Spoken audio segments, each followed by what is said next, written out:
events with Dash Fight. Keep up with the event schedule, observe standings and brackets, watch VODs and highlights, and keep an eye on your favorite player. Follow events with dashfight.com. Як зрозуміти, чи б'ється в тобі серце чемпіона? На що ти готовий, аби кинути виклик? Чи готовий ти продовжувати, навіть коли вже немає сил?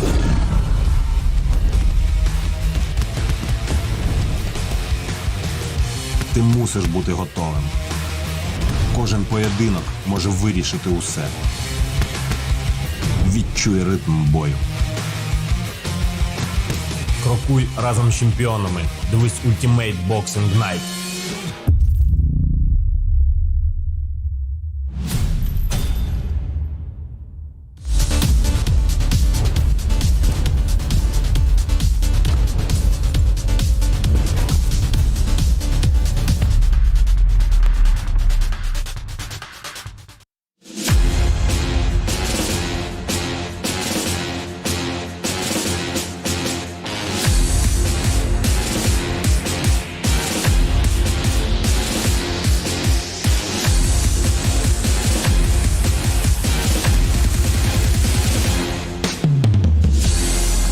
Thing is that Nightmare just cannot block punish. No, but look at that punish.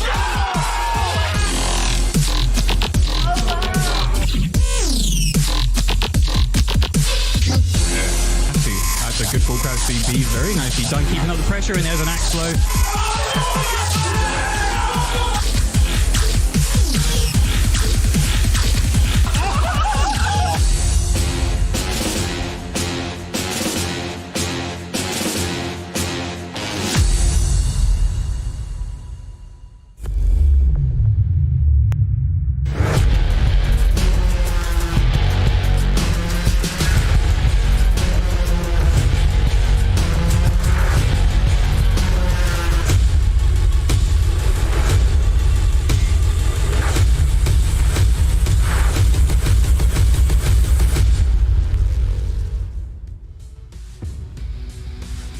We've had 2 opening days of electrifying Soul Calibur action, which was our group stages. And now we get to have a little bit of fun for our pocket team clash. And with that comes the players not being able to play their mains. It's a 2v2 tournament. It's a time for them to have some fun and relax before we get to the playoff stages. Now, me and Kayani are here. But Yeah. Mr. HBT Warrior slept in, didn't get on his bus in time. He's late to the party. So we got ourselves a guest, right? We got a friend to come and join us. It's Mitsurugi coming onto the stage. Come join us and come help us out with this one, man. Oh, you come in for the party. Whoa, he's here. How are you today? I'm fine. Doing good, man. Doing good. What about you? I'm doing fantastic. I'm so... Oh, sorry. Can I use my analyst voice? Woo! Yes, I think that'd be Sure. It's been better. a long tournament so far.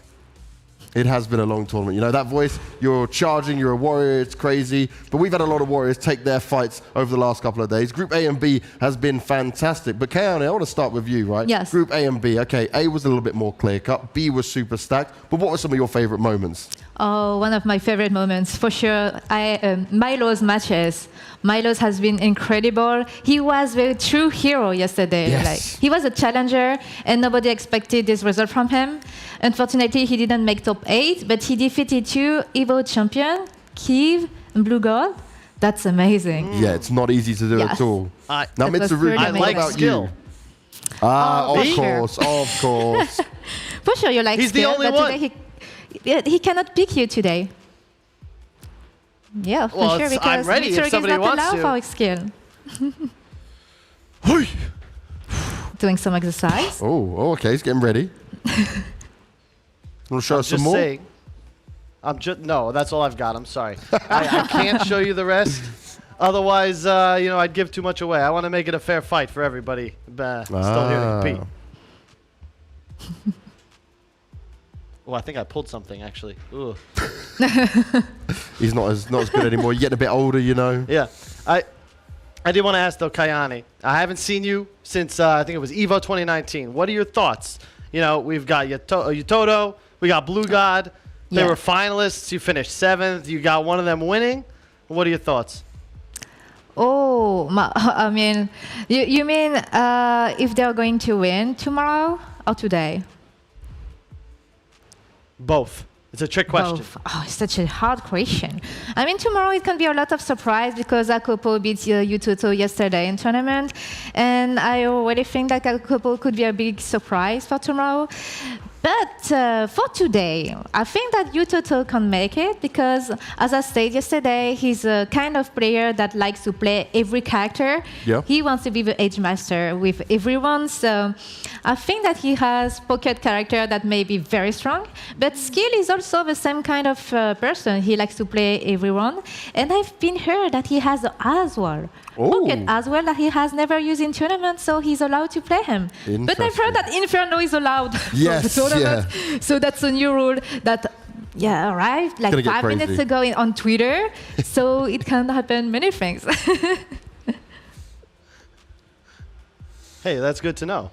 Well, we got your words. Banks, I want your prediction. Who's going to win this all before we get underway? On Sunday, who's going to win it all? Do you know what? I like what I saw from Party Wolf. He came through with the 7-0. It's certainly not going to be easy in playoffs, but I'm going to back him for this one. Let's see if he can get it done. All right, well, I think that's enough from us. You guys can go like up there or wherever the heck you need to go. We're going to get right into the action, the 2v2 pocket clash. Let's get it to the casters, and let's get underway. Whew. He doesn't even know Japanese words. I know. We've got to teach him a bit more, you know. Hello, everybody. Welcome to WePlay UFL Season 1 for SOULCALIBUR 6, day number 3. Thank you very much, Kayane, Banks, and of course, Mitsurugi, but not forgetting core values, Ivy Valentine. Zubaz, how are you doing today, buddy?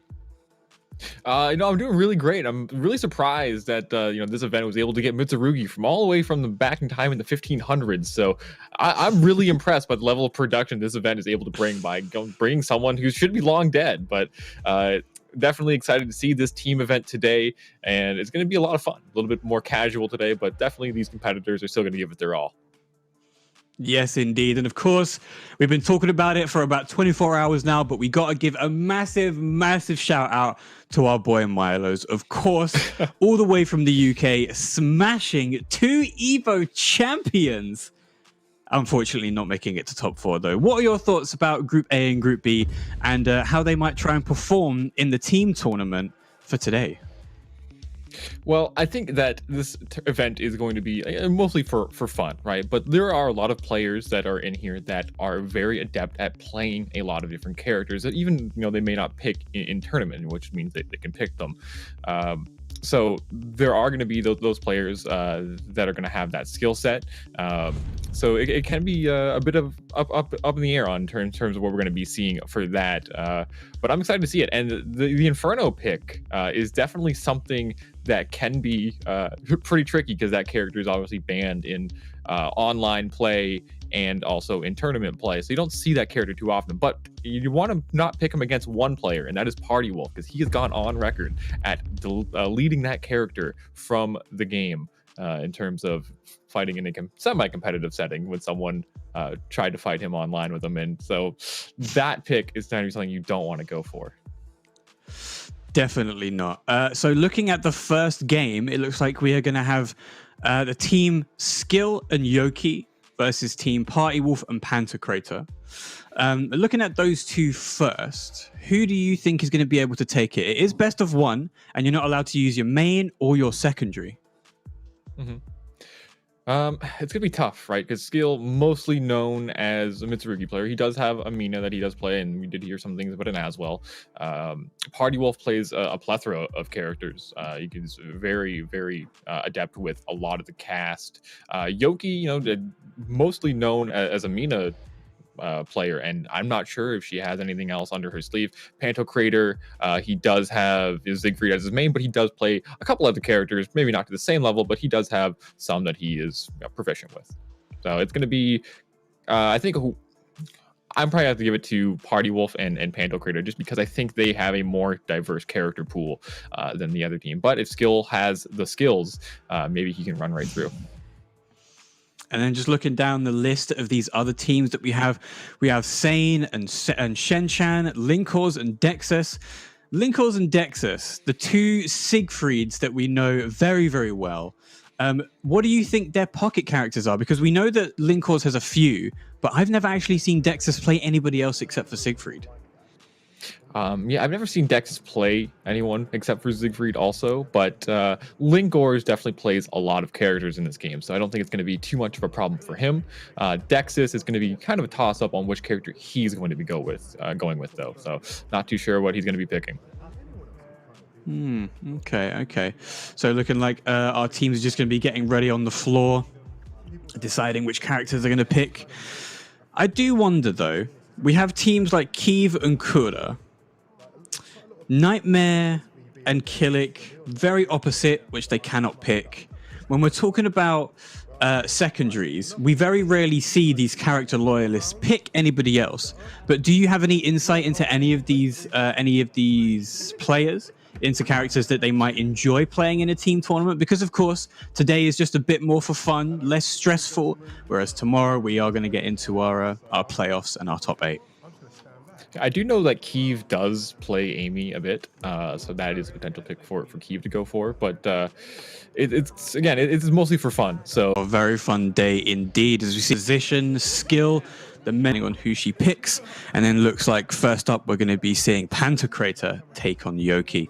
So I'm really interested to see which two characters these two are going to pick. So, maybe with the connection to Mina, maybe we'll be seeing Killick. Perhaps maybe we'll be seeing a Huang because of the family relation, or I'm not entirely sure. With Pantocrator, maybe we'll be seeing a Nightmare just because of big sword boys, or maybe we'll be seeing something completely different, the polar opposite, like I think we mentioned on day 1, which might be Talim. Yeah, well, speaking of family, I do know that Yoki's brother does play as well, so maybe she's picked up some things just from playing against him, so that could be a possibility. And Pantocrator, I believe, does play Cervantes a little bit, so that is a possibility coming in from him. Okay, so Cervantes would be an interesting pick, especially since we saw his adopted daughter dancing herself away during the DJ set today. I just want to say, the people behind WePlay, especially for SOULCALIBUR 6, have been absolutely incredible. And the fact that this day is going to be just a bit more fun is just that little cherry on top to make this experience even better. Yeah, definitely. Okay, interesting pick.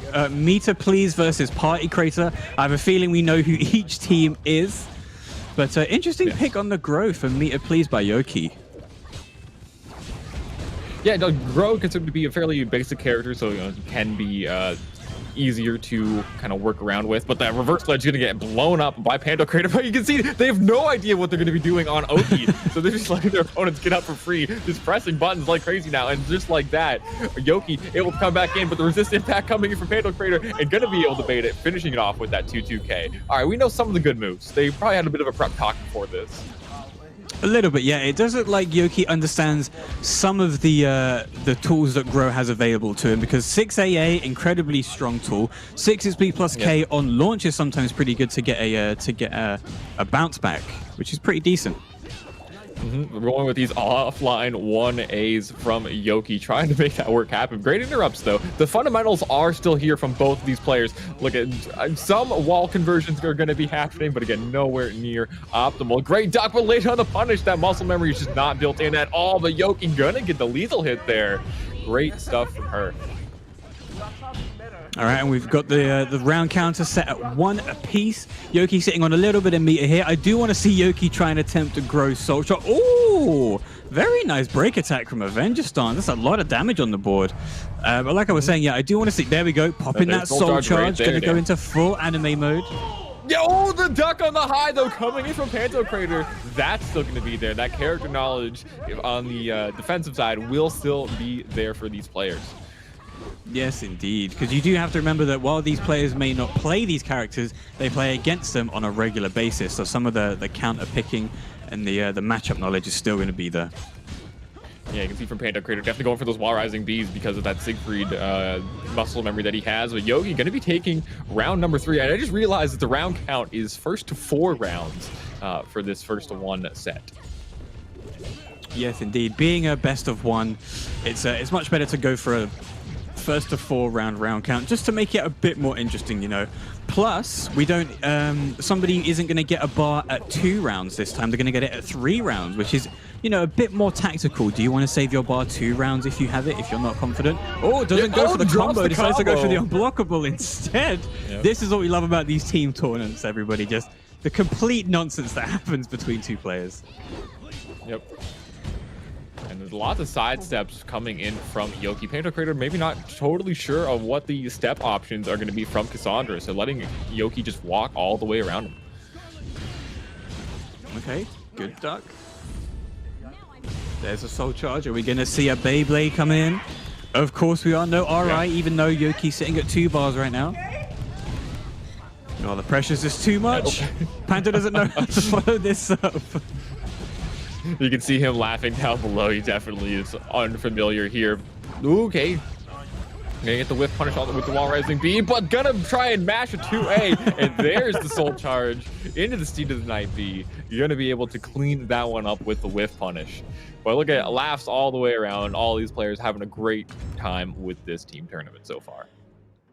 Oh, yes. I mean, we're going to have a great time. They're having a great time. And we hope everybody at home is having a great time as well. Of course, once again, I'll just let you all know that this is a Pocket Clash team tournament where they cannot pick their mains or their secondaries. They have to go with a character that they don't know that well. And then tomorrow, we'll be moving on to our playoffs, our top 8 from both the groups on Thursday and Friday. So make sure you stay locked in for this tournament. And then, of course, tomorrow for the finals. Yeah, so coming in now with Party Wolf, he is a person who is very adept with a lot of different characters that I mentioned before. So I feel like that lack of muscle memory and that lack of understanding of how the characters are going to function is definitely not going to be there as much for him. If you've ever watched one of his streams, he plays characters that are completely different all the time and even limits himself with some of those characters, like his very notorious no movement Zas is definitely a treat to watch sometimes. So he's very experienced with a lot of different characters. What, did you no movement Zas, did you say? Yeah, it doesn't move. Oh, wow. Proper statue blocking. If you ever wanted the definition of statue blocking, then I guess just watch that no movement Zas. All right, going in with the Astaroth, though. Perfect character for little understanding because those grabs are just going to be obliterating opponents. Just straight up 50-50s all day long, and with those +6 on breaks. Oh, my God. Oh, there we go. Yoki managed to get a break on this one, but Party Wolf this time taking the chair in place of Pantocrator. And a great forward grab by Yoki. Oh, the armor going to smash right through that Avenger A+B.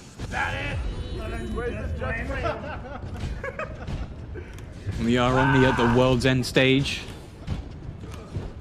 Very beautiful stage. One of the most unique stages in the game as well, where if you break, if you get a wall splat 3 times, the wall actually breaks and it becomes a complete ring out stage.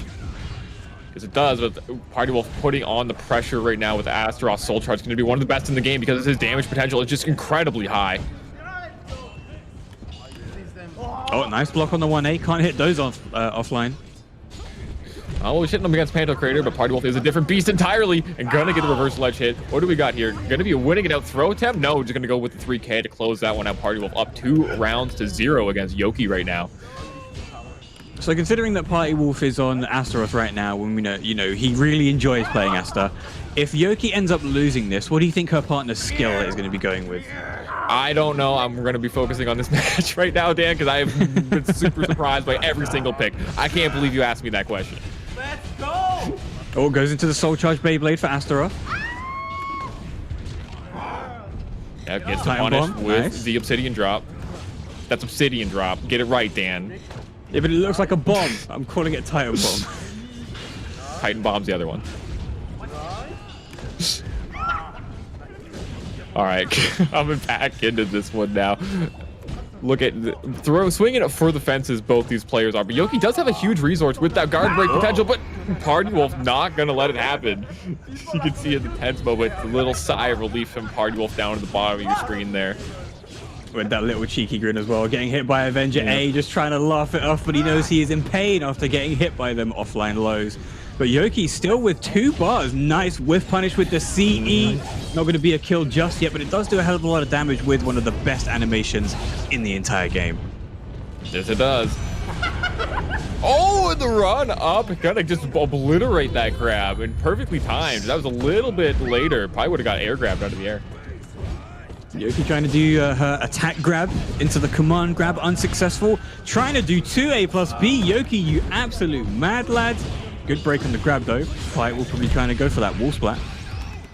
Gets another reverse ledge. Look at this meter gain from Astaroth. Right? You want to have as much meter as possible. Gets the guard break. This is going to hurt.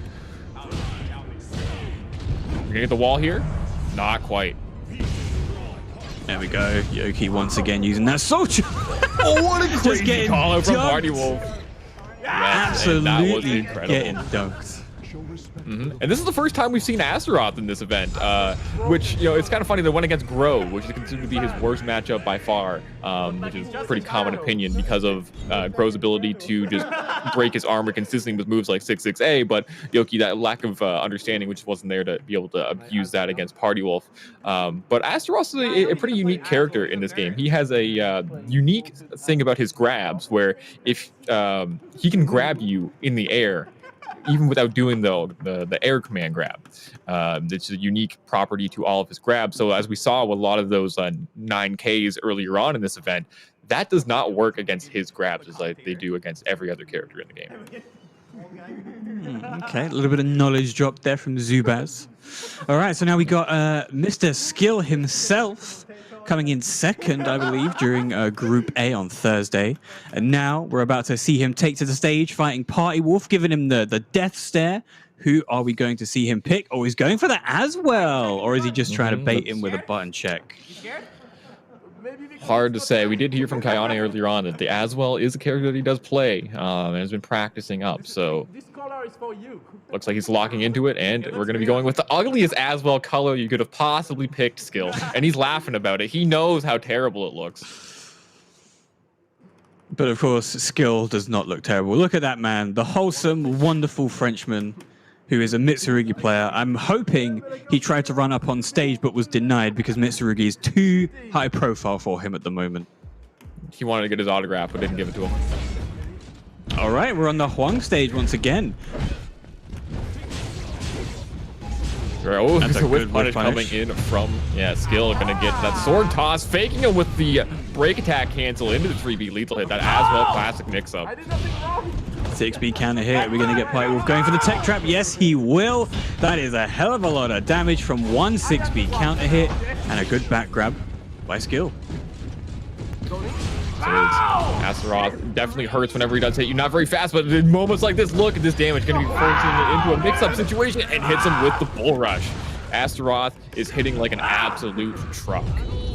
And you can see Skill just in the bottom left there, laughing his troubles away. Oh, no! Party That's what I'm Wolf, talking about right there. Giga Brain. 9,000 IQ plays. And again! This is nuts. Skill, you're going to have to start doing these double hits, buddy. Yes, he is going to try to break that armor, similar to Nightmares that we saw the other day.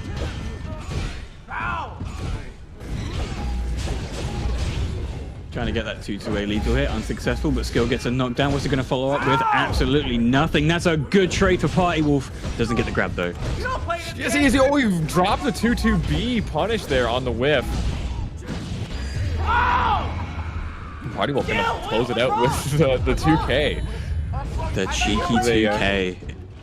Yeah, definitely. The pace of this match is a lot different than what we've seen in the previous ones. A lot higher pace. A lot of just run up and force you into mix-ups. I don't think Skill has... Oh, great conversion. Doesn't get the axe blow, though, not standing up. Of course, Astaroth's entire body is a weapon, as described in, I believe, the museum in Soul Calibur 6. That's the excuse that we go with for being hit while stepping Bull Rush. Oh, he fakes him out on the grab, goes for the Poseidon's Tide, and look at that huge amount of damage he got off of that.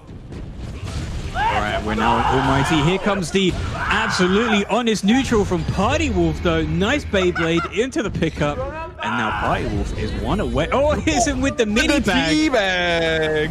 The tiny bag. Nicely done. Party Wolf getting into his head. No iframes, or not enough iframes on the Soul Charge activation there. Yeah, I think Skill expected it to just whip right through and try to go for a whip punish, but not going to work out for him.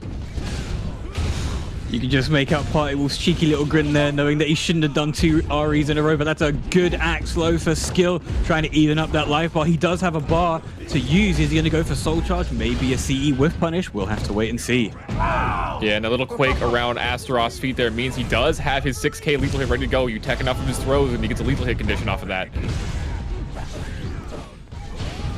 Oh, that's a good step by Skill, unable to get a whiff punish. That's a rather important break. Nice 2-2-B.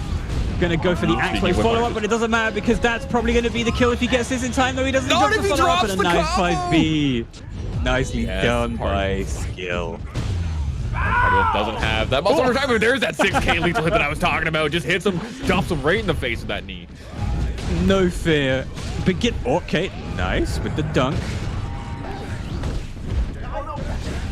Guesses wrong, ducks into it, doesn't get the double quickly enough, and this is going to be it. 6-6k. Party will finishing off Team Meter Please with ease. That was good. So yeah, definitely the Astaroth looking like a very, very strong pick for Party Wolf. And in situations like these, right, where these aren't their mains, so there's going to be a lot of unfamiliarity, like we're seeing, right? Astaroth being able to just capitalize on minor mistakes that people are making or major mistakes with just either an incredibly high damage 50-50 with a grab, or if he's in Soul Charge or it's a larger whiff, he has that 2-2-B. You can go for the Poseidon's Tide that we were seeing earlier on, and he's going to be punishing those unfamiliar mistakes that people are going to be making with a lot of damage, making it a pretty solid pick from Party Wolf. Oh yeah, definitely. I mean, I'm not entirely sure how thought out the pick was, just because we know that Party Wolf has been very vocal recently about the strength of Astaroth, and I believe he maybe almost won a tournament with purely Astaroth. So probably just I'm gonna go offline, pick this character, and let's see how well I do. Yeah, I believe you're right. He was saying that the character was extremely good, and a lot of people were downplaying him. So he had really never played the character before. Went and entered an online tournament, and I believe got 2nd place. So showing that the character is definitely very solid. Here we see Yoki versus Party Wolf. Yoki not using the bar as soon as I would have liked to see to possibly be able to get around, because right now when your opponent is in red guard gauge and your grow, it's a really good idea to pop that Soul Charge, because I think almost every move in Soul Charge from Avenger breaks guard, and if you're able to get those really good mix-ups, it's a bad time for your opponent. Definitely, I agree with you there. And Soul Charge is an incredibly powerful mechanic in this game. A lot of characters get incredibly buffed up in terms of like their tier list placement even, right? You have a character like Grow, who's pretty alright. When he's in Soul Charge, he is an absolute demon. And of course, Skill not reacting quickly enough, or just holding that 8 button, just trying to get out of these bad situations as quickly as possible. Skill looked like he was going to be able to finish something here, but unfortunately he was only able to get a single round until Party Wolf was just like, I've had enough of this. See you later. Using that armor. Yeah, he's definitely got a lot of work done in both of those sets with Astaroth's armor, right? A lot of these players not knowing what their moves that are going to break the armor are. So Party Wolf had that going for him in that set. Definitely. And coming up next, it looks like it's going to be Team Regal Milo's Blade with Milo's and Utoto versus Team RNG, excellently done, with Ails and Blue God. Yeah, they actually, the Ails and Blue God, their team, they were kind of asking for ideas on their team, and I recommended Blue Cheese, because, Ails is from France and Blue is blue. They didn't go with that one, and I thought that one was definitely a lot more funny than what they came up with, so, but it's not my decision, I suppose. But it's going to be a fun match for these players to go into. We got Milo's versus Ails starting off. These two have a lot of history against each other just because they're both from the EU, but they're not going to be going with their mains in this situation. So it's going to be a funny match to watch. Definitely. I do like to see the EU teams going against each other, because a little known fact, or maybe a big known fact if you were there, we recently had a France versus UK team battle in which France unfortunately managed to edge it out over Team GB, of which Milo's was a part of it. But Team GB or Team UK, whatever you want to call us, is still one team tournament ahead of France, and maybe Milo's on the big stage today is going to continue to prove why UK is better than France. Yeah, he definitely went on an absolute tear yesterday. Just missed qualifying into top 8. That is tomorrow, but he is definitely won over the people's hearts, and probably the MVP of the tournament overall so far, and definitely a favorite of the people. Definite favorite. I mean, have you seen WePlay's Twitter profile picture today? It's literally Milo's face on Dante from DMC3, and I could not think of a better image for that to represent what SOULCALIBUR has been giving to WePlay right now.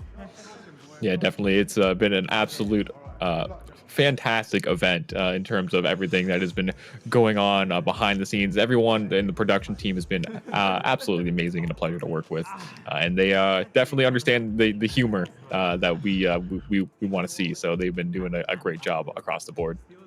But it looks like we're seeing Mina versus Zas, two heavily complained about characters, but I don't think we're going to see much more than just random 2-2-Bs. Well, if we do, I would expect nothing less, and I want to see just 2-2-Bs over and over again. Milos is just completely memeing with the 1B cancels. Oh man, I am so happy that we have this kind of tournament today to break up the seriousness of the last 2 days. It's so refreshing. Yeah, definitely. It's a lot more relaxed. Look at it, just going for the jump attacks, throwing out random things that you may not even be knowing what they're doing, but hey, it's working. And with the slide kicks, he knew what he was doing with that one. We see that all tournament long, but Aile's gonna catch him with a double hit horizontal. And there we go. The B+K cancels coming in thick and fast. Ailes knows what he's doing to get into Milo's his head. They're going to be containing that movement. That is still something that is very universal. It's preventing your opponent from sidestepping. He knows how to pock purses at least, so that's going to be a little bit of extra damage tacked on for Ailes. Oh, nice 3AB. One of the moves that's the best in Zas's toolkit right now. Horizontal mid I-16. Damn. All right, Ailes, we see you. We're going to be seeing you switch mains when you come back from WePlay, maybe? Come back as Zas player? Oh, no. Oh, no. He's just going to stand there looking at him. The stare down. That's the I don't know what button the whip punishes this stare down. Exactly. And that is why we love these kind of team tournaments, especially when you've got pockets that you are forced to pick, because not only is it just some good fun, you're able to see how much we don't know about these characters that we do play almost every single day.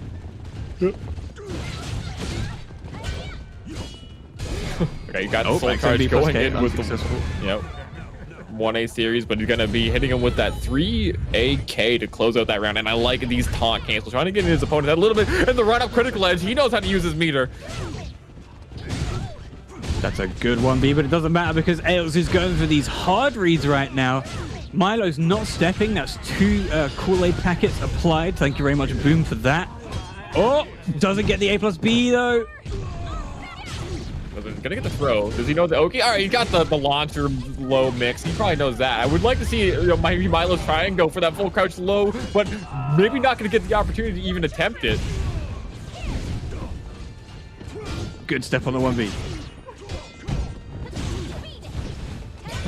Oh, so so much clips him spaghetti. as he's jumping. So absolute spaghetti, and oh, nicely done.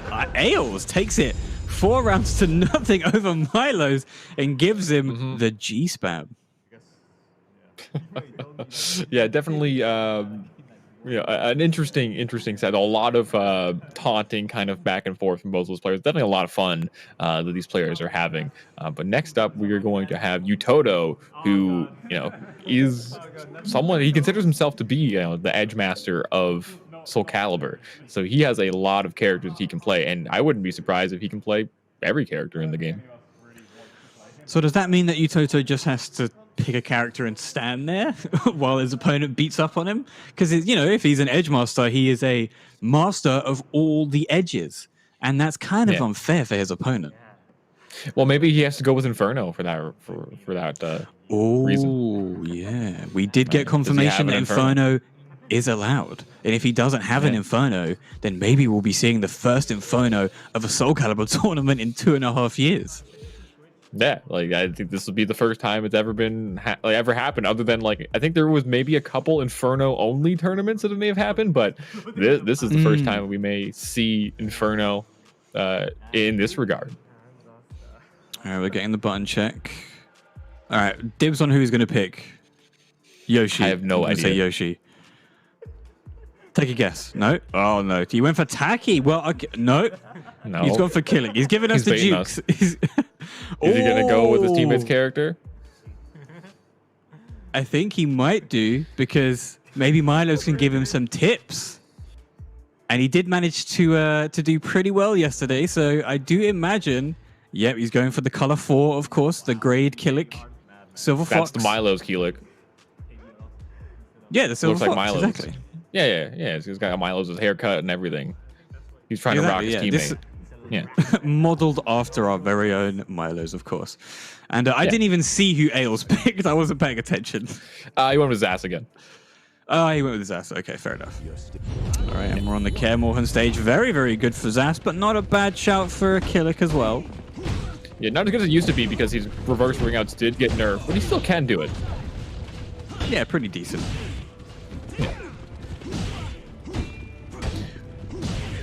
A lot of poking back and forth, just keeping it very, very small because, you know, that's pretty much all these players are going to know for the most part, just the very simple basics of their characters.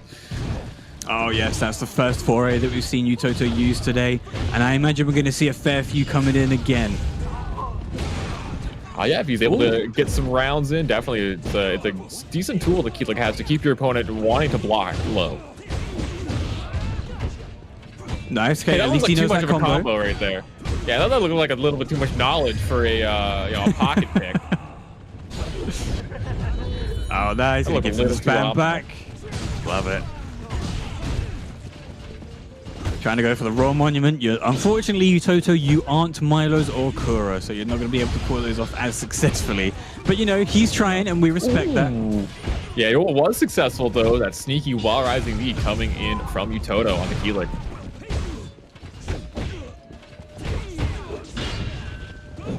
Nice, going with the BBB on hit. Using that guard gauge. Oh, doesn't get the full combo from full crouch 3K. But Ailes about to take the second round. Very nicely done. gets a whiff punish with a 9K. I mean, it works. It's a universal tool. Exactly. Ooh, we got a combo. Oh, almost do an optimal. All right, never mind. It was a real setup. It was real. Oh, he's dropping combos. There you go. Was that enough of a drop for you, Zubaz? Yeah, I like that. We don't you gotta mess that things up. We don't want to see cleaning the gameplay. Oh, great. All right, we're gonna get the punish here. Toto, no, we don't. He drops the 8AP hold. Gosh, I do wonder whether or not it was the CE buffer that kind of made him drop it, and he stopped, went for 8-8 again, but got a single 8 instead. He's not gonna be happy about that one. No, definitely not gonna be. Alright. Gonna get the wall. Yeah, a little bit extra damage on. Gets him below mix up. And with it again. Keelik has a little bit of a demo man. Oh, very close to a ring out. Okay, Utoto. Yeah, he's not going to take the bait. Ailes just holding strong at the other end of the arena. We can see our two other commentators in the players' lounge, Eternal Dragon and Jobin. Hello, boys. Hope you're enjoying the team tournament as much as we are.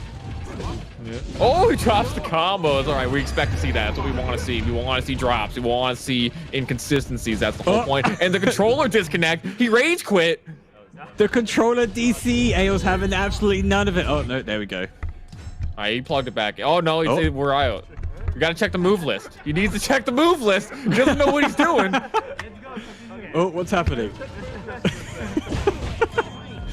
Okay, no, we're back. That would have been great if he did need to just, like, 1 sec while I check this combo. Mid-combo. All right, what's the rest of it? Please, I want somebody to do that. That'd be hilarious. Oh, trying to go for the Wild Rising B whiff punish, but Ailes finishing these strings. Damn, Ailes is actually a pretty decent Zas. I mean, hey, man, he's using the horizontals that are extremely good. That's true. Don't let up your... Oh, yeah, is it going to work? Oh, no, it's nice. not! Off axis just slightly. You see Ails, he's in disbelief that it's critical edge whiff. He thought he was so smart from that one. All right, Ails trying to hit these Hadoukens from full screen. Oh no, hits him with that new 6. Okay, the Brahma. Successful Brahma. Never thought I'd see the day. Ails doesn't get a true follow-up there, but nicely done. He gets the 5th round, I believe this is now. Yeah. Yep. Game point for Ails right now. Utoto needs to make something happen with his Keelik. Nice, going for the single move now. Thinking that he's going to hit the Regii. Unsuccessful. There's that Soul Charge. Evil Keelik coming out to play. It is. All right, going to get the high damage off the attack throw there, but he's going to be whiffing. Not optimal punish from Ails, but it's better than nothing. Is this going to connect? It is. Going to be huge damage, and he's no longer going to be in Soul Charge off of this. And he's going to do a hell of a lot of damage. Plus, he's also going to have another bar to spend. So will Utoto try and clutch this round out with using that bar while giving Ails another bar? Never mind, because he's going to hit him with the 1BB time stop into ring out. Nicely done, Ails. Team RNG, excellently done. Beat Team Regal Milo's Blade very excellently. Yeah, some of these names are definitely very long. But yeah, definitely Ails, you know, he's going in, he's showing that his ass is not the worst. You know, he got the movement control. He was hitting in with the 3As and the 6As. It looked like he kind of knew what he was doing. To a degree, yeah. You know, I think Utoto, he could have put on a bit more of a show, considering that we've been boasting him and boosting him up as the Edge Master of Soul Calibur 6. But you know, he gets himself rocked by Ails, and that's a pretty harsh way to go out as an Edge Master. Yeah, kind of ironic as well, as Keelik is the one who trains under Edge Master. And that's the character that he has least experience with, right? So you think that would be a character, you know, you're trying to become Edge Master and you're not following in the footsteps of the character that is trying to also become Edge Master. That would be heathenous, some might say. Yeah, some might. But look, we're going back into this game number 1 with Milos. He's going to be losing on that Mina. And like, this is such a fun event because you just see all these just mistakes these players are making, going in for just really basic tools. You see them trying to go for big like options and just committing to sidestep a lot of the time. Yeah, definitely. The sidesteps are what got Utoto killed there, because not only was Ails really trying to contest with those horizontals, with Utoto not really understanding what he could do, except for, you know, Brahma, which is a really good move. Yeah, he hit it was just Brahma. those 3As and those 6As that were just killing him, just taking him out. Yeah, but there was a moral victory though. Yeah, hitting that Brahma. That's definitely not a move you see used pretty much ever, other than like a one like reverse ring out combo that it can do. But even then, it's not super consistent. So it's not a move you see every day. But thank you, Utoto, for pulling it out and giving that one to the people. That's true. I mean, we did see Milos try and hit a Brahma once or twice during his play yesterday, but it was somewhat unsuccessful. And now we're going to be moving on to, apologies, I do have the team names on my phone. I haven't got them all memorized. We have team Me and My Son with Linkors and Dexus on a team with team Sane Chan, which is a very creative name. And I'm loving both of them so far. Yeah, I really like Me and My Son. That one is definitely top tier because if you think about it, and especially if you don't think about it, Dan, in more ways than one, Dexus is just a little Linkors. I mean, he is. Look at that. Yeah, they got the poses on lock. Oh, this is so good. Very esports of them. They even got the matching hoodies and everything. Yeah. Oh, did Link bring an extra hoodie, or did they actually just try and coordinate for today specifically? Maybe they went into the dressing room beforehand and got one of them an extra gray sweater, just to match up. Incredible. Father and son. This is what Soul Calibur is all about: bringing families together. And we can even see it. Look at Shen-chan giving Dexus the stare down, like you're about to get RNG'd, son. I love this. Mm-hmm. It's going to be father versus father potentially as well, right? Shen-chan is a father, and you know Linkor is the father of Dexus. So this is going to be a very fatherly match that we're about to see. That's true. That's true. So Dexus, even though I know him fairly well, being from the EU and playing a lot with the UK teams, I don't actually know who else he plays. Since I've met him, I don't think I've known him to pick any other character. And same, I think, regarding Shen-Chen, really. Shen-Chen does have a few characters that he does play. I think he does have the Tira. He does have a Huang, I believe, as well. But Dexys, it's hard for me to say. I don't know what it is about Siegfried players, but for some reason we almost all play Cervantes and Geralt also. So if you pulled out either one of those characters, I wouldn't be surprised. For whatever reason, that's just how it is. Insane. We did see him bring out the Tira right at the end of yesterday's Group B. Are there any other characters that Sane uses?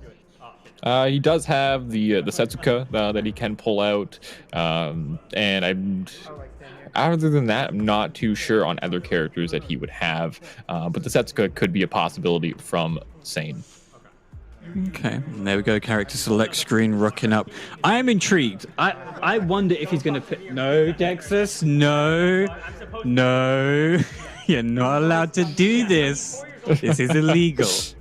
Like you see Link Ors, the father that he is, trying to support his son, trying to get that pick, trying to get it confirmed in, but it looks like the team is not going to let that happen. They know that Dexys plays Siegfried. Oh, I'm going for the grow. Good idea. See, they're playing tactically because Linkor's knows grow pretty well. Plus, Linkor's managed to beat Dexys on his grow. So not only is it a double whammy, it's a really, really cool father and son link. It's like a Link Ors, you could say. Yeah. My time to shine. Can we get the dancing Ivy back, please? Yeah, put the Ivy back on. We're not doing too well with these pawns. They're just absolutely atrocious. We need some backup. Yep. We got Hamaru versus Grow. I did not know that Chen did anything with this character, but maybe that's kind of the point of this event, is to do things with characters that you have no idea what you're doing with. Yeah, exactly. And plus, we're on the best stage in the game, the Hamaru stage. I mean, look at this detail, the JPEG of Mount Rushmore in the back. Loving it. Yeah, you got home turf advantage for Shen-Chen right now. All right. Oh, he goes into bare knuckle 4 over and over again. Shen-Chen is toying with Linkor's son right now. Oh, but the A+B lethal hit ready to go. That looked, like he kind of knew what he was doing there. Damn. All right, Dexys. We see you. That's a 4 A+G hold. Gets the DP. Oh, going for the cheeky unblockable. That move's hitbox is incredibly wide, but does not hit on the ground. So smart stuff from Dexys. He's going for it again. Oh my days. I don't think it works on those, does it? I don't think so. I mean, that would have been an incredible kill. Nice C2B plus K into the heavy slash, and Team Sane-Chan gets 1 round on the board. Yeah, but the long one game to go, right? It's got to win 4 rounds.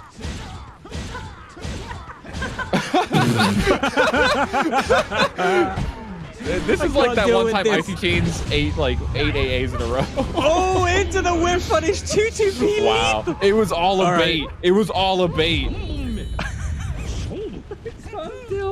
This is too good. I'm loving it. You know what? I take back everything. This is in fact extremely high level. This is what the best players are always doing. That's why they're here, right? To show off the absolute Chad gameplay. Good 2A. Yep. Good 6A. 19 times in a row. Nice. That is actually that's a good reversal edge. Right, here we go. Rage explosion already. Yeah, and that resource is only once per match, so no longer gonna have that. And he spends the E-Sand and he gets blown up for it. The patience from Dexys gets the 3v launch afterwards. I mean, that is literally about -4 million. So, you've got all the time in the world to block Punisher. Shen-Chen gonna get the whip punish, but Dex is gonna deny this pressure with the soul charge. Oh, that's a good step. 6-6 BB. He's gonna be able to get him pressure at the edge. 6-6 AA, and he's gonna 6 AA. Sorry, and he's gonna get the ring out. Dex is about to be very strong. Yeah, crazy. If only he could have done this day one. Actually, no, he did. Here we go. He did do this day one. I think he did do this day one, yeah. All right, Shen-chan, I kind of want to see these 2-2 AA and 2-2 AB spams. I want to see it. It's the truest 50-50 in the game right now, or one of them. Oh, he's doing the fakes, Oh, he's does the throw. I was going to say it, but then it happened. Giving him the KG dance. I think that was better than Ivy's. Oh, and the tech trap with 6B plus K. Nicely done by Dexus. Dan, you know, you've been pretty good on this broadcast so far, but no one dances better than Ivy. All right, she is on period with a T and a T at the end. Yeah, with a T at the end. All right, that's true. And speaking of on period, ever again. Sane himself, the Ivy player, rocking up to the stage, about to fight the Sun. Will he be able to get through the gatekeeper to fight the father? Well, you know, Sane's gonna be powered up right now. He saw Ivy dancing earlier on, and that's going to be just power for him. So I don't really want to be in Dex's shoes at the moment, because you're going to have to deal with Sane when he's at his potentially like his highest power that he could be at, because Ivy was there hyping him up. That's true. He did get the boost, the passive from the Ivy being on stage. Oh, the Setsuka. Okay. Are we allowing this? We allowing the Setsuka, or are we just you know what, whatever. It's not a secondary. That's his Tira, so I think it's technically within the rules. I suppose so. Right. Back onto the Witcher stage. It's gonna be a hard-fought battle for Dexus, I think, because you know Saint Setsuka is, it's definitely he plays the character a bit. Ooh, okay, Saint immediately out the gate with a 2-3-6 delay into the B. Got the wavy dashes as well, trying to mix up Dex's timing, but Dex is not gonna give up for a single second, just pressing buttons like crazy. Ooh. Nice lethal hit into... Oh, there's the wavu. Nice 2-2B lethal hit once again. Dex is showing that he is no slouch, even on this character. Good block. But instead of the actual input, Sane goes for the easy. Slacking. Never mind. Damn, the wavu. Flexing on him. The wavu. Yeah, we're playing Tekken.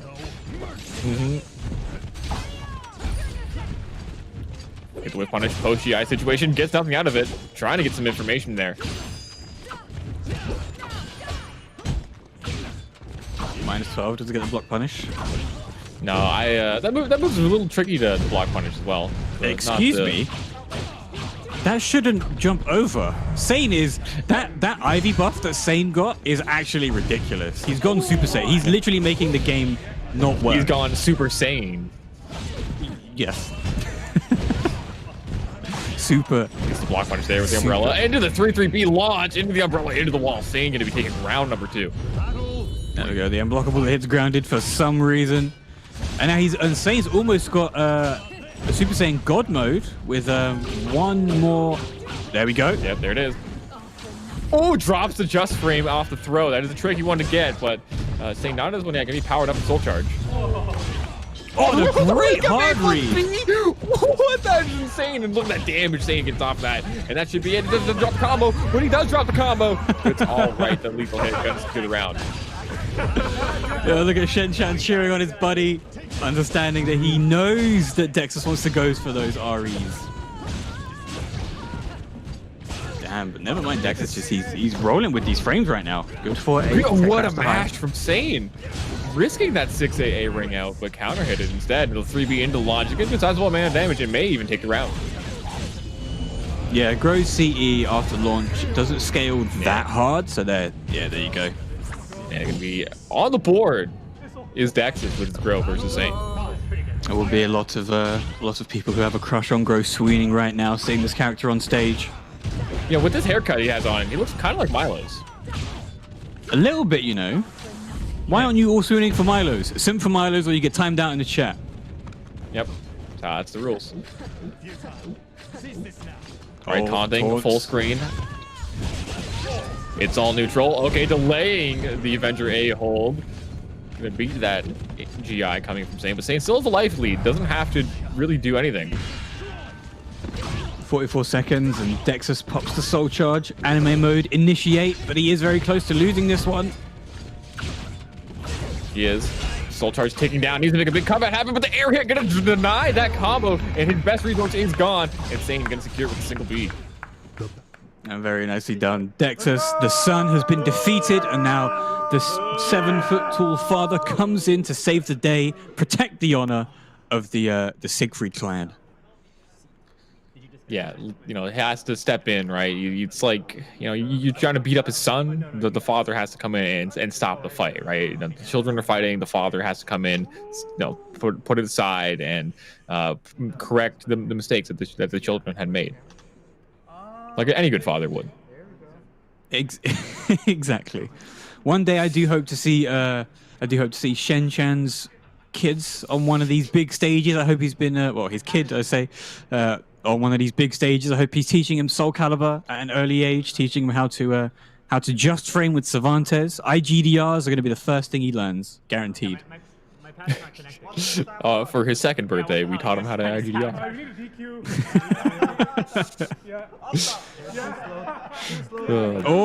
There's beef. Oh, there's some smack talk going on. Yeah, there's smack talking across the stage. Who would take who in a fight? Who do you think, Dexus or Shen Chen? Who would win? Shen Chen, come on. You've seen Dexus? It's true. I don't want to say anything, but you know. Yeah, like come on. It's like, yeah, it's a father beating up a child. Like it's a grown man versus a small child. There's no contest. Plus, those stories that you hear, you know, when mothers lift up cars to save children, Shen Chen's gonna get that strength in him, you know, and he's gonna slam Dexus down into the ground. Yeah, it's like dad strength, dad reactions. Shen Chan's got all of that powered up right now because he's making sure that Sane is going to be playing to his best potential. I got it. Sane looking so ready, sitting in this chair, staring his opponent down. Back to the screen. Look at that. The concentration is so real, Zubaz. Yeah, this is a very intense competition. So all you can on see the line here from right this now. From this bird's eye view that Sane is leant forward a little bit. He's just ready to go again. Lincoln's on the other hand, just chilling. You know, the father doesn't have anything to worry about right now. He's just ready to go. He's trying to timer scam right now. Right? He's trying to cool him off. He's trying to make it so Sane doesn't have any momentum going into this next game. It's a very, you know, kind of degenerate strategy. But, you know, Linkor is trying to get every advantage that he can in this very high, tense situation. So who do you think Linkors is going to go for this time, Zubaz? Well, he can't go Geralt. He cannot go Amy. He cannot go Siegfried. He cannot go Gro. So those are a lot of the characters that I've seen him play that he cannot select. He may go something like kind of random, like Yoshimitsu, just because he can. Yeah. But hard to say. He also does play. He did play Setsuka a little bit, I think, when she got first released. But that could be a pick. Maybe we'll see a Setsuka mirror or something. But there's a lot of characters that he can't pick. And there it is. Oh, you called it, Dan. Oh my goodness. You straight up called it. Okay, yeah. So I was looking at Lincoln's hands when the camera was on him just before this shot, and it looked like he was trying to maybe bait everybody with the movements that he was doing with his hands. But Setsuka Mirror, you were the only one who maybe called it. Yep. I mean, maybe anything, Dan. I got it. Just like Lincoln's got that lead with it, with jumping over. And that's dead. Oh, and there he goes. He gets the just frame. Linkor showing it how it's done. Nice. Here comes the jumps, the A plus Bs. Oh, tries to go for guess instead of just a straight up GI or an RE. But it doesn't matter because you're going to get a 6A plus speed off the arena. Saying with disrespect, going to be a mash in that tech crouch. This is perfectly indicative of both of these two players, right? You got Linkors, the execution guy, and then you got Sane, just a stylish guy. Yeah, both of them just going ham at the moment. I don't think there's been a block button in like 10 seconds. Look at it, they're just throwing buttons back and forth. That's the first time a move's been blocked, but counter hit fish into the combo. We're gonna get the hard combo. Nope, it's gonna go to the wavy into the throw. Insane, taking round number 2. Round Damn, Shen-chan is such a great hype man. Look at him in the background, just cheering on for his teammate. God, umbrellas on umbrellas. Okay, goes to the 1AA. That's negative, but matches the 2A afterwards. Doesn't care about the -6. Sane gonna take that advantage back from Linkors. Okay, misses. There's so much happening. Oh, and there's the soul attack lethal hit that we mentioned the other day into full combo. Look at that, so cool, so much damage. Good soul charge from Sane though. Wants to keep this lead as best he can into the taunt. That's the OS right there. Back turn set up. No, he's gonna go unblockable cancel. Now they're just facing out, which was at one point, getting the back throw, which at one point was a very up close poke fighting style. They go to the space out, Sane gonna be baiting that whiff and getting the round. Damn, Shen-chan on the other side there, just pure BMing at the moment. No fear at all. Oh, what a call out from Sane jumping over that break attack low.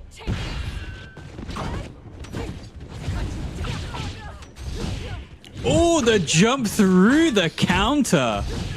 Yeah, the neutral jump. That's the next stage of 9K meta. Guesses wrong, tries to press, and there you go.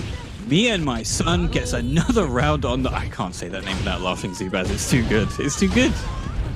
Pretty solid. Oh, getting the just frames, flexing all of that execution. But he drops the JFT. Yeah, trying to go for the twister, doesn't get it.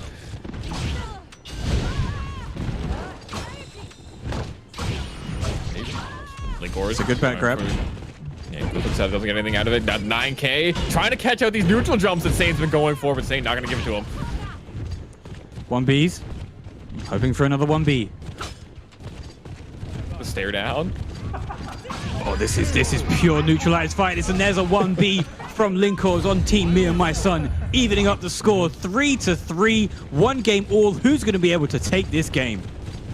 Yeah, a lot of meter from both these players as well. Potential for huge damage comebacks. But they're just facing out, right? Neither one wants to really whiff. They don't want to get obliterated. And there's the lethal hit coming in from Sane on the soul attack into the big damage. Linkors just sad enough. I'm not going to even try and go for the soul attack. We going straight soul charge. 6-6A plus B. Not going to be able to get the follow-up or the counter from the Virgil stance. I'm not entirely sure what it's called, but there's the 1A soul charge string.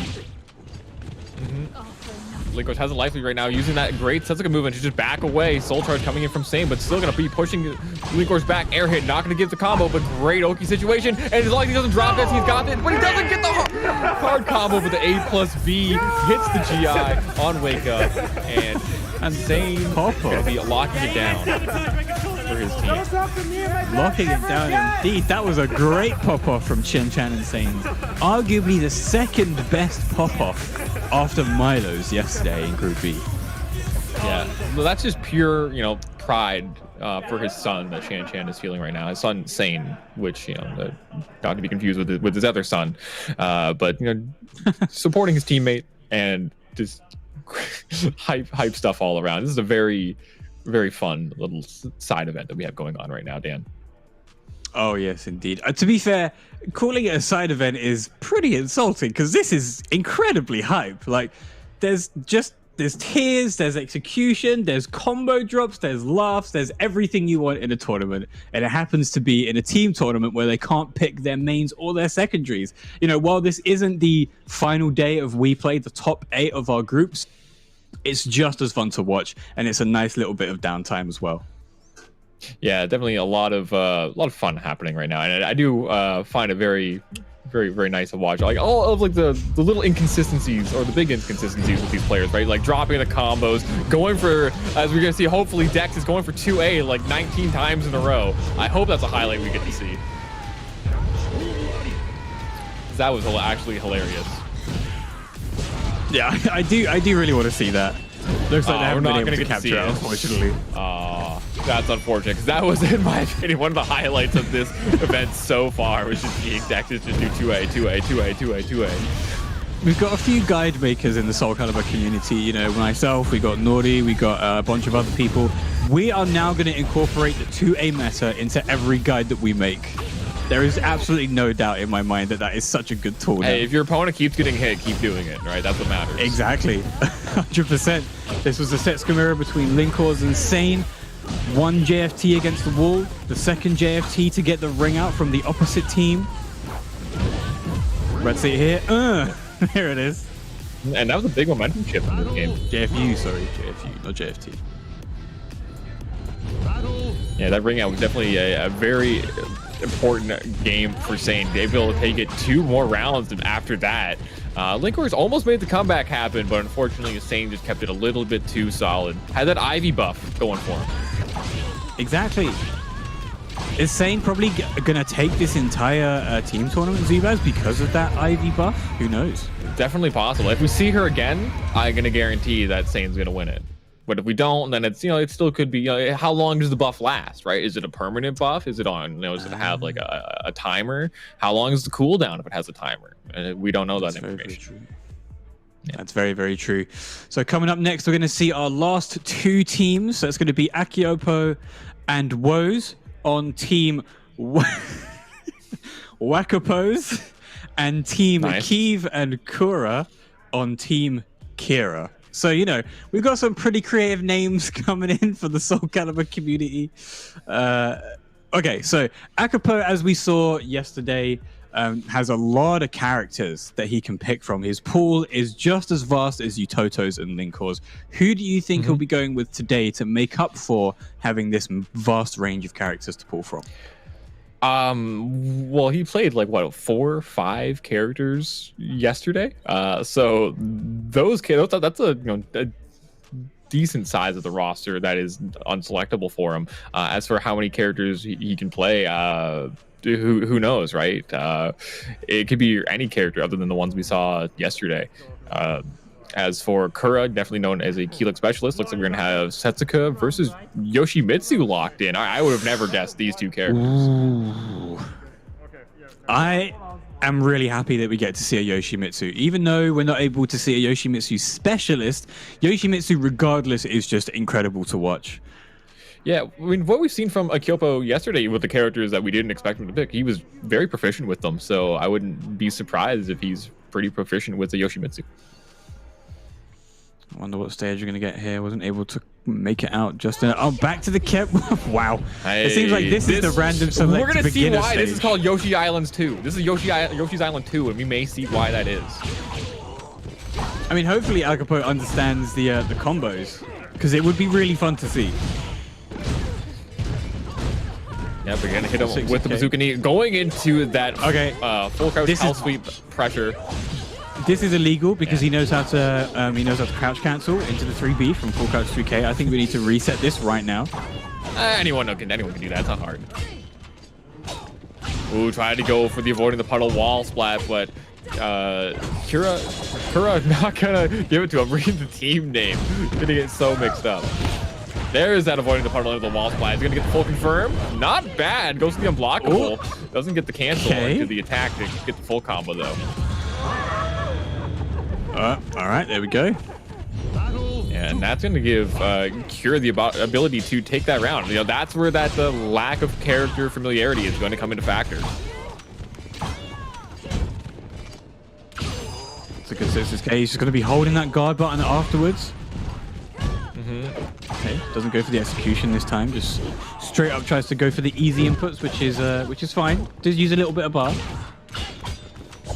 Yeah, not everyone has that execution on deck, especially for these side characters that they don't play very often. Gonna go for the soul attack. Does he know how to counter it? He does, staying on the ground. Gonna have that matchup knowledge still being a factor here.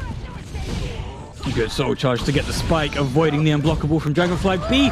Very nicely done, but a beautiful block on the full crouch 3K. And Team Kira going 2 rounds up against Wakapos. Wakapos is definitely a top tier name also in this event. Up there with Me and My Son. Me and My Son is best name for sure. Yeah. He completes the door knocker. No GI coming in from Kura. Oh, but gets the duck though. That's the best way to deal with that string. He got it on the second hit too, which is the hardest way to do it. Oh my god, the door knockers are coming in so fast. I'm loving it. There's the avoiding the puddle. Another 6-6K, but it gets blocked this time. I love these buttons from Kura. He's just swinging for the fences, gets the counter hit launch, and combo. And there it is again, able to confirm. Gonna get the combo? Yes, it is. Keeps it simple to 6B. And Kura right now completely dominating Akapo. Oh, there's that Sun for B plus K. Very nicely done. Going to get the execution. No, drops the JFT once again, like we saw in the previous game between Linkors and Sane. Yeah, the timing on that it's pretty strict, especially if you don't main the character. It's going to be hard to get. Yeah, it is pretty difficult when you're trying to learn sets. Go optimal Yeah, combo. we're gonna That's a punish. beautiful Yes, we soul are. attack block punish. Yeah, not going to be enough to kill, but be in a very favorable position. Going to force the soul charge. Coming in, not the air hits, and not going to be able to get a potential huge ring out, but definitely a solid position to be in. Great GI coming through. Gets the bait. BB not going to be enough, but he's back turned. Good. That was actually a really good opportunity for Akapo to rawfully jump and potentially get a counter hit, but you know, not that knowledgeable about the character. Completely understandable, but this team is not out yet. We do have Woes stepping up to the plate to take on Kura from Team Kira. Woes, you know, we saw him pick a few different characters yesterday. We saw, you know, his main Setsuka, we saw the Raphael, and we even saw the Taki. He has been playing SOULCALIBUR for quite a long time, so we may know the basics of quite a few different characters. But in this game, I only know him for playing those three, so I'm not sure who he is going to be pulling out for this event. I'm going to take a wild guess in the dark, Zubaz, and I'm going to say Woes is going to play Huang. That's a possibility. He's a new character. Can definitely jank a lot of people out. Oh, hovering over the Inferno? Oh, are we getting an Inferno mirror? Please, please make it happen. Let this happen. I need this to happen. Everybody pray. Put your hands together. Pray to every god you know to make this happen. I don't know. I pretty much know nothing about this character in terms of Inferno because I've never unlocked him. I've never unlocked this character. And my real life friends hold this over me because they have more characters unlocked. All right, we're gonna go Setsuka versus Zas. We're not gonna see the Inferno, unfortunately. We got baited. I'm so disappointed. But yeah, we get the Zas versus the Setsuka back onto the grassy stage, which we've been seeing a lot of again today. This random select is not doing well for the meme potential of this tournament, Zubaz. No, definitely. I want to see the Inferno at some point during this event, right? We need to see it. The people want to see it at home. I would absolutely love it to happen. Yeah. Maybe we can get Banks in on this and just give us permission to actually use Inferno. That would be great. Get the executive decision coming down. Yeah. Great GI coming in from Woes. Goes with the cancel, trying to bait the duck on his A plus B, which is a high. Or the stare down. Doesn't get the follow-up back to B plus K, though. No, but he gets the hard version of that combo. Doesn't have to spend a little bit of meter.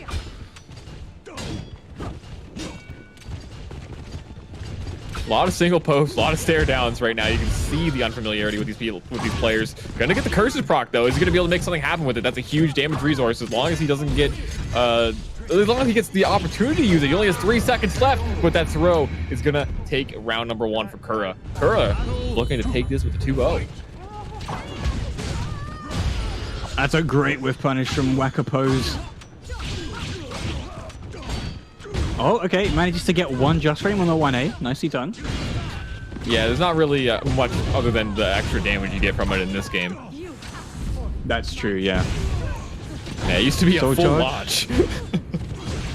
I mean, I kind of missed that, to be fair. On full execution, that would be great. Okay, gonna get the curse proc, and there we go, getting that extra little bit of damage. That is Zaz's unique mechanic. Is when he hits you with certain moves, he can apply his time stop curse, and the more curses you have on you, the longer the time stop is, so he gets more damage depending on that. And don't forget the little teabag that Woes just did there is going to inflict mental frame damage on Kura to make sure that the next time he's not as effective as this time. That mental damage. Exactly. He was at 100% and now he's at 95. Yeah, gets the auto GI and the 9K. Gonna stuff Kura in the face. Woe's trying to make this round end as soon as possible. Oh, the there we go. 4-6B. Keeping that duck with the tech crouch frames on that move. Very smart play by Woes. The teabag meta coming in very strong. Kura trying to get some of his own, trying to make his opponent think twice about trying to teabag him. Teabags on teabags cancels out the teabag, and then it's like teabags never happened. Yeah.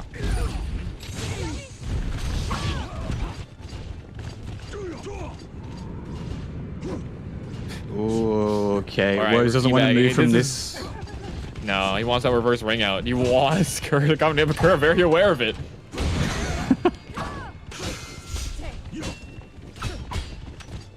Hey, look, he's fishing for these horizontals. He's trying to get the reverse ring out, and he gets the counter not hit, but he quite the doesn't get the nerves. range. Oh, Zubaz, this is going to be so heartbreaking for Woes right now, even though he is 1 up. Oh, he didn't get it! You knew he was fishing for it. He was so predictable with what he wanted and how he wanted to win that round, and Kura was just like, yeah, all right, I'll fight this. I'm here for it. I'm so here for it. God, look at that damage. Yep. Woe's still got 2 bars to use. Just jumping over him like nobody's business. Some might say like a ninja. Oh, the run up 2 ways into the CE. The Giga Brain. Get out of here. Kura so disappointed in himself that he fell for it. But beautiful display of Giga Brain, Ultra Chad, 9 million IQ plays by Woes. Yeah, nice read, dude. Yeah. GG's. That's one of my favorite salty things. GG's in the chat. Yeah, one of my favorite things I've ever heard playing Soul Calibur, or just being in this, like for Soul Calibur 6, was there was this NLBC, which is a local in New York, and it was at the beginning of the game, and Linkors was a commentator for at this time, and someone, I think they were playing either Zas or Ivy, and they went with their critical edge, which at the time they both auto GI'd everything in the game, and Linkors goes, "Hold on 1 second, guys," and he takes off his headset and he yells across the venue, "Nice read, dude!" And it was the funniest thing I've ever seen. I love that. Yeah. All right, now we got Kyiv. Kyiv stepping up. Kyiv does to play Amy from Team Kyiv. Kira. Sorry, oh god, my brain. Kira, yeah. It's confusing. Don't worry. I've only slipped up like 3 times. Only 3. Kyiv. Yeah, Kyiv. He does have an Amy that I know he does play a little bit, which could be a possibility that we could see. But that's supposed to be, that's kind of like a secondary that he has. So that may be not eligible to be used in this event. Yeah, it could be illegal, right? Like tertiary characters, I apparently are allowed, but secondaries are not. But the Mitsurugi. All right. Oh, playing the character of his French counterpart. I do like Wait, it. how did Mitsurugi get back in the game? Wasn't he just right on the stage like not that long ago? Well, yeah, but you know, we have the technology to teleport him to us and then back again. Obviously, Zubaz. Oh wow, you know, the budget for this event must be incredible. It's insane, man. The $25 million was purely for the teleporter. Everything else is crowdfunded.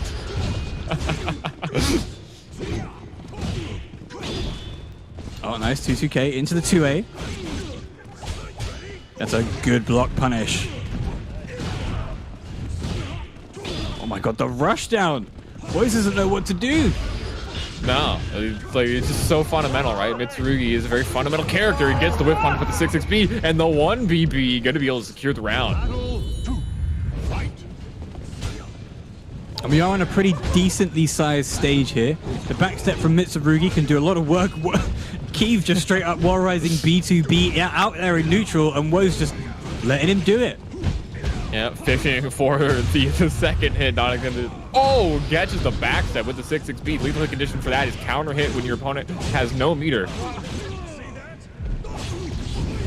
Nice. 6A plus B whiffs the follow up from 1BA plus B. Oh, tries to contest. So much bad idea. Back and forth. I like all the drop combo. All the American resets we're seeing today. Oh, yes. I forgot about the American reset. Zach, would you like to explain what the American reset is for our viewers who may not be aware? Yeah, dropping your combo to get a quote-unquote reset. Yeah, exactly. I couldn't have put it better myself. So there you go. If you ever drop a combo and you get a reset, it's an American reset, coined by the NA community in Soul Calibur because of how bad they are. And a beautiful read with the A coming in from Woes. Yeah, that was absolutely right. Crazy call out from Woes in that situation. Oh, straight up 1A's offline, although to be fair, that was pretty good. All right, has the Oki blender. The back turn, Zaslamel. What do you do? All right, you soul charge out of it. That's one way to deal with it. Yeah, Mitsurugi in soul charge is absolutely extremely hard character to deal with in this game, but you're going to be popping the critical edge again. That is an AGI coming in from Zas.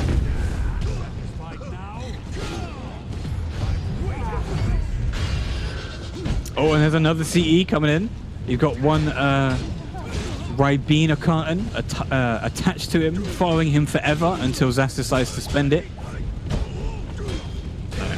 Going in, not gonna be able to get too much off of that situation though. Gonna be moving back to neutral, getting the counter hit. Woes gets the curse combo and went for the 1BB. The nice thing with curses as well is when you spend them, it makes moves that are normally punishable on block safe. It does, yeah. It's a very, very good tool for Zaslamel. A very unique tool as well. Axel Low in GG Strife has just stolen it straight from Zas, and I think we should sue. Yep. It is. Oh, he doesn't get the whiff punish, but the second hit able to get a little bit coming in. Oh, that was perfect spacing from Kyiv. That was amazing. His guard is flashing red though, so that could be a big factor if Woes able to get a little bit more chip damage, but the 1KB in Soul Charge is going to do a beefy amount of damage and be able to take that game, keeping Kyiv alive and keeping his team alive right now. That's a good AA block punish. Could have gone for the BB because that is -14, but you know, getting those plus frames on that damage on the board is pretty decent. 1B trying to go for the wall rising B tech trap. Nice 9K. 9K meta coming in strong. It's the WePlay meta right now. Gets the whiff punish with the 4KB. Right up 2-2K. Is Keeper to be able to take this and even it up? I'm not sure. Yeah, not on this one yet. He has this Oki situation. Gonna be blocking correctly. And the CE! What a call out from Woes. Nice read, dude. Take and he doesn't even want to see it. Read, oh. He doesn't even want to see it. I didn't realize you were still watching MK, Dan.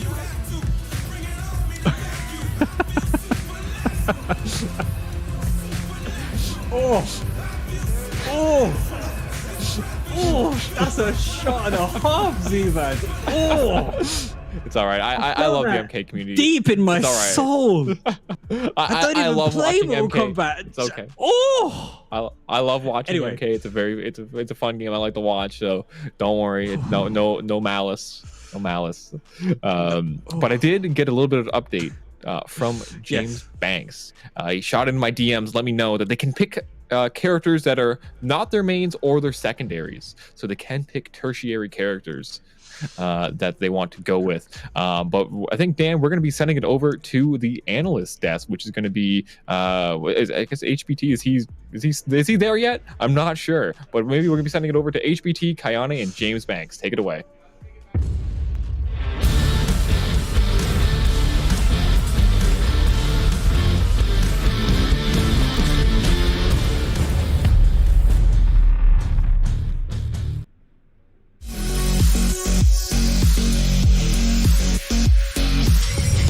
Events with Dash Fight. Keep up with the event schedule, observe standings and brackets, watch VODs and highlights, and keep an eye on your favorite player. Follow events with dashfight.com. One chance. One dream. One match. One energy. One fight, one aim, one action, one hope, one expert.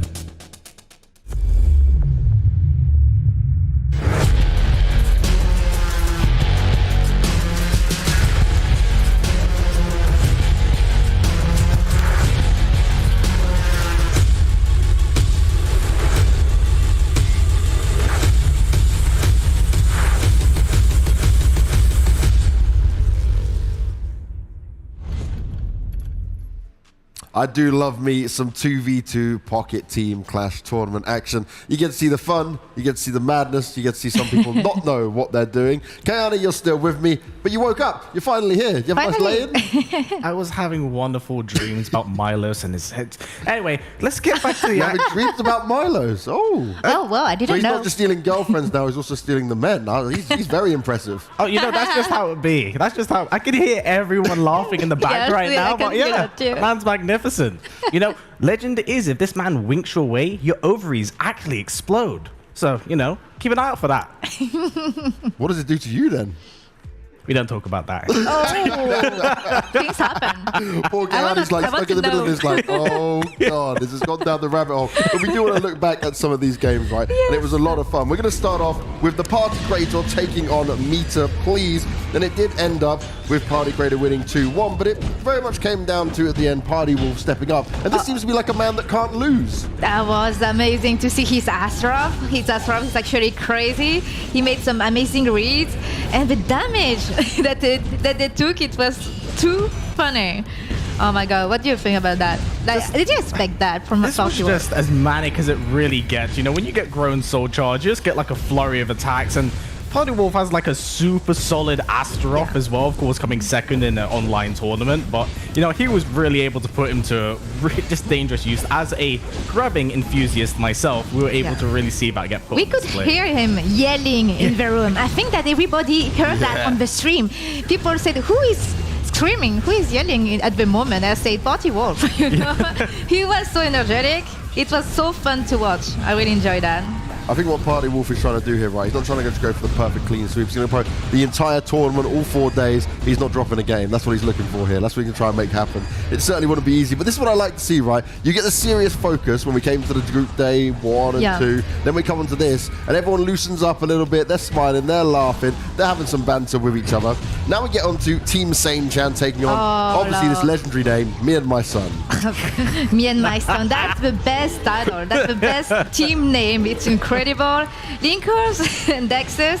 And people were saying, is there a stereotype of players playing Siegfried? Because they have long hair, you know? I feel like that's it. It's like we're all just like, as long as we play the same character, we're somehow related. And just, I love how they started this off as well with the esports pose right at the very beginning, showing that they're perfectly in sync with each other. But Sane really impressing us with his just incredible Setsuka. Yeah, his Setsuka is actually amazing. I didn't know that he would pick her. And Linkers, he told me before the tournament he would pick Setsuka just because he wanted to do some just frame combos. He wanted to be shiny on the stream.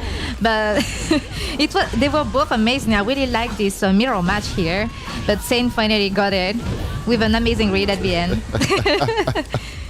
Now, when it comes to this, right, did you expect Linkors to be maybe feeling the same nerves? We saw how nervous he gets on this. Do you think for the 2v2, does he still shake as much, do you reckon? He's smiling more than before. He's still shaking, but at least he's having fun. It's just nice to see these players finally let loose after 2 pretty damn grueling games. Yes. Even if you're watching or playing, it's hard to not have your eyes on it. So just to see these players just have a lot of fun, you know, just play for fun is really nice. I've never seen them smiling like that, you know. I really needed this pocket team tournament because, you know, this invitational has so much in the line, so it's cool. Now, Wakeapo's taking on Kira here. Our end game that we got to see go down. Bit of Yoshimitsu action, I'm always down for that. Yoshi's such a crazy. Talking about manic characters in this game, Yoshimitsu's just like the equivalent of what happens when you put like a bunch of stuff into a blender without the top on. Yeah. It just goes everywhere. Oh, wow.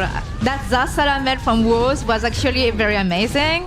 That was Bully. so obvious. He's telling him, I'm going to ring out you, and still, Kura falls for it. It was one of those things where it's the most obvious thing on the table. I knew he was going to go for it. And unfortunately, because of that, he just ended up throwing the game away.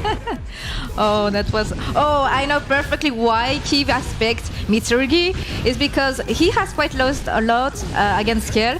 So he wanted to main Mitsurugi just to feel how it is to play this character, to be ready against Skill in the invitational they got from Bandai Namco. And Kyiv was able to beat Kyiv Kyiv was able to beat Kyiv this time.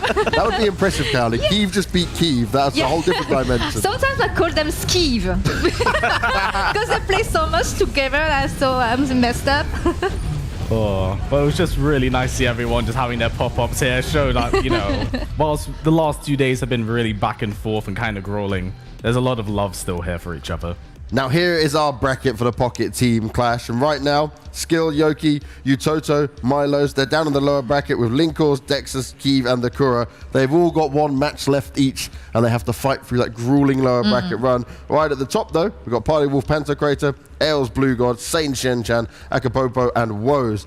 Guys, which match are you looking forward to most?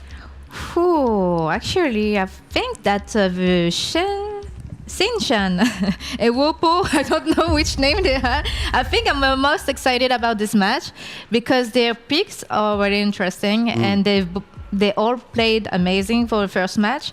So I think that it will be very stacked.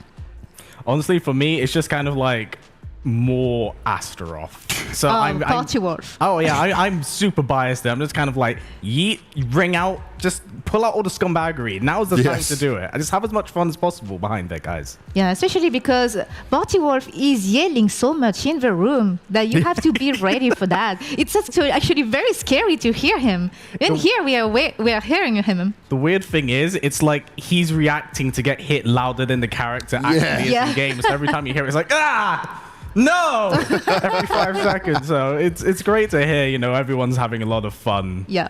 That's now, we spoke about it already, right? They get the unlocked character that cannot be used normally, but who is going to be the first one to use it? The commentators were trying to get someone to pick it. Do you reckon someone will, or are they going to have a level of respect and say, no, we're not using the OP? Respect in this tournament. If there was money on the line, they would have picked Inferno. There we go, straight up. I know someone who does plan on it, but only if a person picks a particular character that they don't like. So we will see. We will see. This your crush, Milos? It's always Milo. But we will have to wait and see, of course. You know, we got plenty more matches on the way, and you know, I'm really looking forward. It's only a matter of, it's not whether or not it will happen. It is going to happen with Inferno. Now, when it comes to this, right, obviously we don't do the conventional tournament and everything that we're seeing here. We had the opening 2 days, but I was speaking to some of the players, and one thing they appreciate with this, it's like a shorter day. It's a bit more of a break you get with this, get to relax and reset and be ready for the playoff stage. For you guys, right, also, it's just this extra bit where we get to actually loosen up a bit and have some banter and fun. You like this kind of thing to be added to it? Oh, yes. I've actually never seen a tournament like this for SOULCALIBUR, a Pocket Team tournament. And it's really funny because most of the players, they are character loyalists. Yes. So they pick one character, maybe a secondary character to play against some certain matchups. But I've never seen the secondary, I mean the tertiary. Yes. You know? And yeah, I'm really excited to see even more because everybody is having fun, and I think we should expect some more surprises. Well, I'm sure we will get some more surprises. It's time for us to continue to go back with our commentators. We've got Itachi Urai and Zabaz. Take it away, boys.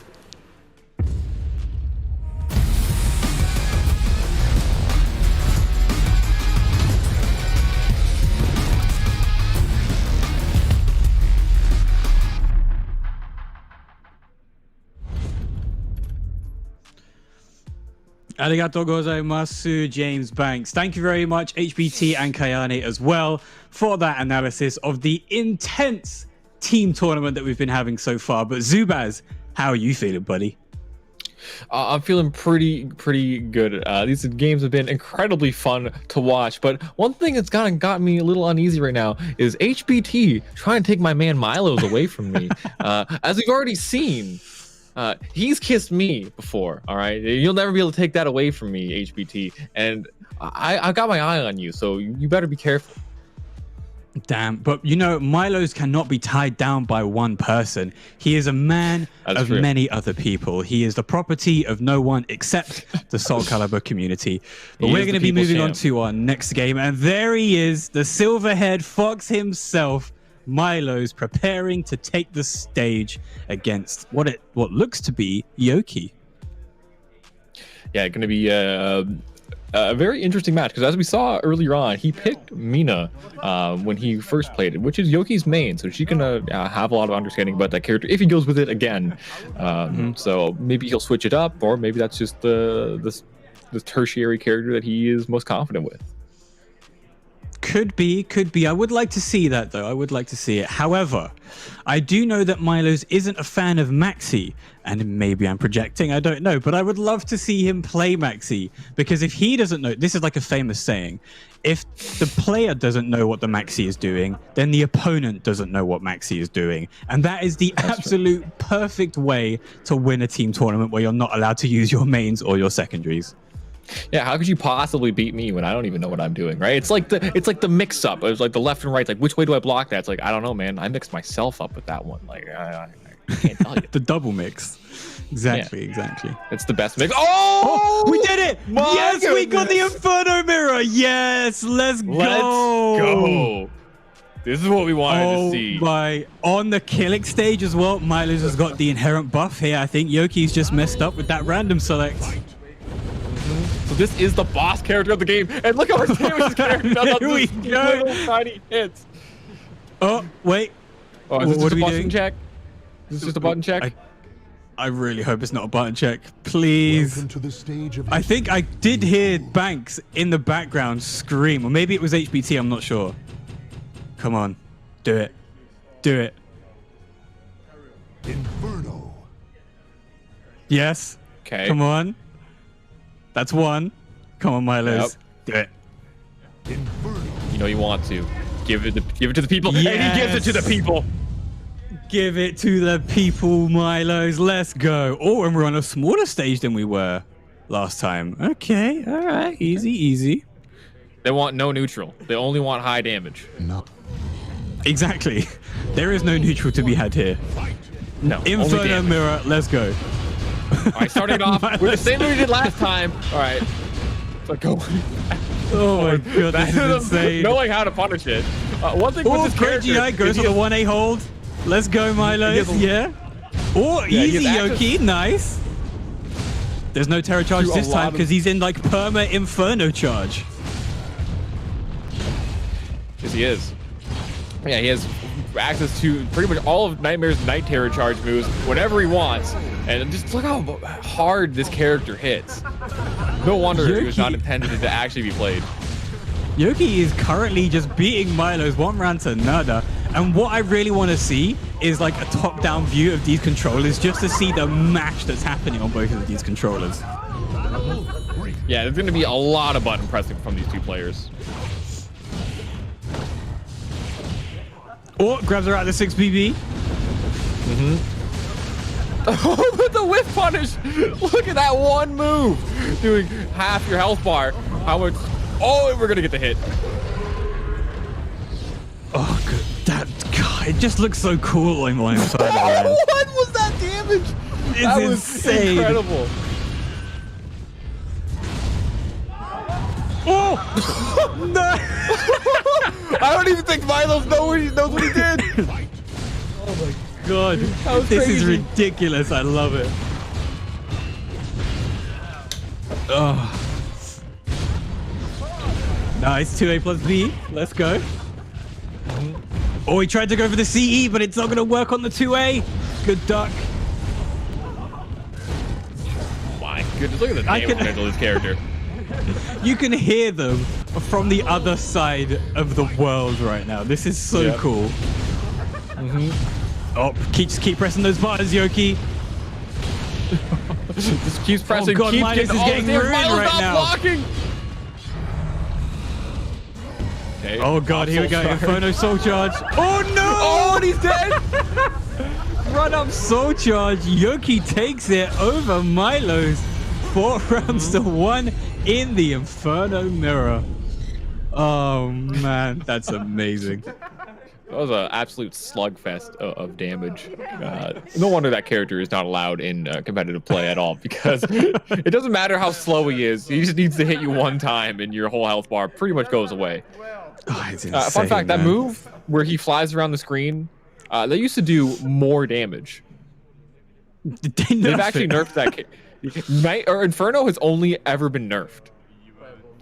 That's true. So, yeah. Maybe he can be competitively viable now. Who knows? No, definitely not. Okay, right. We're not quite there yet. No, not just yet. All right, No. Yoki No, we're coming not. up against Utoto right now. Are we going to be seeing an Inferno mirror? Utoto looking confident right now. Got a little cheeky grin on his face. Will we be seeing another Inferno or not? Look at Yoki, so pleased with herself after that win. To be fair, so would I. The opportunity to play Inferno in a tournament environment is just so much fun. I wonder if we're going to be seeing Inferno forevermore within this TT. I do genuinely hope so. It's so cool to see. Yeah, I've been seeing some of these. I've been seeing some of these mentions on Twitter, and today is just, you know, it's so full of joy. I absolutely love this. Yeah, today has just been it's nice that I get these players this break, give the audience a show that they would not normally get to see. Where else are you gonna see night or Inferno mirrors with an offline setting with the best players in the world at an event such like this? Inferno You're just never mirrors gonna see on it the anywhere else. stage where something interesting happens on the walls. I wonder if chat can tell me. Oh, the catches air? him right out of the air. All right then.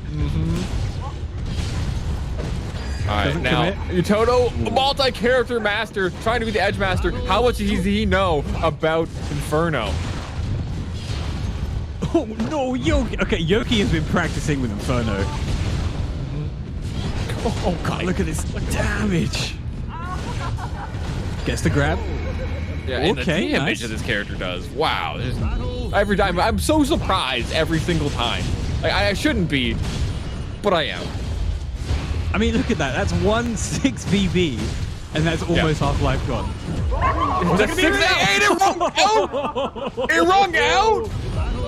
Let's go. That's crazy. This is amazing. Like, look at these strings that are added on. No one's ready for them. Okay, interesting. Just stands there, waits for it. That's the unblockable. Yoki going for it. Yep. Doesn't block Holy it. Toto. Oh, gets a reverse Going ledge. reverse This is the first. Oh god, this is insane. Oh my look at god, this. there's so many particle effects happening right now. I can't even see what's going on half the time. Oh, Utoto flexing. I like it. Oh my Oh my god. Okay, I think we need to set up like an Inferno only tournament after this once this is done, because I'm so in love with this right now. Oh, good step by Utoto. Oh no, not gonna get the whip punish, dude. Step in time. Not in this lifetime. Thank you very much. my Look at that. That's guts damage. Zubaz, that's guts damage. I can't believe this character has guts like scaling on his CE. Oh, the tried second to get hit. the bubble. Yes, nicely done by Utoto. All right, one round, and he actually gets to even up the score, and we'll maybe see another Inferno mirror. Yep. Oh, the drill is doing so much damage.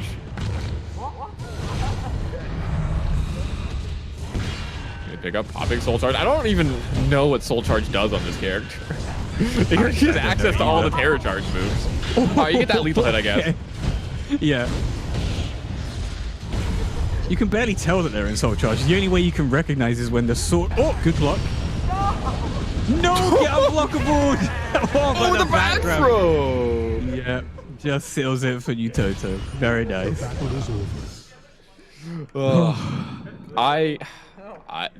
I don't know if I could ever get tired of watching that. That is just an absolute pleasure to watch. It's just so much fun. And now we're going to get Skill stepping up to the stage. Are we going to see another Inferno? Will he keep on with the tradition, or will he try and go with bad, like one of the worst characters versus the best character in the game? Will we be seeing a Mitsu versus Inferno matchup? Well, he can't go Mitsurugi because that is his main, right? Mains and secondaries are banned. I did forget about that. Tertiaries are the only thing that are allowed. Or Inferno, right? Thank you to Lord James Banks for allowing us to select this character and giving the people this opportunity to see this. What a selfless man. So thank you, James. Exactly. Yeah, he absolutely did this just for the pleasure of the community, not to see how broken this character is in competitive and tournament play. Yeah, I really find it just hilarious. The lack of string awareness and everything. We're gonna go with Aswell. Potentially coming in from skill, but Perhaps yeah, the is he going to string- lock in this color? It's so bad. Absolutely zero chance of winning. There it It's is. just the worst. He's locked in as well. Although I guess he can still get out of it if Utoto doesn't pick a color.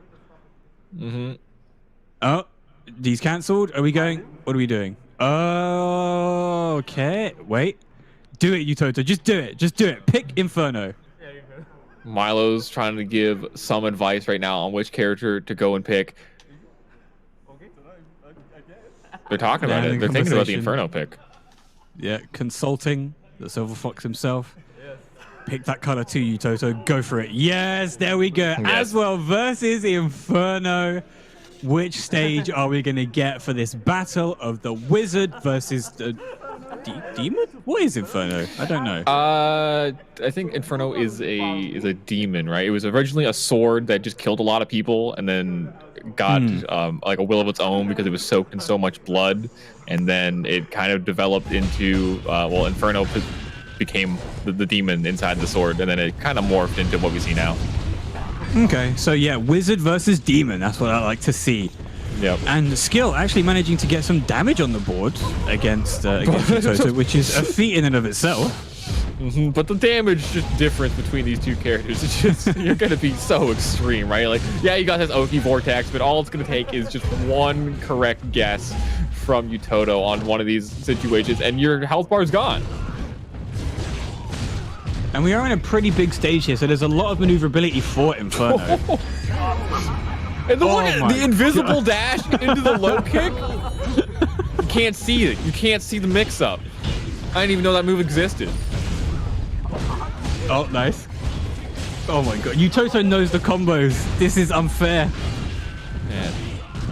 This man's been in the Astral Chaos. He has learned how to master Inferno.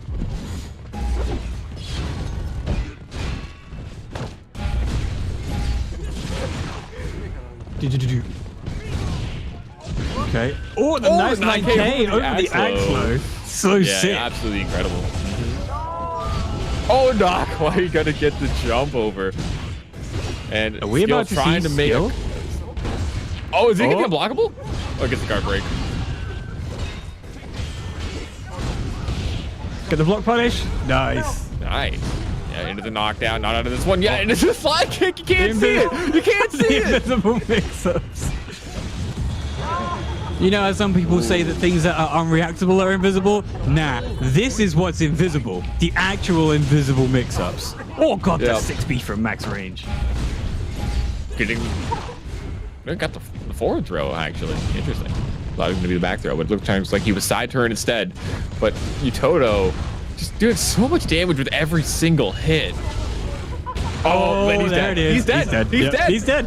Straight up dead. Just completely dead. Yep. Oh. God. That's nuts. And he just stands over you menacingly. He didn't even say anything.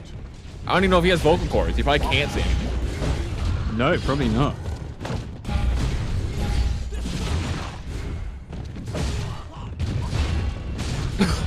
Just disrespects the wall rising beat. my And look at these God. strings. No one's ready for them. And he teleports behind you. Nothing personal, kid. Eat this unblockable. Look at this sequence into the unseeable low sweep. Wow. Oh my god. I'm so in love with What this. do you do Nice. against Gets the this? 3A counter hit into the grab. Keeping up that pressure. Good reversal edge. Everything he does is unblockable. Oh, but not if you get teleported into invisibility. Nice this the option counter? select by Skill. The counter to Inferno is as well. In that one situation, yeah. Yeah, in that one reversal edge situation, yes. Oh, he got the doctor reactions. This man is incredible. That's not going to work. With punish, Skill gets 2 rounds off Utoto against his Nightmare. Oh my. Yes. Against his Inferno. Against his Inferno. I don't know. Yeah. Oh my Inferno. god! What that? This is illegal. And he's dead. No. Good soul charge. He's on a pixel. He got hit twice, and he's on a pixel. Okay, got the blender. Not at this one yet. Skill. This could be the greatest comeback of all time, but no, Utoto gonna keep it clean. Gets the block on the axe flow and keeping his team alive. Keeping his team alive by the skin of his teeth? No, absolutely not. Obliterated. Absolutely obliteration. That was crazy. This man's learning. He's learning how to play Inferno on the fly. He's learned that slide kick is incredibly cheap. Right? I don't think Skill avoided a single one. He literally disappears. Of course, yeah, 100%. Invisible mix-ups. That's literally invisible mix-ups, yeah. Oh man, right. So coming up next, we have the final 2 games that myself and Zubaz are going to be commentating for you before we head off and hand the reins over to our other commentators, Eternal Dragon and Jobin. But this next game is going to be me and my son versus, I believe, Team Kira. But next up, we're going to be seeing the highlights of Me to Please versus Regal Milo's Blade. And just look at the damage that this character is just able to put out. So many of these combos aren't even optimal, and they're just chunking you for more than any other character in the game can do. Look at raw critical edge. I mean, he's already dead, but we already seen how much damage that can do. Just like half life when you hit that move. It is just absolutely insane, the damage potential of this character. And you put it behind a player like Utoto, and it looked like he started to understand what he was doing with the character at one point. During when he was finding Skill, like that's just, if he sticks with Inferno, that's going to be an absolute pain to deal with. And I feel like the only counter is to match it with Inferno at this point. Like the damage is just so high. I mean, yeah, it's way too high, but it's beautiful that we're able to actually take him for a ride, because of course he is the broken boss character of Soul Calibur 6. You cannot play him when you go into an online environment.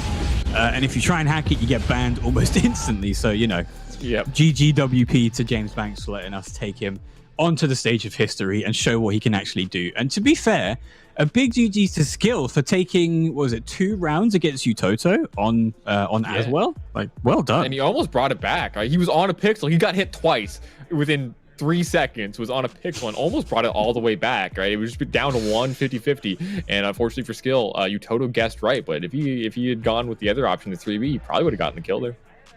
That's very, very true. Very, very true. Yeah. Right, and now we are moving on to the final 2 games, like I said, that me and Zubaz are going to be commentating for you. It's going to be Team Me and My Son versus Team Kira. Yeah, we saw them earlier with Team Me and My Son, Dexys and Linkors, and then Team Kira is Kyiv and Kura. I think both of these teams were Me and My Son. They lost their first game for sure. So I'm interested to see what they do in terms of their character switches. Are they going to go with the Inferno now that character has been brought onto the table as an option that people can select? All right, that is that possibility that they could go for. I do wonder, indeed. They're going to be deliberating. Do you? To be fair, I think if we see an entire team tournament worth of Infernos, it would be incredible. But I don't know. I think maybe Dexys is gonna try and go with a different character.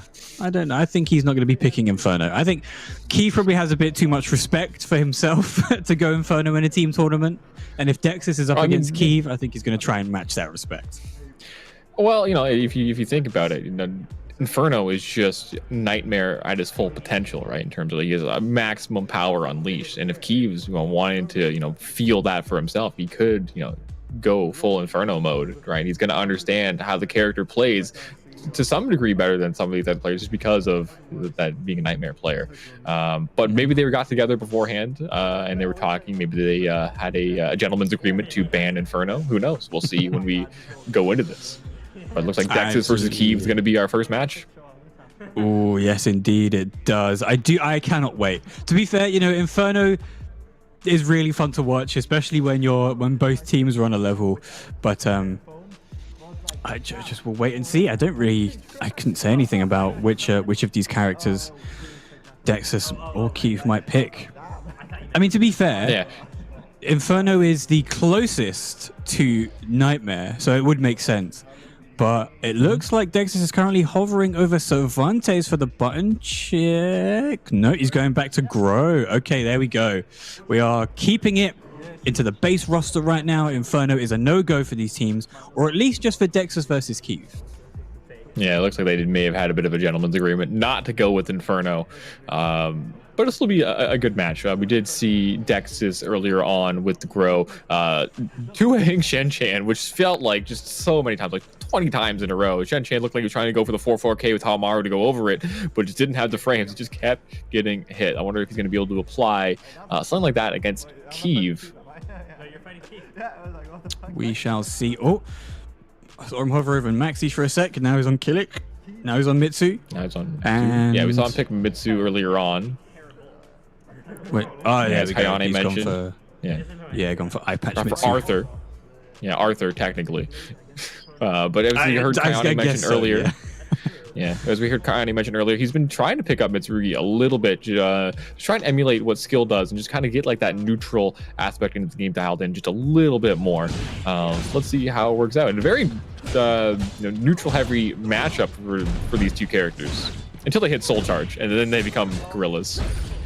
Absolute gorillas, yeah. Good GI by Kyiv into the 6A plus B. Unfortunately, this move doesn't give Shiro Blade, which would be a nice addition, IMO. Oh, gets the block punish. That move is unsafe on hit unless you transition into stance. Oh, hitting that 4 button, what Mitsu does best. Oh, nice 6A plus B from Dexus. He's just chasing him down.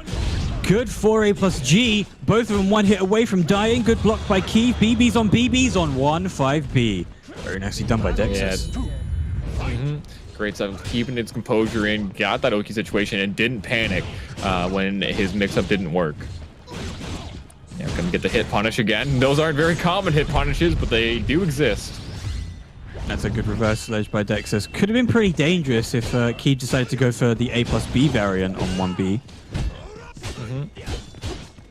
Which is a break attack, which goes straight through reversal edges and gets a lethal hit. Oh, nice. Doesn't convert it to anything, though.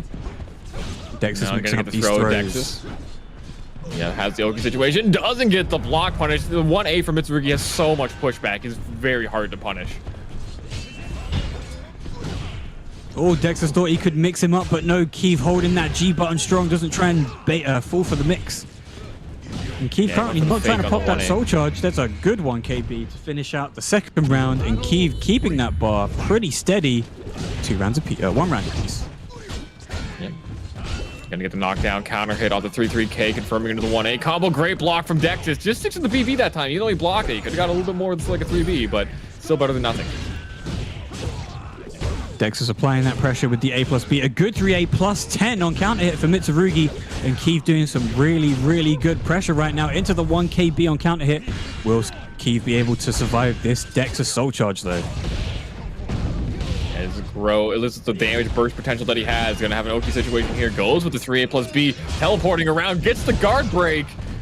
Not gonna be quite enough to kill, but decent situation afterwards. Goes to the mix up, but Kyiv not gonna have any of it. Damn, all right, Dexus. 2 bars a meter coming in for Kyiv, right? That Soul Charge is so powerful, Mitsurugi, that we've been talking about earlier. That low sweep that he has, it's punchable on hit. It becomes a full knockdown. Oh, wow. What a whiff. Quick ducking. Yeah, didn't get the just frame, though, so it's going to give Dexus the opportunity to go for the reversal edge. It's going to be Dexus' favor coming into this last one, but Kyiv gets him. Okay, there's another Soul Charge by Dexus. Absolutely understanding that it's a good idea to pop it, especially against Mitsu, who doesn't really have a lot of defense against this. But Kyiv with the duck on the Avenger 6A and Soul Charge gets the CE. Shiro Blade activated. Are we going to be seeing some 236 B plus Ks? I hope so. Ooh, doesn't block the Avenger A there. Gets the GI, though. Baits him out. Goes for the throw. You could have won the game. Why did Kyiv go for a throw? I'm so confused. He could have pressed any button. Any button would have won that game. That wasn't throw.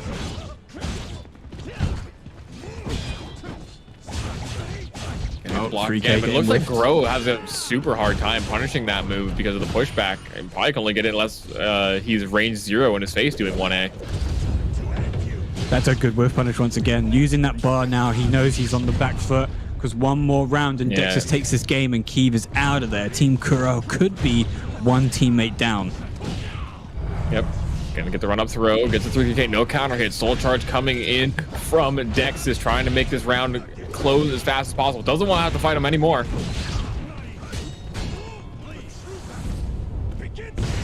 Nice, there's the soul charge. He's got to get this round. Oh, so close, but Dexys just with the 5K. Yeah, wow. I just keep trying to press a button or do something. Dexys gotta take out Kyiv. Now it is Dexys versus Kura. And I wonder if that gentleman's agreement is going to be sticking around, right? Yeah, sure, it was cool for the first game and first one, but now Kura has the ability to just deny that entirely and go for Inferno. I want to see Kura just pick Inferno, if I'm completely honest. Yeah. I mean, everyone wants to see the Inferno, right? The character, you don't get to see him very often. So the fact that we can just see him at all is just an absolute treat.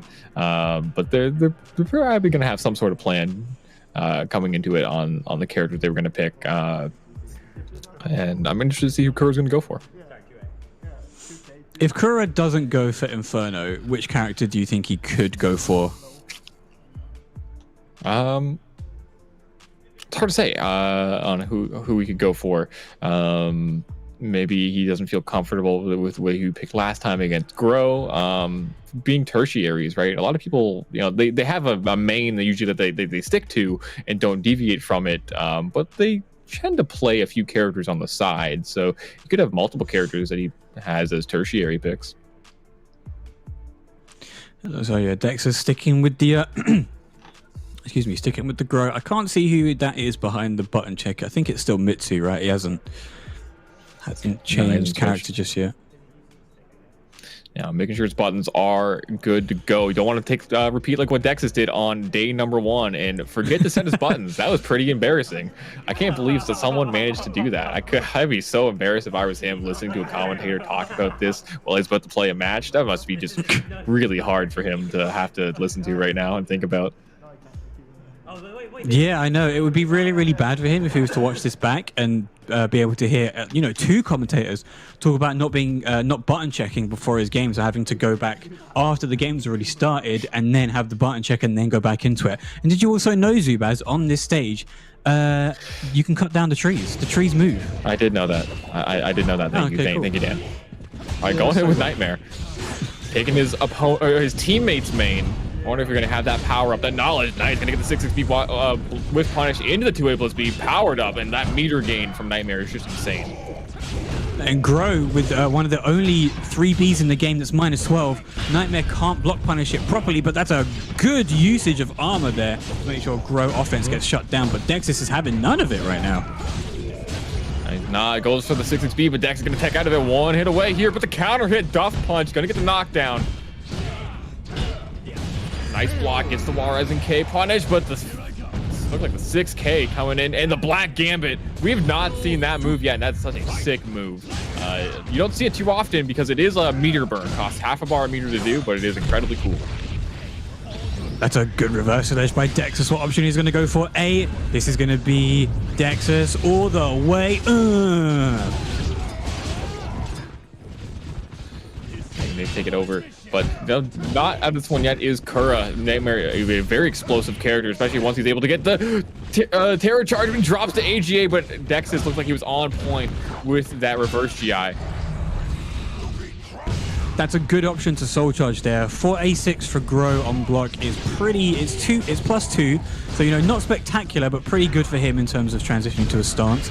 But right now it looks like Kura on the attack, about to take this round, but there's a good soul charge for Dexys. 2A+B gets blocked. Yeah, doesn't pull the trigger on the 6K, keeping himself alive right now. There we go, gets the hit, unable to confirm. Reverse ledge not going to connect, and that should be able to take the game. And Dex is up 2 rounds against Kura's Nightmare. Oh, nice IHH to start it off, but a 2-2B lethal hit once again by Dexus. He seems to be a connoisseur of that move, but a good block on the Avenger hold A by Kura. Gets the wall connect, not able to get too much damage off of it. Soul Charge going to keep his turn here. Doesn't want to have to risk that grab 50-50. Going to get the knockdown. Hard situation to be in if you're Kura. 1 hit away, and the 6K going to take it for Dexus. 1 round away from taking this, but he's going to have no meter, almost 2 bars in terms of Kura.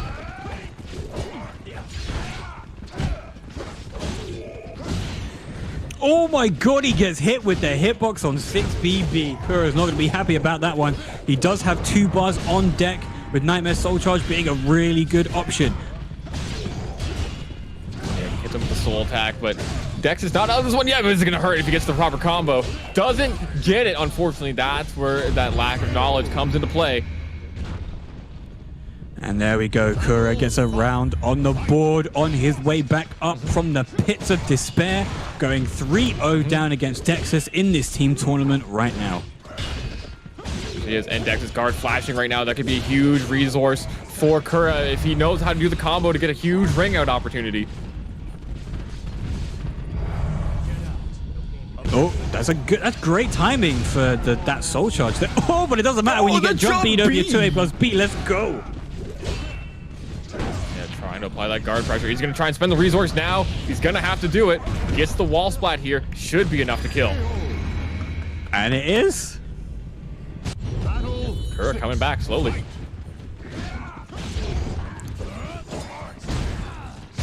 Not going to get the whiff punish. Goes for a wall rising B at like range 4 for some odd reason. Kura probably get that miss input. Yeah. It was a setup. He got the attempt at the whiff punish.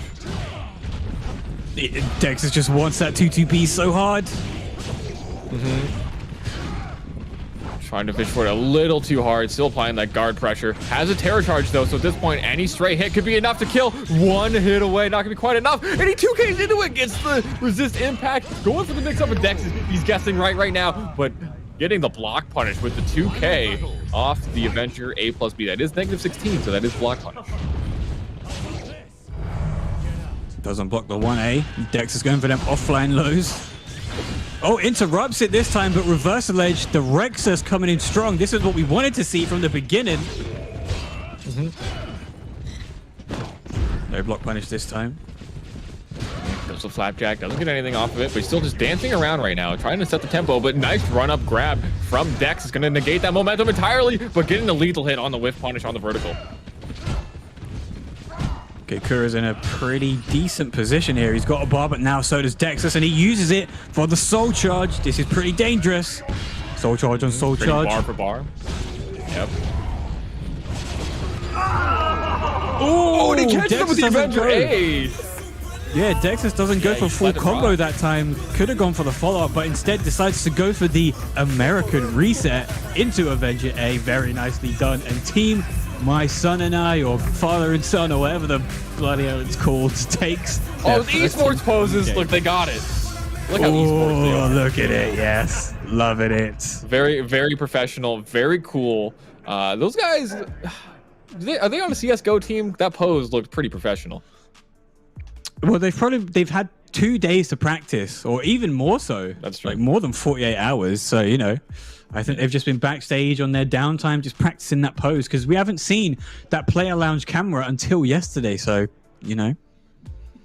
Yeah, I'm sure they were back there with James Banks, the Tom Hardy of esports himself, giving them some pointers on how to get their pose just absolutely perfect. He's definitely the man to talk to in that regard. But coming into our last game for you and I to talk about today, we'll be back tomorrow, Chad. Don't worry. But Dan, who are we going to be seeing next? I'm not entirely sure. I'll be honest with you. Well, that's a shame, because I also don't know who. Do you know? Okay, yeah, that's why you asked me, right? All right. I have a feeling if we're going back up to winner's side, it'll be Party Creator versus RNG Excellently Done, or whatever. Or Shen-Chan versus Sane, so team Sane-Chan, God, these team names, and Wakapo. or we'll be seeing.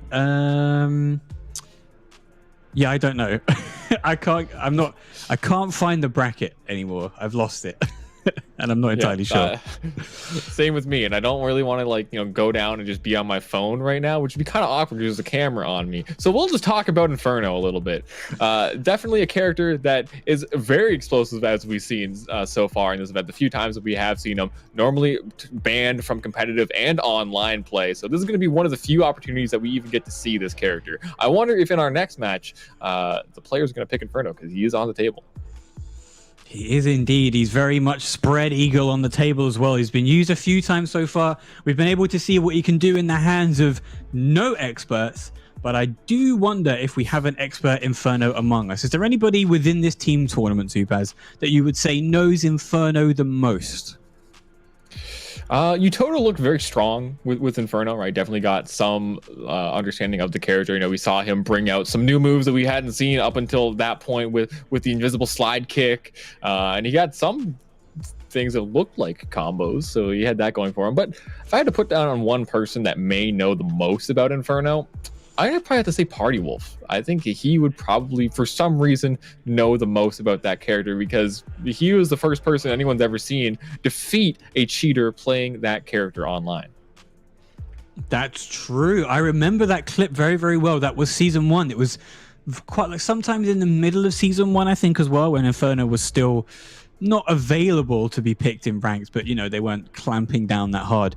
And there is a clip of Party Wolf demolishing an Inferno in ranked, and that is what sort of began his legendary status, at least in SOULCALIBUR 6, and he's just taken that and ran with it. Yeah, definitely not a player that is going to be easily janked out by lack of knowledge. He is a student of the game. Looks like we have Ailes versus Panto Crater coming in. So it's going to be a match of the Frenchmen. Well, I guess Panto rocking it from Germany, but used to be from France. Indeed, he was. So yes, we'll be seeing Team Party Creator versus Team RNG Very Nice or something. The team names in this are so good but so confusing that I've just forgotten it. You know which team names I mean. Yeah, there's definitely let's take a look right in terms of what we have. RNG Excellently Done is that is the team name that they have. They're still not as good as Blue Cheese. I think that one definitely top tier. But RNG Excellently Done is Blue God and Ailes, and then Party Crater is Party Wolf and Panto Crater. We saw earlier on Panto go with Cassandra. Didn't have really much success with it against Yoki. Ailes had the Zas and did a lot of work with his Zas. So maybe we're going to see the Zas coming in from Ailes again. If there maybe is some sort of gentleman's agreement, or are we going to see the Inferno? We're about to see right now. Looks like Ailes. Nope. What's happening? We're going back to the main menu. There's a sneak peek of the SOULCALIBUR 6 main menu for you. Very pretty.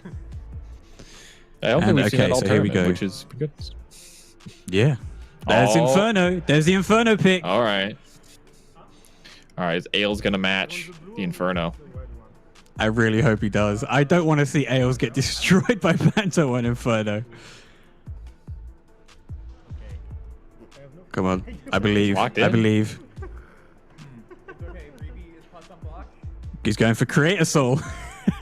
We have any preloaded Creator Souls on this PlayStation? I'm not sure. There we go. In with the Inferno.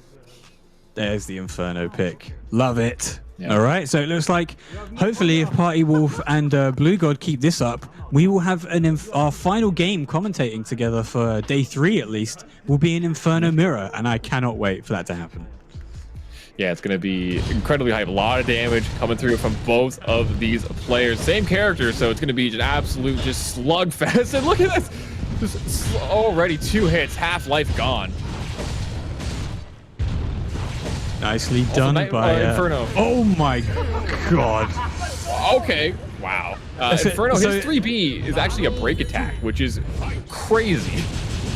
So a little tidbit, that move is a move that some Nightmares actually think Nightmare should have. That 2A into launcher. Yeah. And that's insane because look how good it is. Yeah. Oh, the unblockable Panto created not on this one yet. And he hits him with the uppercut. God, that damage. Oh, is he going to get the full combo? Nice. Pantocrator evens up the scoreboard 1 round apiece with 1 bar apiece. He hits him with the A slide B right off the bat. Gets up the throw. That throw does so much damage. Oh my goodness. God, that's incredible. Everything does so much damage. Oh, who's gonna win? Oh, nice. Okay, Ails just wins that exchange there. Yeah, that spinning Beyblade attack. Just look at just. What do you do? I wonder if it's punishable. I have no idea. Is that a mix-up? Oh yeah, it's the vertical. Okay, that is a mix-up. I had no idea he had that mix-up. Unblockable mix. That's insane. Oh, he doesn't get the full combo from the 2A. It's punishable? Oh, he gets smashed. I don't know what that lethal condition is, but he got lethal in it. Oh my gosh. Amazing. Buttons are being Battle 5. pressed. Oh, both Things go for are the 6B, but the armor activates for Panto's Inferno first. Very nicely done, but Ails is just going for that 2A, going for the lows all over again, like we saw in the first round. Yeah, okay, trying to make something happen with this soul charge here. Goes to be unblockable, but Ails going to counter hit him out of it. 1 round away from taking this over Pantocrator in the Inferno Mirror. Oh, there we go. Right, Ultra Beyblade. All right, just wake up and do it. Oh, is this going to work? It works! Oh, he's dead. Wow.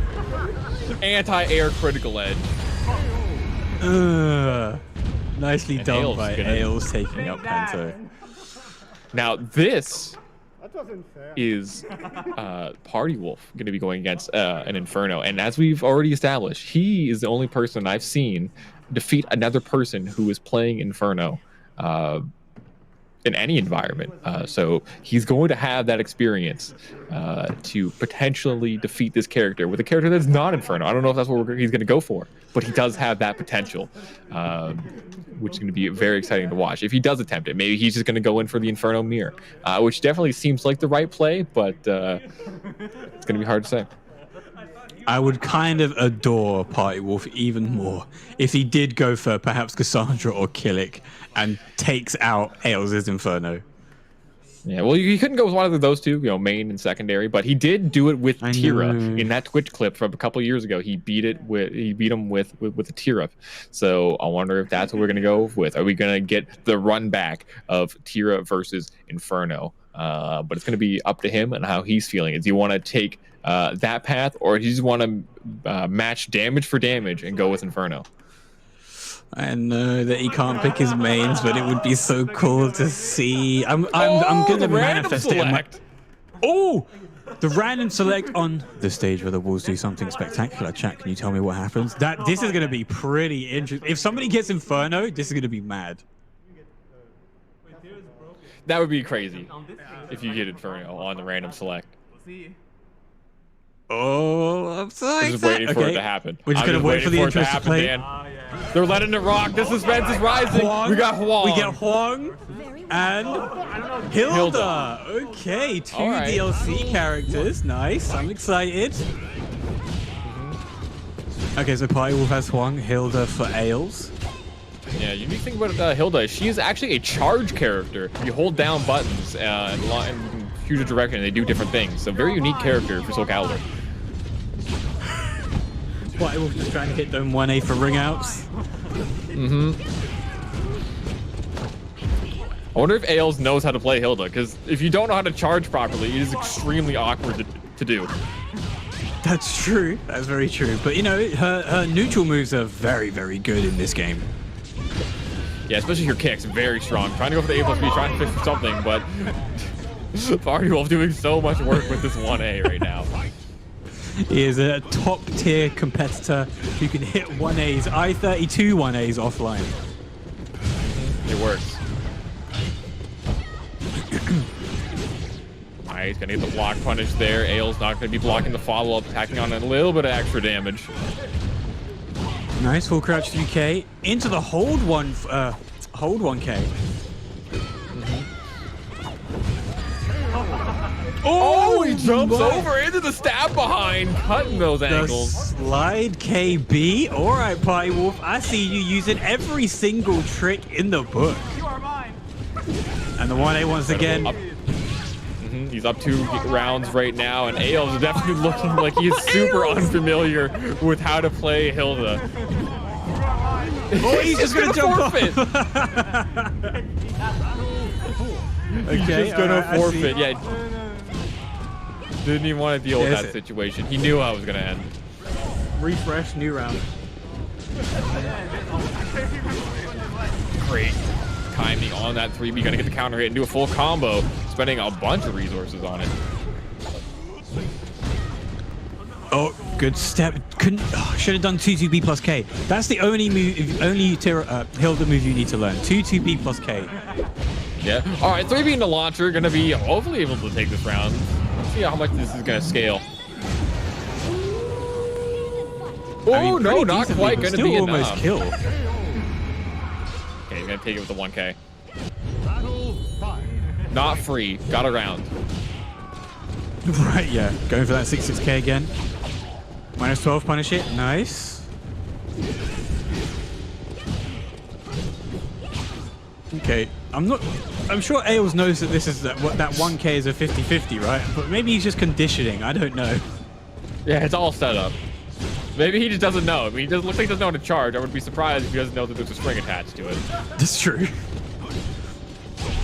Damn, these 2As coming in thick and fast. 2A, one of the only close range neutral moves that Huang has plus frames on. It's +6. It's very good. Has decent pushback. Oh, People nice wonder why I punish spam with- 2A online with Huang. Because it's so good. All right, Ails not out of this one yet. With the no charge move, Hilda. Goes for Flames with Justice B. Doesn't decide to go for the low this time. I'm sure Ails wouldn't have blocked it anyway. Oh, here we go. Using that great approach tool with that fly stance A. Great break attack to close the distance and soul charge. You are mine.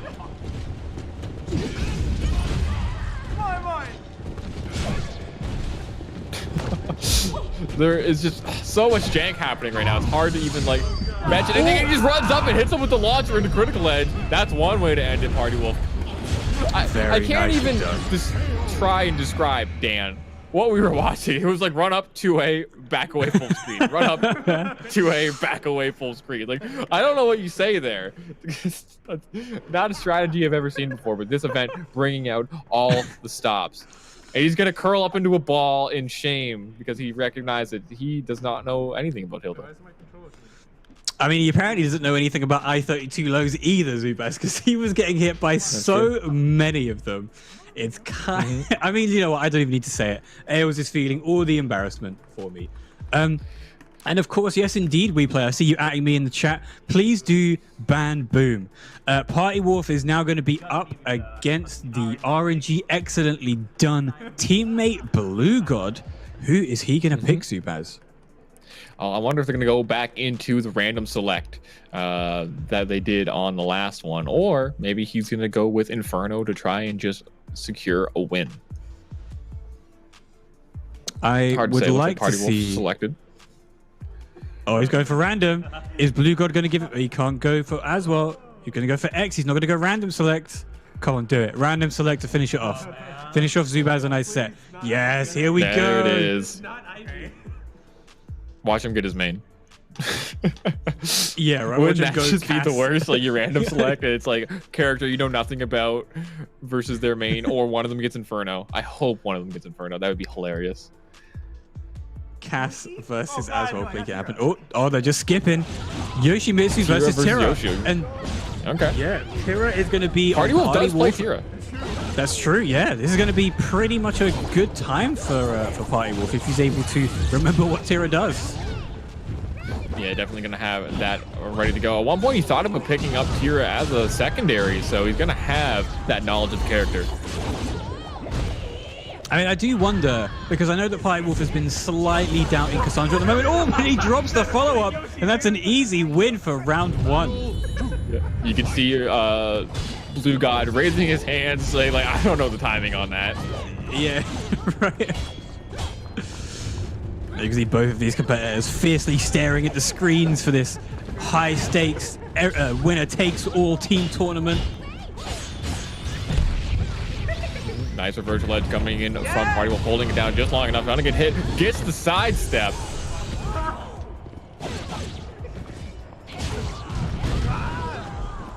Nice slide on his face.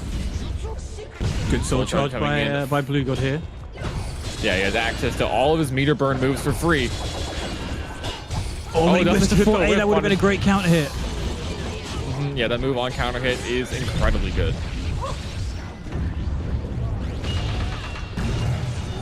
And win out again. Blue God doing fairly solid in these reverse ledges so far. Spends the meter burn. Not going to be enough to kill. 2A going to close it out for Blue God. Keeping it close. Those fundamentals coming through. He's trying to go for that Terror lethal hit, but unfortunately not going to happen today. Blue God being patient with the duck, but it doesn't matter because Party was going to launch you into the air. He has a nice side set. Just gets the BB second hit. Going to connect though. Not going to put himself at risk to a whip punish. Oh, see, I remember from, you know, Blue God's group when he was trying to hit them. Oh, okay. Back jump into 3B CE, and this is Gloomy. Is this going to kill? Not quite. Kicks him away. Doesn't even want to talk to you. Get out of my face. Knocks him away. Yeah, oh, the whip punish with the Dragonfly A into the combo confirmed. Has the Oki pressure here. Dragonfly in his face. Guesses right, but the I-10A is going to be too much for Party Wolf to deal with right now. And Blue God hits the avoiding the puddle. What a crazy comeback from Blue. That was so good. Blue God had him in such a good position. He had bar to use as well. Party Wolf just didn't know what to do. And then that avoiding the puddle, that 9K is such a good move. Yeah, Party Wolf got his meter stolen there as well. Got counter hit out of it. And that's going to be a huge boon for Blue God, but he drops the combo. That's so unfortunate. He spent resources into it. Going to get the throw, though. Makes the most of the situation. Oh, good clash for Party Wolf. Gets a decent follow-up with 6B, but nothing comes of it. No, he does not. But look at these pokes going back and forth, slowing down the pace of the game. Oh, the unattackable throw is going to do a solid amount of damage. Not quite going to kill. Oh, goes Magic Pixel. Great block. Nice. And a nice whip punish. Yeah, gets with the whip punish, and Party Wolf tying it up 2 rounds, and he has the Gloomy Coda. That's going to be a huge, huge benefit for him. Doesn't have to worry about meter when he's in Gloomy. Oh, slide on his face. Ow. All right, that Gloomy Coda is going to be doing work now. Doesn't even try an alright, just takes the guard damage. Good 2A to avoid the command grab though, but it doesn't matter because you're going to get slid on after that 3-hit string into another command grab. Zubaz, this is looking all over for Team RNG. Excellently done. Yeah, and I like that Party Wolf wasn't spending his Gloomy stance transition, right? You just making sure he was staying in Gloomy a lot to blow up a lot of those reverse ledges the Blue guy was going for, just by going for those strings and break attacks. Oh my god, Party Wolf is just doing so much work against Blue God right now. That's a good step, but he doesn't avoid the follow-up. Blue God's so close to dying. There's a good soul charge from him though. What's he gonna do? Just trying to make something happen. Has the soul charge ready to go, but he's one chance at life right now and gets clipped by the break attack string yet again. Party Wolf gonna be taking it for his team. They're gonna get the win over Team RNG. I'm just gonna leave it at that. Team RNG excellently done. Excellently that is a loss for them. And Party Creator once again moving forward with a win into the bracket, which means that their next game will be against the winners of either Team Sane-chan or Team Wakapo. Yeah, but I think, Dan, that's it for us today. So do you have anything you want to say to the people before we go? I'll just say what I said last time. Support SOULCALIBUR, support WePlay, and thank you very much. All right, guys, that's going to be it for Dan and I today. Come back tomorrow. We're going to be rocking it out on finals day, but that is it for us. So we're going to send it off to the analyst desk, which HBT, James Banks, and Kayane. Take it away, guys.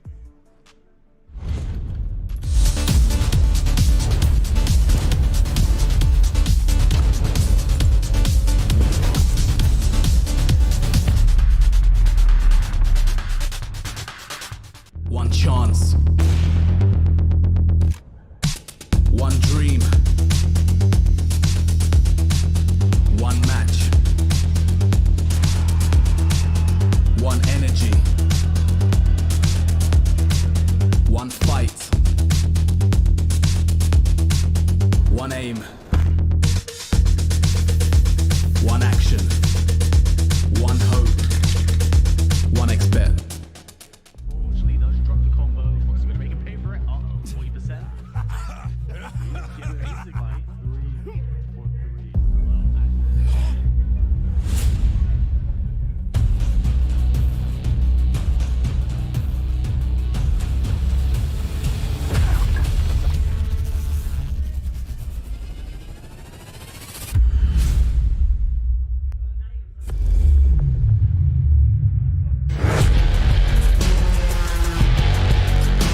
What's going on, guys? We are back, and we got the Disco Inferno that we wanted to see. We said about it before we went off into those games, and my oh my, the players, they wanted to have some fun. Yeah, I think at first they were shy to pick Inferno, but then when they were in losers bracket, they were like, whatever. Nothing to lose, you know, just go all out, just cheese your way to success. Yeah, you know, the really the really gross and heinous thing is that we were joking about, oh, I know one player is playing Inferno, then everyone's coming out here. I know in the back right now they're actually unlocking it on the other consoles as well, so they're just gonna lab the character. So we're just gonna see more degen stuff as it comes, as you know, the night goes on. Yeah, we are gonna go full degeneracy with the Inferno plays, but it's all for a bit of fun. It's all to see what's gonna happen throughout these guys. We're gonna start playing through these replays, and it did start off early on in that lower bracket with the Inferno that we were mentioning there, and that was where we expected, okay, I heard from you guys it was OP. It can literally hit 2 buttons and reduce over half your health. Like, what is this? Who designed this? That's why he's banned. You know, this character is way too much. And I think that we have awakened a demon because Yutoto is speaking Inferno now, guys. That will be incredible to see. Inferno's basically Nightmare on an even worse and sadder day. It's just kind of like, you know, that Terra Charge is kind of a problem to be put on the end, right? Why don't we just make it better, more damage, make him harder to get, and, you know, have it suck to be at the receiving end of that. Yeah, that's so funny to watch because I think that because he's banned, not all the players have played or watched Inferno, but here we are seeing all the damage, and I'm like, what?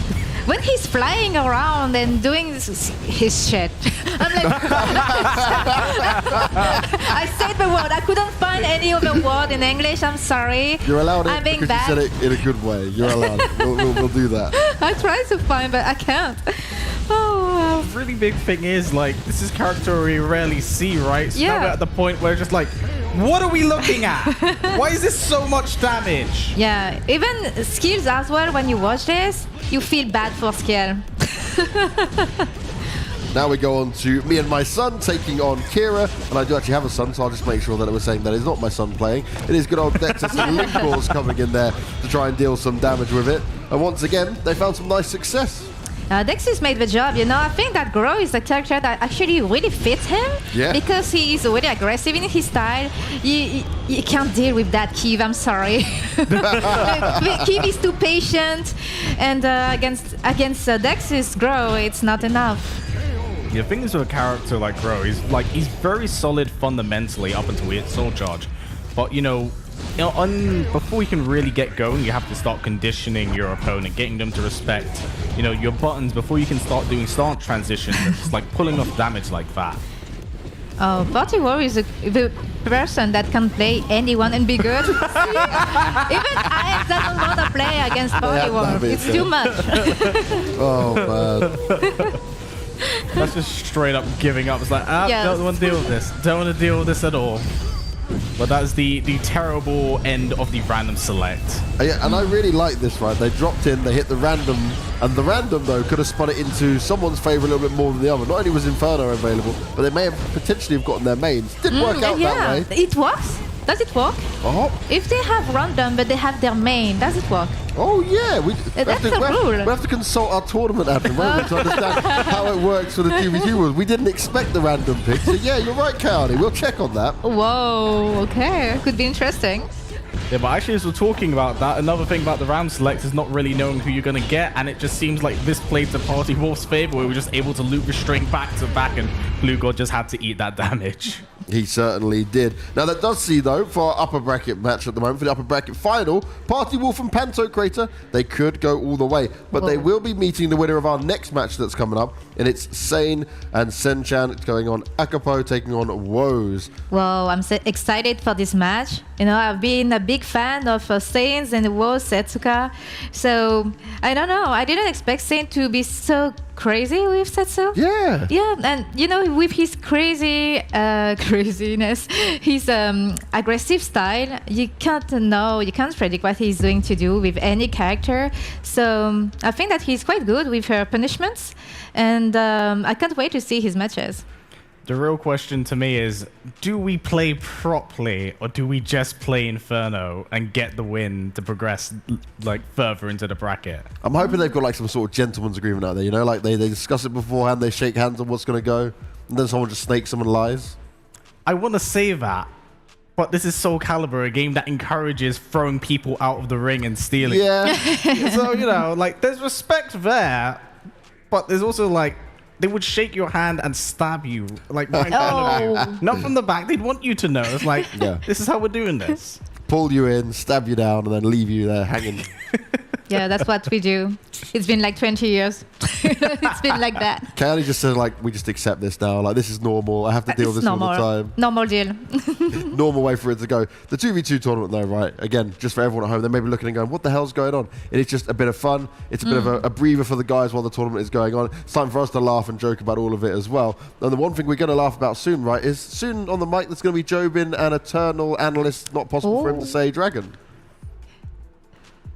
No, I wasn't throwing to him. I was just saying that's how it's going. Well, just poking some fun at him because he's not on camera yet. He can't defend himself. This is brilliant.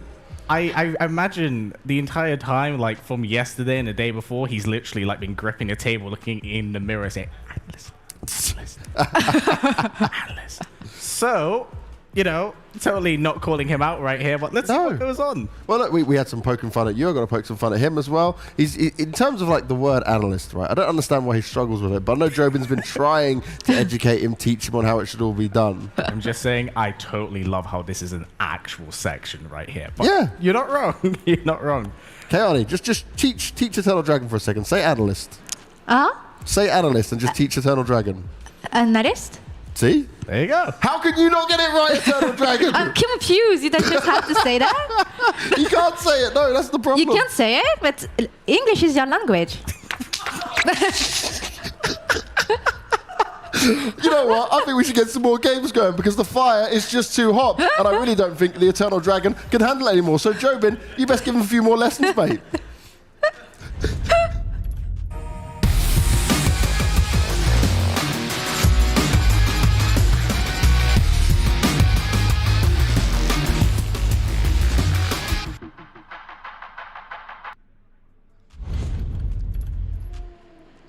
Hey guys, it's me, Jobin, here joined by the wonderful Eternal Dragon who can definitely pronounce the word analyst. From our three wonderful analysts on that side, we've seen a lot of great matches tonight, and before I throw it over, just want to say good job to the commentaries before us. Great job holding it down, guys. Yes, K-I-N-A, that actually really hurt. So we've had some great matches early on today. You can see that the kind of temperature has simmered down a bit. The stress is kind of eased up now. The players are having fun. But there seems to be some teams that are taking it a bit more serious than others. You know, some players are like, you know what, it's a bit of fun, but I'm trying to win this. Yeah, I kind of see where you're coming from. You say it's simmering down, but to me it feels like an absolute blazing inferno at this point. I remember speaking briefly with some of the staff here when they were trying to decide how to make this fun. How do we make this more engaging? And, you know, silly me seeing this bingo chart floating around online where they said Inferno banned opened my mouth. So before this started, we had to run out and quickly unlock Inferno, and I'm slightly regretting my decision now. Just hearing from production, I'm not allowed to regret my decision, so you guys don't have to regret not picking Inferno. Who would have thought Inferno in this tournament? It's such a great thing to see because, as Kanye pointed out, no one really picks the character, so no one's really labbed the character. Even the top players of the world are like, what do I do in this scenario? He's just a really super buffed up nightmare. So speaking of the team that were taking it a bit more serious as well, I've been seeing, you know, Dexys and Linkors have kind of been like, you know, sneaking their way up the lower bracket. But we're going to get into this match with Shenchan and Sane versus Woes and Akapo. This is going to be a good one. I'm really excited. And kind of amongst the players you had mentioned, like, there's so many top players who haven't seen Inferno. I think I heard a few people in the back saying, wait, how do you even unlock him? You know, some people don't even know how to unlock him, let alone play him. And it's going to be really interesting seeing that these players are deciding to be gentlemen, kind of like HPT had mentioned, you know, not picking into Inferno and actually going with Yoshi and Huang. Nice, we get to see some more Huang action. He was the latest DLC character release as well, so everyone, I know throughout the rate of the tournament. We're looking forward to seeing him, and we are going to get into the first game, and he straight away pops a talisman. I'm really excited for this because I was watching Akapo in the back practice Yoshimitsu, and it's so wild just how he plays because it's like a man after my own heart. Absolute nutcase decides to pick Yoshi as the secondary, and it's going to be really interesting because he loves to push buttons, and similar to other American Yoshimitsus, has a lot of arbitrary cancels that can really throw your opponent off altogether. Nice. He's on this stage as well that a lot of people call it, Yoshimitsu's island, just because the ring out's a great potential. But let's see.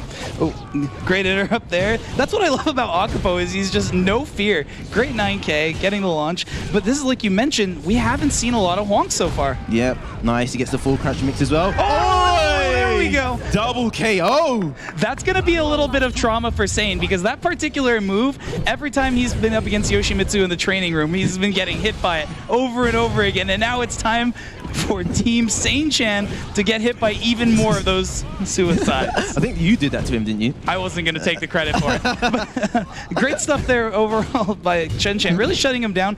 Not quite using as much of the aggression that we saw in the last Hwang match, but overall really at the mercy of Akapo's aggression. Nice. I like the counters that they're doing, just cancelling with G as well.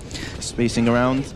Good spacing. And one thing Akapo does really well compared to a lot of Yoshimitsus is Yoshimitsu has a move in this game referred to as Flash. It's where he basically holds his sword glows, and he can actually continue after that with a big projectile. Oh, but lands the CE against him. Nice work. Hwang's got those series of kicks he can actually cancel into critical edge, or he can go into his soul charge. Really good tool, and if you're not used to seeing it, you can be ready to duck if he goes into the third hit, but no, he just cancelled, goes straight into the critical edge. 2 rounds to 1 for Team Sane-chan. Ooh, this is a really good job shutting, Akapo down for the most part. Look at the spacing. He's getting stuffed left and right, high, low, all together. Nice. He's really locking him down with these horizontals, but no, he gets the launch, and will this be potential ring out? Oh my God! No! They call it Yoshi's Island, Yoshi Port, but from all I can see is Yoshi went for a swim, and he did it to himself. That's not the kind of killing yourself for the win that you want to do as this character. This character is just so obsessive, just killing himself, man. Like, it's crazy because you hate to see it happen, but I also love to see Akapo with 2 bars of meter here. Nice. Oh, good cancel there. Oh my goodness. Good punish on the launch there as well. Goes for the flash, that projectile follow-up. Oh, manages to get out of the way of that talisman or high as well. Nice, using the mixer, goes for the lows. What's the mix up there? Stuffs it again. Using the AAs. Good interrupt there. Tried to use the auto guard impact. Ooh, gets hit there with the follow-up. Nice. Oh, that got to be a misinput. He was just GIing for no reason. He was just flexing. It's all about showing off to your opponent here. Gets the knockdown, and Akapo still alive, taking the round. Nice work. You can see that Hwang is minus in his life force, so he's going to start the round with less health than normal. Indeed. Coming up to 2 bars here. Good work, gets him with a follow-up there, jumps over, and he's just built 2 bars of meter. Now, good sidestep, AA. Good defense from Akapo here. Not a lot of people, like you mentioned, have that Hwang matchup experience and know the defense against a lot of his talisman transitions. Yeah, just trying to utilize that door knocker string as well with Yoshimitsu. Uses the break attack, keeps him in place. Going to spend the meter to get soul charged. Good stuff, jumps in, plus frames there. Akapo soul charging in response. He landed that really, really nasty soul charge combo earlier in the sets, and we're going to see if he's able to utilize that here to capitalize this round. Nice work. They both of them got kind of long-range projectiles in this matchup as well.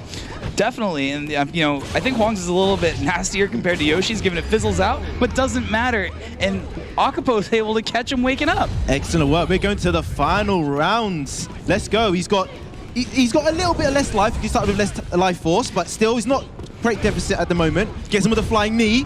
Ooh, gets him with the knockdown as well. Shen-chan has to be careful here. Never mind. Good soul charge. Yep. Using with the horizontal. Jumps over. Ooh, jumps the throw as well.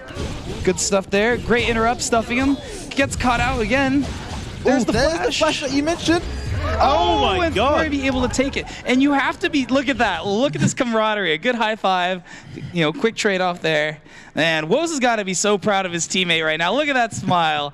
It's, breaking down the hard stuff, getting through Shen-chan. But now, Sane is going to come through. And, in this series, you're allowed to keep your character. But let's see if we're going to get a swap. Just like this, unfortunately went into the drink. I think Akapo lost 2 rounds all on himself. Oh my God. Well, unfortunately, and the fact is that they're losing, but they're having so much fun and just laughing. It's great to see this sort of team aspect in it as well. Sane coming up now. the fact that we've got this sort of more calm and more composed, look, they're just chatting rubbish to each other there as well. The fact that we've got a more calm, composed day as well, I think we're starting to see Sane really shine, because, you know, in the intensity of the tournament, you know, you start to let nerves get better of you, but I've been really impressed with his set skill when he went up against Linkos, especially in the earlier game. Absolutely, and this particular matchup is something that Sane's had a lot of experience in these past few days. He's been getting a lot of sets in against Yoshimitsu back at the training room, and is definitely ready to kind of take this, and we'll see if he's able to kind of use some of that knowledge and bring it home. But that being said, Akupo plays like a madman. No two Yoshimitsus play exactly the same. Yeah, and that's the beauty of characters like that, where you go into it thinking, oh, actually, I've played this matchup before, but as you said, no one plays it the same way. So you have to take that knowledge and kind of just apply it to the character on his own. A nice jump over the low, but it just repeats it anyway. Ooh, good use of teleport there to kind of get away out of the verticals. Sane interrupting and not allowing Akupo to get any of that gimmick started. Good stuff. Nice steps on his toes, just using the mid there, keeping him in place. Ooh, great punish there by Akupo. Ooh, jumps over his own attack as well. Oh no, this is the pogo stick. This is something he fears, but Sane blocks the potential ring out situation, gets the punish. Akupo still a lot of damage. Oh, and he's that's gone. Out of there. Like the ring out potential, it was always in a factor in that scenario, but no, he remained composed, kept him in place with a break attack and managed to get the ring out. Oh, trying to spit on him. Ooh, good sweep there by Akupo. Gonna go directly to Dragonfly, cancels. This is a tough one. Just as much disrespect throwing back in the face of Sane as he throws in the face of others. Nice, good punish on the low as well. Same situation now, back against the wall there, trying to use the flash, trying to look for that ring out. Gets the sweep again, goes in Dragonfly, consistently canceling, good stuff. Ooh, steps it and is able to get a quick punish. Guard gauge in the yellow. I really like how he's controlling this situation where he's like, look how long he's been in the same position at the ring edge, but no. He's fighting back, Same pushing to the center of the ring. Oh, again, the same move to close out the round. That 4A plus B is really nasty too, because if you go for a reverse ledge, you can actually get a nasty lethal hit punishing with that, which leads to some big damage. It looks like he takes a little step back as well, so he's avoiding some of the moves. Absolutely. It's going to really be up to Sane here to start controlling things. Ooh, gets him with the rising knee. Oh, stuffs the flash. And the flash will actually GI horizontal moves in that situation. Nice, gets popped to Soul Charge there. Trying to chase now, gets him with the backhand spring just to get out of dodge. Ooh, look at the spacing. The patience catches him with another poke again. Oh, man, another one. Give me your soul. Oh my goodness, great block. Sane doesn't follow up.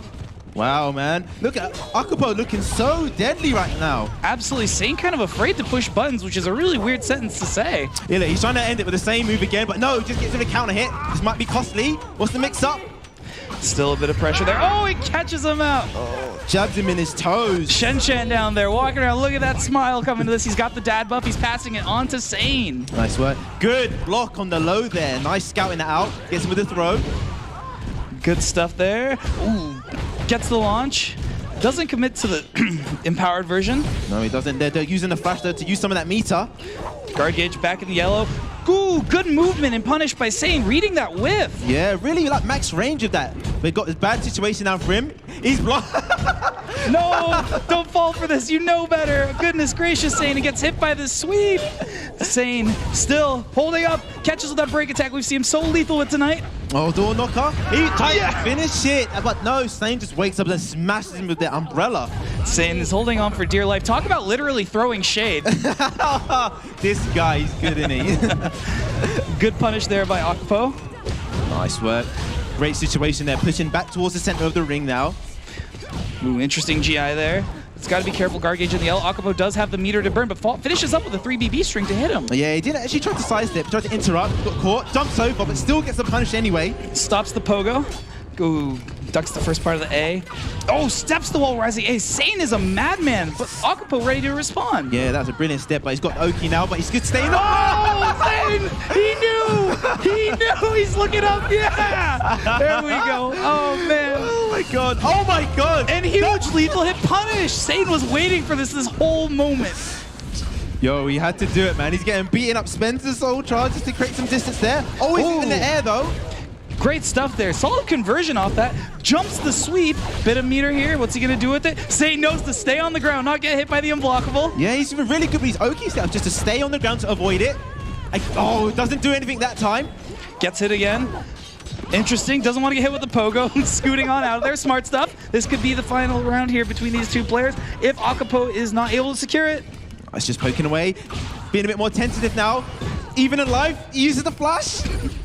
Oh, nice. she has the knee and Oh. the break attack. Sane is able to secure that and finishing it with a taunt. Oh my goodness. He knew. He knew. I'm so happy for this. And Akapo, you know, absolute monster as well. Cannot discredit him in any way, shape, or form. It's, you know, solid representation to see Yoshimitsu out for one of his, you know, non-main or secondary picks. And how did you feel about it? Man, that was such a good match. I'm seeing the like night and day difference when Sane is having fun and speaking to him in the back. Like when he's having fun and there's no pressure, he really starts to play his game and play to the best of his ability. And seeing the difference between the other day and now, he's just a player that needs to remain calm. Remember, this is a serious tournament, but it's also a bit of fun. And we're seeing that his reactions are so on point when he's just having fun. You see him smiling.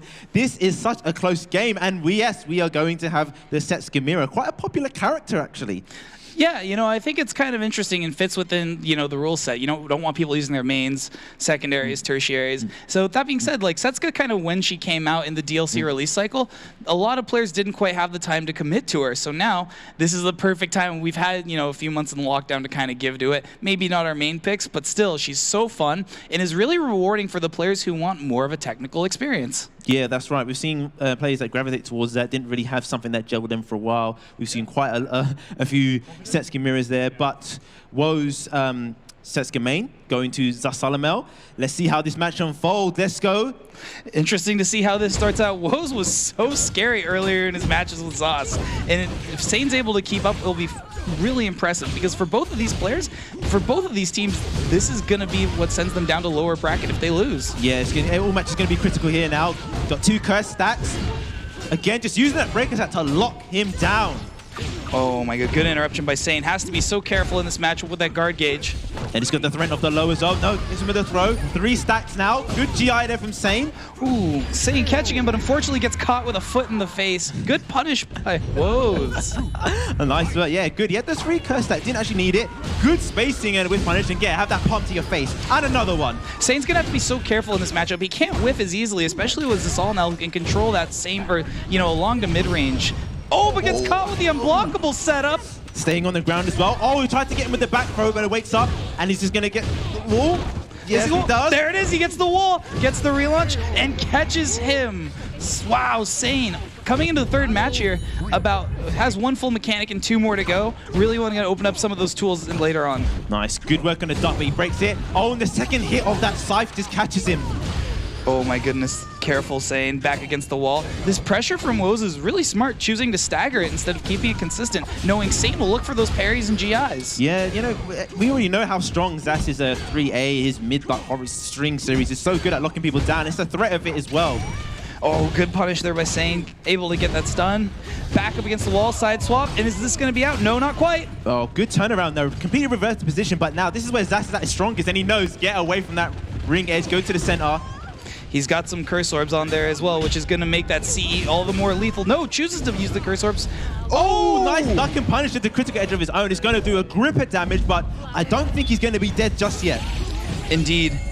Man, that's such a cool animation. Still alive. Ah, and catches him, and that's going to complete the 3 visions for full mechanics here for Sane, giving him a grip of new tools. Yeah, it's going to buff up his soul attack as well. That lethal hit is going to be ready for threat. So stop on him on the ground. Good GI there. Oh, it ducks the throw and punish again. Woes was being so smart about his movement. Ah, and great stuff. Doesn't get hit by the unblockable this time. Well, that kind of went in his favor. Because he was in the air, he didn't get a full combo off of it as well. Sane getting this movement and so moving his way down in. Yep. Slots him in with the Abyss power. Look at his patience. Goes for the teabag and the jump. Oh, it catches him. Sane, you madman. Only Sane could get away with, you know, such disrespect in a tactical aspect. Like you mentioned, look at that smile. This is when he has the strongest level, when he's having fun. Night and day difference there. Just crouching in the face here, have this umbrella. Nice, gets the launch there, but drops a combo. Good AA there from Woes. Good punish there. Curse, pump to the face. Resources are available. What's the option going to be? Good punish by Sane there. Gets him again while on the ground. Oh, they don't jump. And he jumps again, man. Sane has been on point, ducking these throw attempts every time he's back turned. Absolutely. It's got to be careful. Back up against the wall. Good defense overall by Sane, but Woes was able to catch him stepping and take the round. Nice. He's clawing it back, man. Getting it to the 6th round of this game. Ooh, good cancel there. And Satan stood back up. Solid stuff. Interesting catching him with the low. Look at this patience from Satan, and Woe's just kind of walking around fishing for certain opportunities, but Satan not really allowing it to happen. Yeah, we can see it's kind of slowed down just a little bit compared to the other games. A bit more respect they're showing now, but again, saying that good interrupt. Oh my goodness, what was that, just standing still? Not sure if that was some attempt to maybe fake him out, but didn't quite work. Woes is a veteran player and was able to see through such deception. Nice, using the hold of that string as well, really beating up his guard gauge. Gets the launch. Ooh, tough situation to be. There we go. Woes finally using some of that resources. Good soul charge, opening up more options. Oh, nice. Good option, but no. What's the mix-up after the TI? Look at this patience from Woes, not allowing any of that cheese to happen. Ooh. And gets hit with a counter. That was so smart by Woes, because anyone else would have pushed the button there and got hit by Sane. Lucky the 2 hits on a lot of Zast's strings are just kind of saving there as well. Ooh, there we go, using that soul charge for big damage. Oh, good. Nice step, but doesn't get too much off of it, but then using the meat to get the soul charge. Nice, out of the way of the range. Slidey. Goodness gracious. Oh, there we go. There's a solid interrupt. And once again, good step by Woes, interrupting Sane left and right here. Sane doesn't have the meter to respond. It breaks the throw. Yeah, he's stepping it, but he's not getting any launches. Wait, he's going to be putting him to the ring edge. That's it. Still in. Oh, dangerous spot to be in here. And steps it. Woes was fishing for that lethal. Oh, no, he tried to end it. Oh, insane. That was so clean, man. I was going to say he tried to end it in style, but he did end it in style. Sane, man. Look at the smile on his face. Look at the smiles. I mean, you can't see it with Woes, but look at the smile on all of those players. Great sportsmanship. Look at hyping him up. Shen Shan. Team Sane Chan. Yeah, Sane Chan, man. Oh, man. How did you feel about that whole match, man? Tell me about it. That was such a good match. Obviously, because they're not using their main, there was a lot of instances where Woes was sidestepping and he was correctly reading it. He's just doing AA. He wasn't getting this launch. You know, we're going to expect this sort of things. But Sane, he talked up his Setsuka even before the first day of the groups, and really is shining. And we have just seen him really come into his own, and the confidence is just, it's just overflowing. He may be down and out, but he's just still smiling and having fun. And I like the fact that he was using these taunts, using these cancels to really get in the head of his opponent and mix up the timing. Some people might be saying that, like, why is he doing that? He's surely going to get hit. But when you know these rules, you can break them. You know how long it takes to cancel. You know if you have enough time, oh, I'm at the right distance. And he's been the master of that ever since we saw in this last game in the group stage. Absolutely, and I think one thing I really want to call out for Sei is just like his devotion to like character knowledge. There's not a lot of people who know, okay, well, Yoshimitsu's going to do this, I got to stay on the ground, Sasalamel's going to go here, and then having the knowledge with Setsuka already to be able to know, it's time to step, here's to punish, and got to give credit where credit's due. Just because you're not playing your main character doesn't mean you still don't have top player knowledge and overall game sense to bring it home, like we saw. Yeah, that's right. You played against the character a lot. It's the execution when it comes to actually making it count for the offense, and that was the double KO, man. So much just suicide going on in this from Yoshimitsu, jumping in the water, killing himself. Look at the thrill. And that's kind of the other thing too, man. It's really impressive that Akapo was just so dominant against Shen-Chan, coming back there. But unfortunately, I believe this is when they took a little swim. There we go. But that dominance that we saw from Akapo over Shen-Chan, I think really set the pace for what Sane had to do coming through. And again, making so many reads, that 4A plus B being so strong there, but Sane having the knowledge to come through, even though he got hit a few times and wrung out, was able to come out on top. Yeah, he was really playing this smart. He knew when I was in the worst position, right, Zasalamel, the ring edge is there, I need to get back into it. When he's playing this matchup against them, he stays on the ground. As you said, he knows to avoid all these Oki setups as well, so he is just playing on fire. I think, this team is looking like one of the strong teams to beat. I think this team has the potential to deal with 2 Infernos in a row. Oh my God. They have the potential to fight 2 Infernos and come out on top. I think you're right. Nice jump back, but that's when the second hit got it, and Wo's happy there. See, he's just one more result, Akapo. There, Wo's looking for that lethal hit, but the knowledge from Satan to take the step was imperative to that entire victory. So I know coming up into this next match, we were going to have an awesome competition, and especially I want to talk about Blue and Ailes, fighting Linkors and Dexus, Ailes maybe didn't have the best showing at first for the match during Group A, but he was really able to come around and show what he's got during this group stage, and I'm really excited to see him absolutely tear it up and stay dominant with that character knowledge he has. Yeah, exactly. I mentioned earlier about teams that are taking it seriously. Dex is booing, boo this man. And I think this team, Dexys and Linkors, you know, they're having fun, but I think they've said, we are here to win. We are here to win, and we are going to do everything we can to win. I think that is what we're seeing. Dex is known for Siegfried, but his grow has been looking pretty solid. And I think the players that are sort of on the radar, Sane and Dexys, they're the kind of standout ones to me. So we'll see. We've got team Me and My Son coming up. Look at that smile. I hate to interrupt you, but I need to point something out. When those first Inferno matches were going up, I believe I heard a certain sentence leave Linkors' mouth, and it was something that chilled me to the core. They aren't doing the combos. Oh my god. And I know that Linkors knows these devastating Inferno combos. No, there it is. And beginning this, you know, there was like gentleman's agreement. You know, I'm not going to play Inferno unless Ailes picks 2B. But Milo's blew that wide open, allowing the Infernos to come through. And Linkors, true to his word, here comes the Inferno to deal with 2B. All right, so we're going to see lots of stuff flying all around the screen. True, just utter degeneracy. But let's see, there's Ailes at 2B, and we got Linkors with Inferno. This is going to be gross. Good stuff by Ailes, already kind of holding his own, interrupting him. But that's where Inferno gets scary. Jesus. These unblockables are nothing to joke with. Nice. Goes with the grab, good break. Oh my goodness. And this is the tough thing as well for this particular matchup. It doesn't matter if you land these nasty combos, when Inferno can just do one move and catch it up. Is this even fair? No, it's not. Because this is the this is the team tournament where anything goes. Absolutely. Team Me and My Son versus RNG. Excellently done. Jeez, look at these combos. I haven't even seen this stuff as well, man. Like, I didn't complete this. See, this is fair because you have two characters that can dash around the stage, jump really high, and go crazy, but unfortunately, one of them will absolutely devastate your health bar in one hit. Yeah, nice work.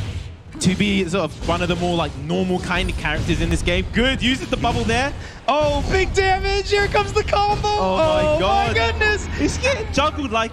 I told you, Linkors knows the combos and he's willing to show them off. Oh my god, man. Linkors, man. Like I said, this team are like, right, we're playing this to win. Unblockable side step. Good stuff by Ailes, still managing to stay defensive against such an aggressive character. Throws them out of the CE. Good stuff. Nice. This is going to be a good point. Ailes going to need it. He's got no meter, but he's built a ton of that after that reversal edge. Oh, and Linkors learning from Dexys the art of the reversal edge. Nice, keeping up the pressure. No one's even going to know how to punish this character frames, and that he's like, when is this your turn? No, there is no turn. Oh no! And he's dead! No, he's not! Oh my goodness. What is going on, man? Nothing's even hitting. Oh my goodness, is Ailes going to be able to take this from the jaws of defeat? Oh my goodness, and he catches him! Look at the chip damage that bubble does, man. It's so slow, but it's just like a regular hit. Absolutely, and there you go. Now he's got the hit. Ailes, I don't know if he's going to know how to deal with this. Wow, that monster drill destroying his guard gauge. Slidey, the teleport slide.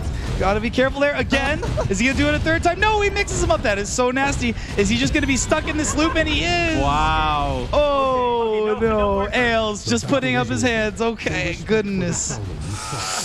Oh man.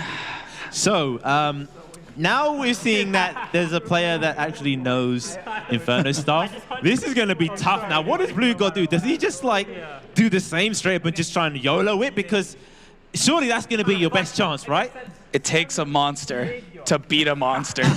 Will Blue become the savior of humanity and attempt to random into his own character?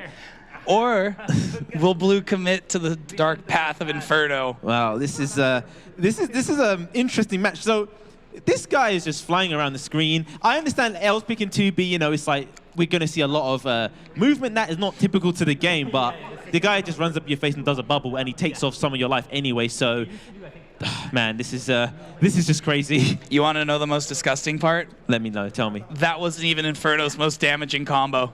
Jesus, there's more to come. Absolutely. So, you know, huge shout out to the player Dratheon who put together the Inferno combo video about 2 years ago. Someone actually tagged me in that, and I was able to like share it out to Milo's, and you know, might have made its way around. But Linkors is really putting those combos into effect here. Oh man. So we've got Linkors going to go back to the Inferno. Blue God, we're saying Inferno probably most likely, because if he's going to pick a character that, you know, is his third tier, he's not going to have any chance, and he's going up against a team that are deadly serious about taking it. Yeah, and it's kind of an interesting thing is, as we've kind of heard from the earlier commentators and seen ourselves, is it gets pretty difficult at this stage of, you know, what defines someone's tertiary, secondary main, when we've had a lot of time with this game to really settle in, figure things out. But I really do like that production was kind enough to allow us to throw a wrench into things with Inferno. So cool of them. Yeah, definitely mix it up. These sort of special events, you don't see enough of them in the FGC. Most tournaments, you go double limb, you get, you know, 2-0, see you later. Nothing knows anything different, but seeing special events, team events, you know, people do slip out tournaments and stuff online. That is what makes it. It kind of reminds us why we're having fun with this game. You know, the stress of tournaments can make people kind of think, you know what, I don't want to participate in this. But this sort of fun event is what gets people more invested and go, you know what, this game can be fun.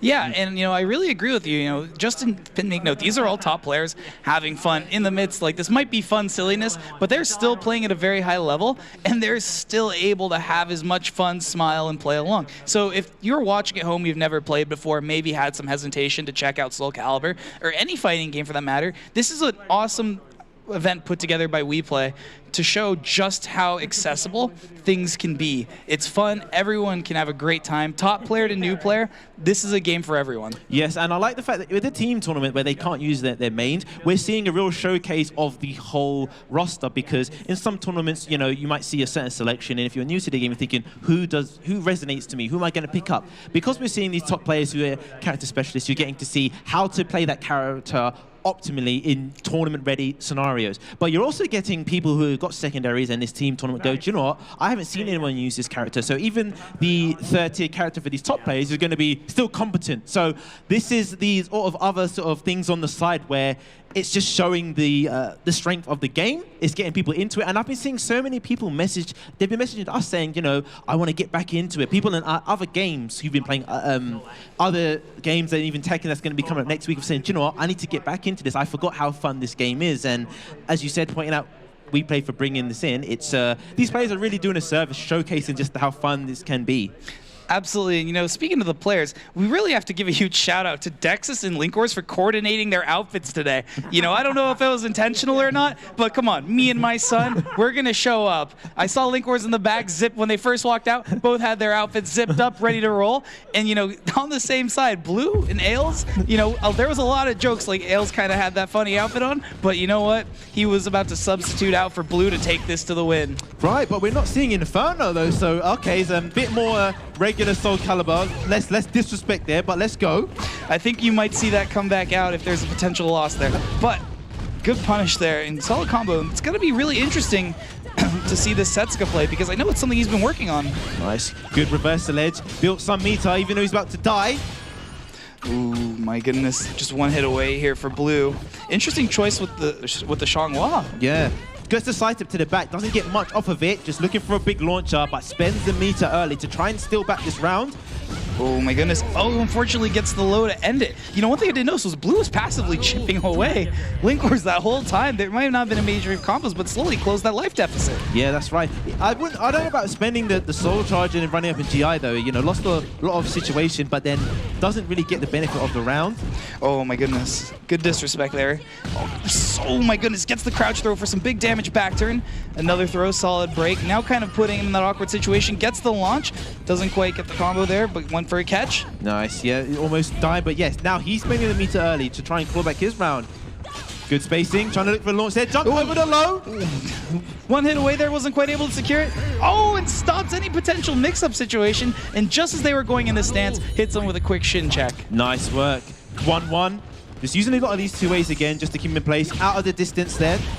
Oh, ducks under it. This is going to be damage. Oh, this is a good amount of damage. Gets hit by the Crybaby. Maybe not does that much damage, but still hurts on the inside to get hit. Yeah. Oh, good punish there as well.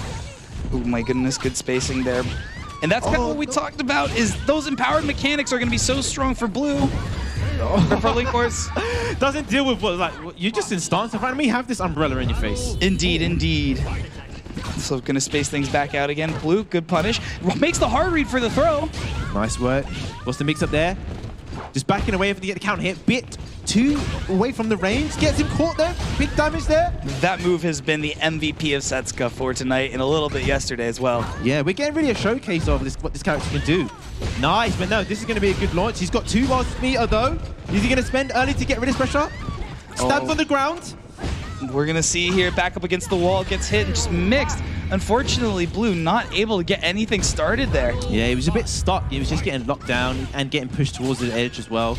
Indeed, good interrupt there. Oh my goodness, pressure still on. Makes another hard read, but unfortunately, Linkwars breaks it. Good work. He went to do the crouch throw because you know that the last hit on that string was a high. Look at this movement. Solid spacing again, backing up. Good block there, and is this going to punish? And it does. All right. What's going to be the option here when they come out? Blue still has 1 bar meter, but this is potential game point here for me and my son. Yeah, that's right.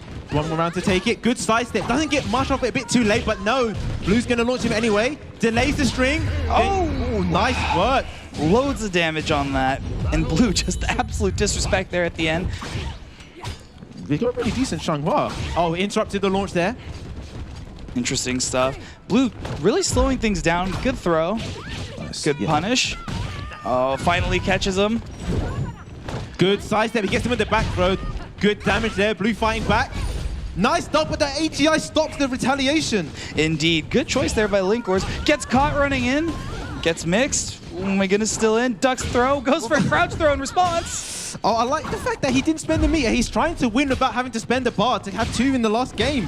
Indeed, really smart choice. And it's going to be 1 hit away. Good punish there by Linkwars. Oh, avoid it. Crybaby tried to stab her on the ground with that. Nope.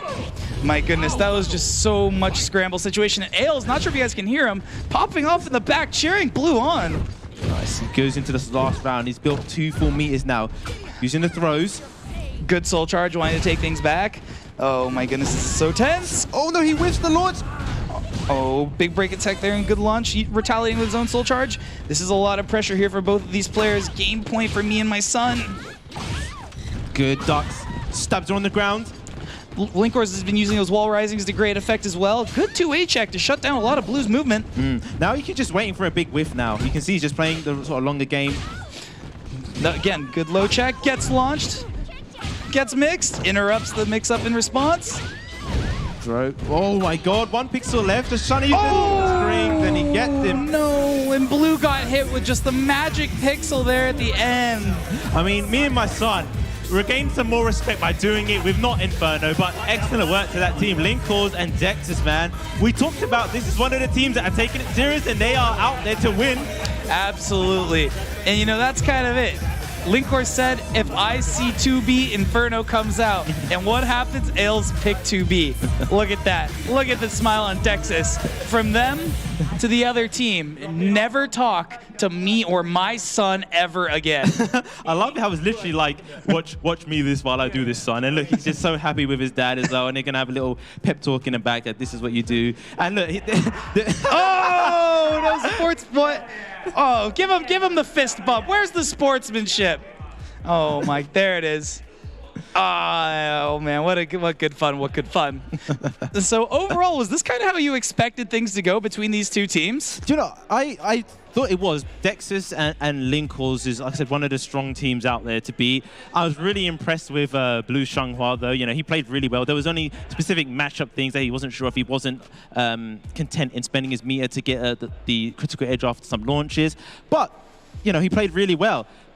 We talked about before, Linkwars was saying, even before this Inferno came into that, he wants to play Setsuka. He wants to play Setsuka. So yeah, he can use the stuff with Inferno, but he's got a really solid Setsuka as well. So, you know, showing that he's got this goes. And this was that disgusting game that was just, oh my god. This is not a game. This was a massacre. You know, Ailes did the best he could. You know, made a lot of solid steps and good throws as well. But unfortunately, just the difference between those two calibers, or the caliber between those two characters.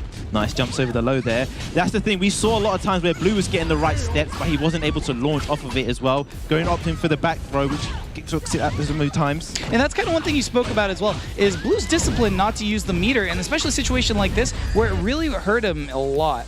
And overall, you know, I want to give credit to those two teams for putting on a consistently good show. Excellent. Yeah, they've really put on a good show. So now we're getting into this next match. I think seeing like Woes and Akupa, right? Just even those two players are really strong. And we saw earlier when they came up and Sane kind of really took it to them. I think Akupo's Yoshi, I think that was quite interesting. I can't wait to see more of that as well. Well, you know, I kind of want to capitalize off that because now we're moving into the true terror of the night. What's awful between this situation and what we saw previously with Link Wars is the worst situation. Milo's is the one who opened up Pandora's box of Inferno. Utoto was the one who was back there with Party Wolf unlocking Inferno with story mode. So we don't know how long he's been back there just getting ready to run an absolute train with this character. And the fact that he's first as well, so he's like, right, I'm going to use Inferno, body them, and then you're going to come at the end and back me up. So yeah, I imagine that's going to be the case. These guys are out there to win. We talked about those other two teams that are looking like really strong contenders, but I actually forgot about Milo's and Utoto. You know, these guys they're out there to win as well. When Woes and Akupo, you know, didn't manage to take it over Sane and Shenchan, but let's see how this match goes. I kind of hope that we do see some more Inferno, because I want to see how much he's learned in that short space of time, because it didn't look like he knew what was going on. And we saw him speed running the story mode as well, and even using the same move on the bot. Yeah, absolutely. You know, one thing I really want to appreciate and just call out for the solid production quality here for the WePlay staff, I really like the portraits for all of the, you know, the players they had. But now when they have these two-player portraits, it looks like a tag battle, which it really is. And, you know, it looks like we're going to have two Zasalamels as well in a mirror. Interesting. Okay, so not going for Inferno in it, but that's good. We get to see more Zas action, who no one actually mains him in actually the main tournament, but let's go. I think it's good. Zas has all the time in the world. Nice, but you're going to see a lot of cursing now. Good GI. Oh, nice. Mix up the time and he gets the launch. Good step. Oh, big lethal hit. Nice, doing a chunk of damage, gets the time stop as well. What's the mix up? Oh my goodness, cancels and steps for the reversal edge. Nice, gets the launch there as well. What's he going to do? He needs to do a lot to come back. Wake up, throw. And gets the round. Nice work. Team Waka Pose versus Milo and Utoto's team. That was absolutely lethal. Good catch. And it's interesting as well to see Utoto has such a strong Zasalamel, because I know back in Japan, in the Tokyo scene, there is a very strong Zasalamel player and Zasalamel presence over there as well. Yeah, nice work. He's a player that, different regions are so interested to hear how they feel about this character. Oh, good stuff. This is a lot of back and forth between these two players. Not as much fishing for counter hits between them, but a lot of short range scrambles. Yeah, a lot of pokes, a lot of just hacking at the legs, single strings, because then they're going to know the same string, so they try not to finish them in case they get ducked. Oh my goodness, good cancel. Gets caught out though, and stops the CE. Not enough frames to try and get that started up. Good work. We even it up one game each. Was taking things through. Good stuff. Big pressure. Oh, nice. Snipes it out there with the anti-air. Holds it. Trying to look for the two ways to get the AGI. Wow, again! Stuffs the CE again. Still a meter up there. Nice. Good sweep. Run up. Good state on the ground, but doesn't get anything over it. Hold it. Good duck! Guard gauge in the yellow. Have to be careful. Again, like no one's able to use the CE. How many times have you seen someone try to do it and get stuffed? No fun allowed between these characters. Oh my goodness, the patience here. Reverse ring out in play, but no. True gentleman. Doesn't pick Inferno. Chooses not to go for the ring out. Excellent work, man. It's kind of hard keeping track of who's who with these colors there. All right, you want to do that? Have this lethal hit. Oh my goodness. Good check there, keeping him honest and solid movement still. Lots of horizontals to keep him from moving. Great GI. Re-GI. This opposite just to go for the A string. Again, using the breaker to lock him down, using that string to lock him down. He knew you're going to want to press the button, have this auto GI. And now he's got red guard gauge with a mix-up right in his face. That's a lot of damage to take there and going to be moving into this round still with that blinking guard gauge. Yeah, Waka Pose doing well. Just using the max range of the scythe.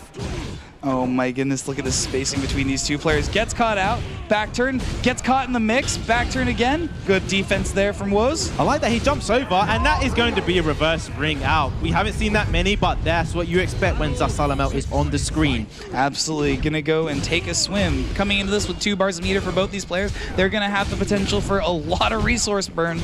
Oh, he's really going for that auto GI to try and scout out these lows. Nice sidestep there. Good movement by Woz. That's really been paying off for him, all match, both yesterday and today. Yeah, and really making use of these two ways. That's kind of like, it seems like his strongest tool that he's using at the moment. Runs up and grabs, puts another curse, There it is. Going for a potential break. No. Good defense. Is this going to be a block? Oh! Nice. Good acknowledge with the lethal hit. Oh! And brings him out into the cancels. Nice work, man. The knowledge to do that, man. Utoto, excellent work on ring awareness. This is going to be... Oh, big lethal hit. Solid amount of damage. Back turn. Nice. Good to get the combo. Stays on the ground. No, gets up. Oh, and again, that leaf.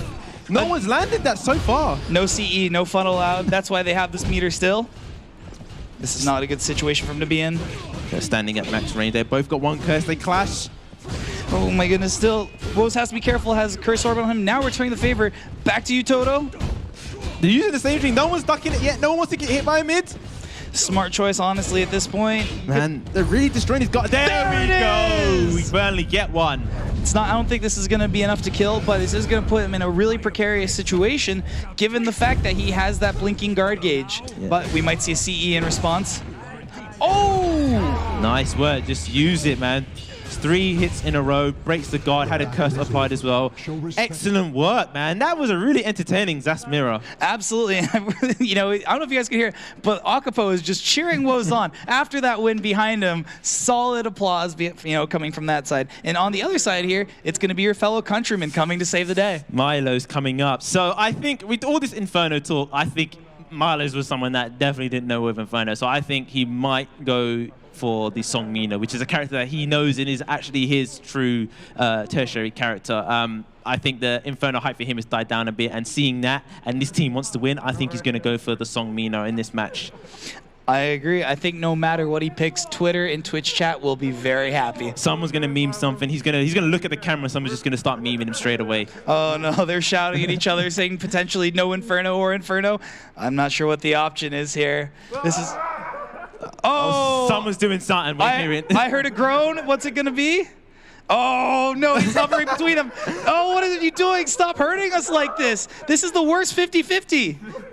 Oh my goodness, he's going to accidentally select the wrong thing. No, he's gone to the Song Mina. And, you know, he's got a lot of matchup experience with this because, talk about fellow countrymen, Arpia, a UK player, mains this character, and he's kind of been one of the mains of Salamels along with Andy Roo in the scene. So, this is going to be a great situation for Milo's going into this. Indeed, Milo's showing that he is a true man of honor, redeeming himself after that initial pick of Inferno. That's right, let's see how he deals with it. Okay, calling out the move with it. Oh no, but he doesn't get the combo. Oh my goodness. This is going to be another scramble kind of match, and we're seeing this as these players move off of their mains. We're going to see a lot tighter combat, and it's going to be really up to Woes to stay in tight on this Song Mina. Yeah, see, this is what I want to say. He's using the range of Song Mina as well. Nice with the full crouch. Oh, rolls around to get behind and gets the launch. Big damage. That's all right. He's still got a lot of life to come back in it. Good side step, but no, doesn't do anything quick enough to punish that. Oh my goodness, reads the throw, 1 hit away. Oh no, the ring out potential's there. He knows he doesn't want to move.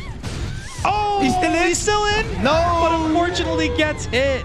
The patience and defense from Milo's was so smart. Unfortunately, Woes just was 1 step ahead with that GI and really capitalized on that hesitation from Milo's. That's the thing, you know the ring outs that he knew he wants to step badly.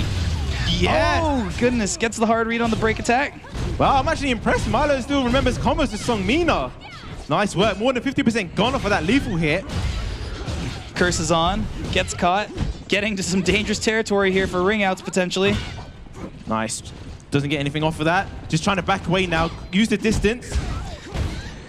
Woes has been doing such a good job shutting down Song Mina, because Song Mina is not really one of the characters who has fast moves like the rest of the cast. If you get in and make her life difficult, it can be very hard to compete in that range. Yep, but now he's got Soul Charge though. But no, he just needs 1 hit and he's just used. Nice work, dude.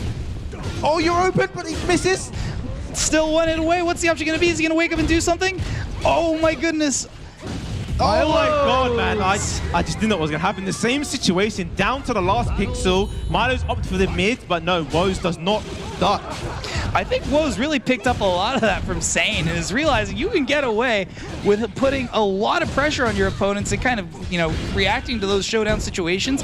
And he's won a lot of those close range scrambles to secure rounds. Nice work there from Milo's. Gets him with the last hit of that. Using a distance there to keep him out of range. Nice. Oh, good punish. Still in, good low. steps out of range. Good block there by Woes. Nice, excellent on the whip punish there as well. Really maximizing Songmina's distance there. Absolutely. Woes coming into this with 2 bars of meter. Let's see if they have better luck landing some CEs outside of the Zosmir. Yeah, good step there from Woes, but drops a combo there. Doesn't get both of the just frames. Nice AGI, one of Milos' specials, whether it's Killik or Songmina. Good stuff. Remembers the combo, gets the big lethal hit. You have to be within a certain range for that to trigger. Here we go. This is going to be some big stage carry. Doesn't quite get the wall hit. And great defense from Woes. Nice. Scout, he ducks it, but no, he's going off the wrong axis. Oh, not a good spot to be in here. Does have the meter to burn. Gets the reversal edge.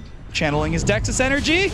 Oh, he wins it. He goes now, he goes mid again, but now, last time he blocked the same string 2 times, but this time he tried to press a button. Milo's bringing it back 2-2. Goodness gracious, still sitting at 2 bars a meter. Great interrupt. Yeah, just poking away. Interrupt with the throw. Again. Another, do it again. Do it again. Doesn't do it. Stays on the ground. Good choice by Woes. Yeah, man, he's got such a good life lead now. Good GI. Launch. Great post-GI choice by Milos, choosing not to go for the break attack. These 2 players just taking shots at each other, poking each other a lot like you had mentioned. Another throw. Oh, same scenario. He's not ending it with a low. All right. There, he's dead now. He's dead. Oh, and gets a punish. You're open. Right underneath the bubble as well, man. Such low profile. Milo's potentially able to bring this back. Woes answering with a throw of his own. Nice work. Good stuff by Milos, trying to get some space. Interruption by Woes, not wanting to allow him to get some of that advantage. Nice punish there. She was close up, so that move was punishable. Bounce. Oh, doesn't finish the string. He didn't want to go out. Yes, and a good option to spend the meter to try and get back to the center. There we go. Soul Charge State finishes the string. Ooh, interesting choice, but gets hit by the CE. Woes still has to be careful. He's in red guard gauge. This is going to be a good amount of damage. Still, Milos is going to get up with a bit of Soul Charge. And most importantly, Songmina is a nasty character with that on. Yeah, he just wakes up with Soul Charge, but no, he's going to push him towards the ring edge. Oh, no. Still in. Oh, he's break out attack. now. Is this going to be out? Oh, no, what is going on? Oh my god. Still alive. Oh my goodness, no. This is so tense. This is the same thing again. No, no, no, no. This is so much patience. Yes. There we go. And he gets the launch and takes it. Oh my goodness, Woes trying so hard to bully Milos in that situation, but he just wasn't having any of it. The composure there, because when that match when you're playing Zash, you're like, I know what you want to do. I don't want to be near this ring, but you are trying to ring me out. And the fact that he's not really so confident with Songmina, he didn't know how to ring him out when he got the launch after the guard break, man. Absolutely. You know, because of Milo's, offense throughout that entire match, that's what allowed him to take so many blocks and really try and figure out a game plan. Woes, on the other hand, had that red guard gauge, had to be a lot more careful, play a little bit safer, but Milo's, yeah, I'm comfortable. I've got a bit of a life lead. I'll take a little bit more. And when he found that opening, was able to capitalize it and secure the round for his team. I think, in a way, I'm not saying it's unfair because I want him to do well, but his, secondary or tertiary character is kind of similar to his main as well, and you don't really get so much of that with other players. Similar moves there as well, similar kind of using the long range at times when it suits as well, but still being able to contend up close as well. I like how Milos didn't opt for too much of the crouching mix-ups because Woe scouted that and was able to block it, but by him finishing with the same string, just using the BB series, that was starting to plant a seed in his head later on. So when he started to end it with the low, Woe was just expecting it, and he was able to take the round. Milos, again, being quite honorable. Remember, in this format, I believe you can swap on a win. He could have gone to Inferno for this matchup, but decided to stay on Mina. I'm kind of glad he did, with all the Inferno hype, he stayed what he's comfortable with. I know that probably was the first time in his first game he's playing Songmina, so I think he's warmed up now. He's starting to remember the combos. He got that lethal hit combo that took off almost about 50%. I'm actually surprised he remembered that as well. So we're going to see back to regular Soul Calibur, no Inferno for this last match between these two teams. Who's going to advance? This is going to be really difficult, especially for Akubo, a player who's demonstrated he can get in with Yoshimitsu's stay-in and really plays incredibly nutty. Now, the one thing that's going to be interesting for Milos is can he keep Akubo shut down? And Akubo loves to press buttons, which Mina can absolutely punish. Yeah, nice work. Puts him back to the full screen now. Have to come in. He's got a big life lead now. Indeed, good interrupt there. Good 4-4-A, which is a kind of a long or mid-ranging hit from Yoshimitsu. Oh, he just got lucky because he launched him, but he was already in the air. What's the mix-up from the crowd? Yeah! Oh, let's go. choosing to end it 1-for-1. Maybe he wasn't quite sure if he was going to win the neutral in that situation. Maybe he's doing it for those of us at home. Either way, I'm so happy that Akapo is doing this. Absolute mad lad. That's work. Good interrupt there. Same string again. Again, he's just using the same string. Why not? Yeah. If it works, why stop? My goodness, is this going to be it? Is he going to mix it up? No. Gets stopped by Milos. But he's like, right, enough of this. Guard it back. Nice, good bit of damage there. What's the mix-up? Goes low. Ooh, not dead yet. One hit away. He's got to be careful. Yoshi's CE can go full screen. It's going to be really careful for Milos not to whiff. Oh, jumped and he just gets whipped up the air. And then Milos with the taunt as well, feeling himself after that. That was really smart by Akapo, potentially reading into a low. Milos has just been playing so solid and, very big departure from his playstyle of Killick. Yeah, good punish there. Excellent combo. Just whips him around. And look, again, same scenario. Milos already got him down less than 50%. Canceling the 1B. Oh, that's going to be a lethal hit. If you have 2 full bars of meter and Yoshi hits you with that, you get a pretty nasty little hit. Nice.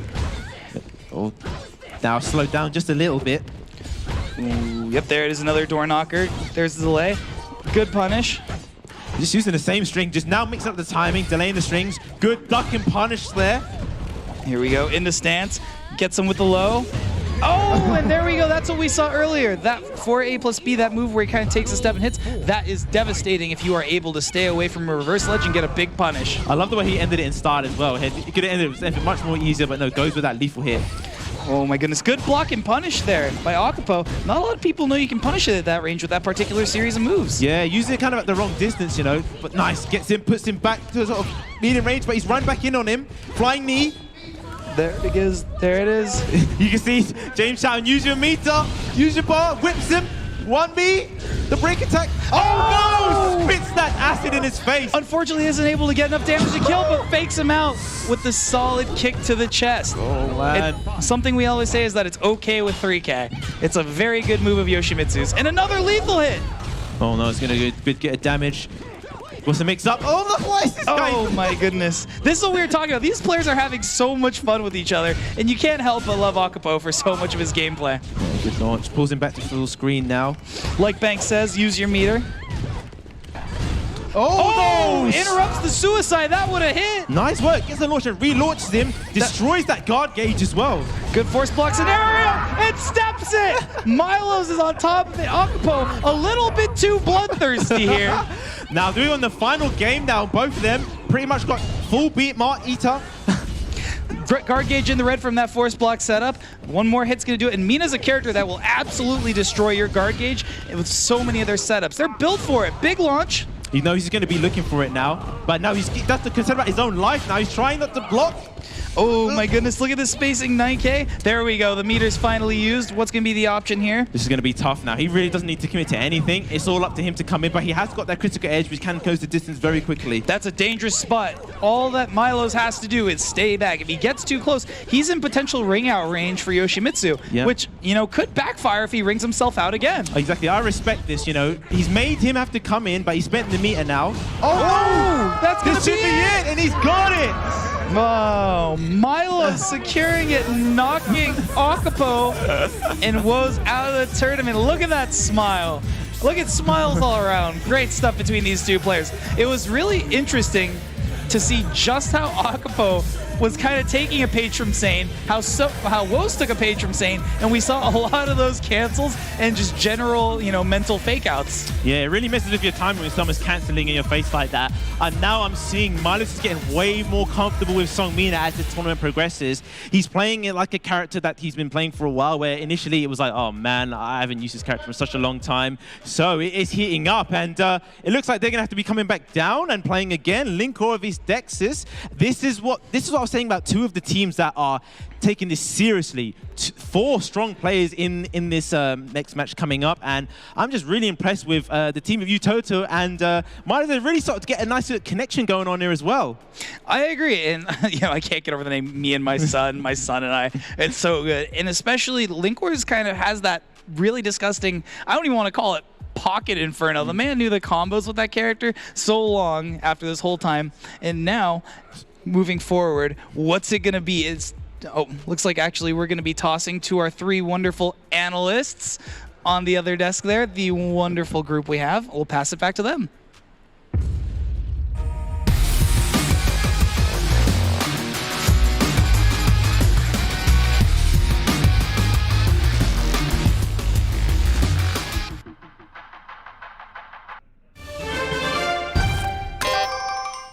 Hello guys, hello Sane, hello Miles. Welcome to what we call a button mash challenge. I'm gonna ask you a couple of questions. So whoever pushes the button first gets the right to answer the question first. If you answer correctly, you get a point. If not, the other person gets to answer the question. And like at the end, when I'm out of questions, whoever gets more points wins the challenge. It's Soul Calibur related question. So guys, who has the biggest sword in Soul Calibur 6? Nightmare. Yeah, you can get an extra point if you can name how his sword is named. Soul Edge. Awesome. Which goddess name is used as a brand name for shoes?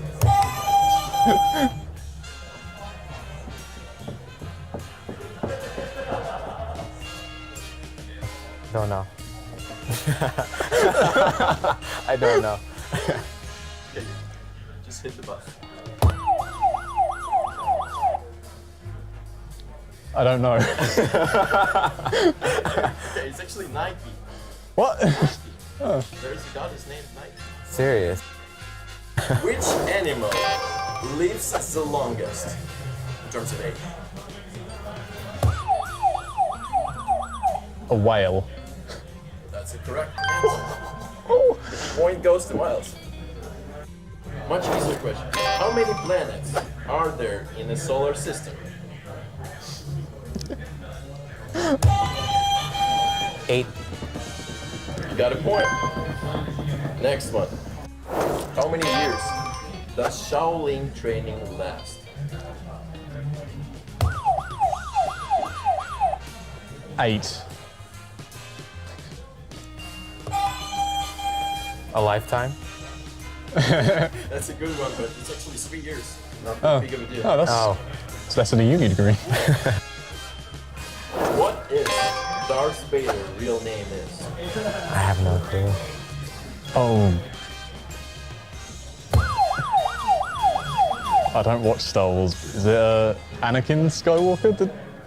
Yeah? That's the right answer. Damn. And the last one that I have, who do you think is gonna win and take the championship here at the Soul Calibur 6 WUFL Season 1? Me! Him! Me! I think I'm gonna win. Period. Dude, thanks guys. Thank It was you. a lot of fun.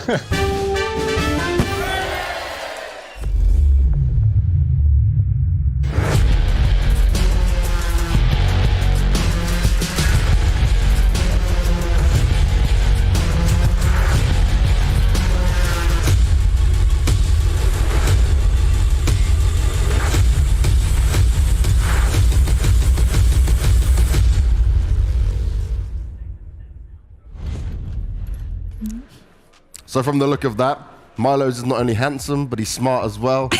But he's dumb when it comes to picking the winner, because sadly Sane isn't already through to playoffs, so there's no chance of that happening. He also doesn't know when to use Soul Charge appropriately, too. Yeah. So, you know, that's a big thing. Because I literally heard you saying, like, Milo, Soul Charge! Vanish! I just like him to use his meter. You know, when I keep seeing it 2 bars, we've had enough pain watching Milo's and not use the meter, so every now and again we just have to poke him, remind him. Yeah, he used his meter this time. Finally. Yeah, No, finally, we'll take it. because you yelled at him. So he just needs to play with no headphones on and let me yell at him in order for him to do it properly. But we did start off with this good matchup. And one thing, right, we're about Sane Chan here. They are the two most animated with it. They have so much fun from start to finish. And they did walk away with a 2-1 win, but it certainly wasn't easy. I'm in love with Akeopo's Yoshimitsu. I love his ring out. He's doing fine, and then he auto ring out. That was one of the funniest moments today. It was just so nice to see like these players just like throw all care out the window. It's just kind of like, we got a bunch of swords, we do a bunch of damage, let's have some fun here. And you know, we just got to see stuff like this, like some Pokus out of nowhere. Really, really refreshing. And honestly, I'm so happy to see the players really express themselves this way through their gameplay. Oh god.